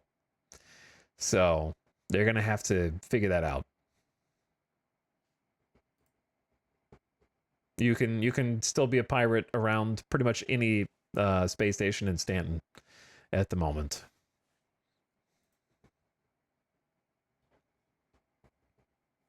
But yeah. That's a whole system that currently doesn't deter anyone in the game. But anyway, hello. Scrolling down in full screen scared me the first time it happened. It scared me too. But the art for all the new ships and the new stations and the new station modules, love all the concept art renders. They're all fantastic. Tentacular Time Lord said, yo, thank you for the 48 months if I missed you. Sorry, I've been distracted. But I appreciate the 4 years. Thank you for the 4-year sub. All right, only I could turn a 4.5-hour VOD into a 7.5-hour stream. But hey, I think I got all my thoughts out. I think, to me, day one was more impressive. I liked the weather demo quite a bit, and all the, like, immersion-based updates that were made to that.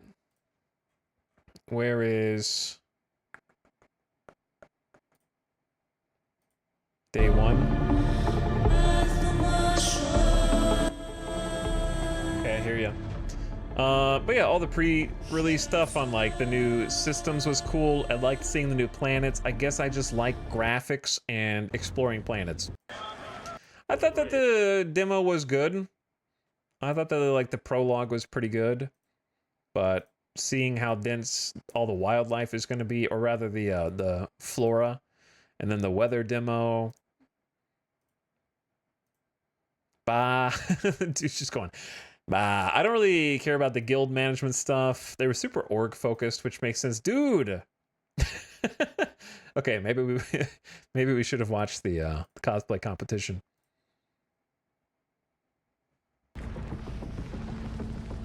The worm. I was mad on the worm at first, but I've come around to it, because if they just add enough monsters, then that's fun. If there's more than just a worm. They added the dunk worm. If there's multiple monsters, I think this will be fun gameplay though, especially because it requires ground vehicles. You have to use ground vehicles to lure the dunk worm out, and it can just take you out. So there's some cool stuff yesterday. I think day one was a little stronger. Seeing all the new, like, art for all the stations and all the new systems and planets. I enjoyed all that. All right, anyways, gamers.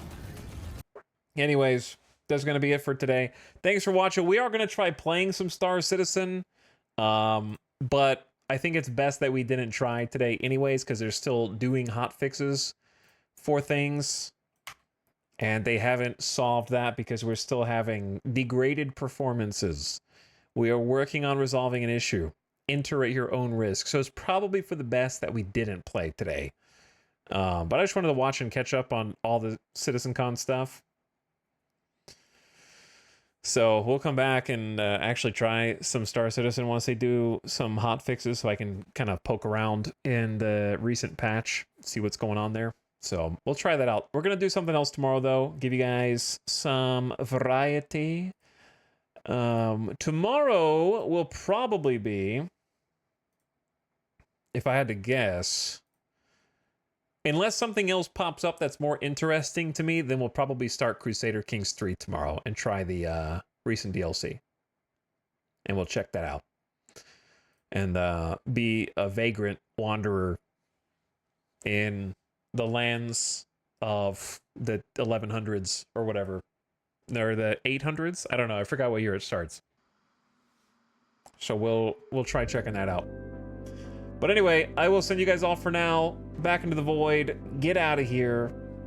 Good night. Thanks for watching. Thanks for hanging out with me. Appreciate you watching along and listening to my rambling thoughts on where Star Citizen is going from here. I think that they're going in a lot of really interesting directions, for sure. And a lot of directions I think will be very challenging, but it'll be fun to watch along the way. That's the most important bit. But we'll definitely be playing some more too. So for sure 4.0, and we'll probably at least like poke around and fly some spaceships. I got to see the new HUD, the new MFD, all the new stuff they got added with the last update. Should be fun. All right, good night, guys. Catch you for the next one. Now get out of here. Come back tomorrow. I'll see you at like 2 p.m. Pacific for the next stream. Good night for now. Now leave.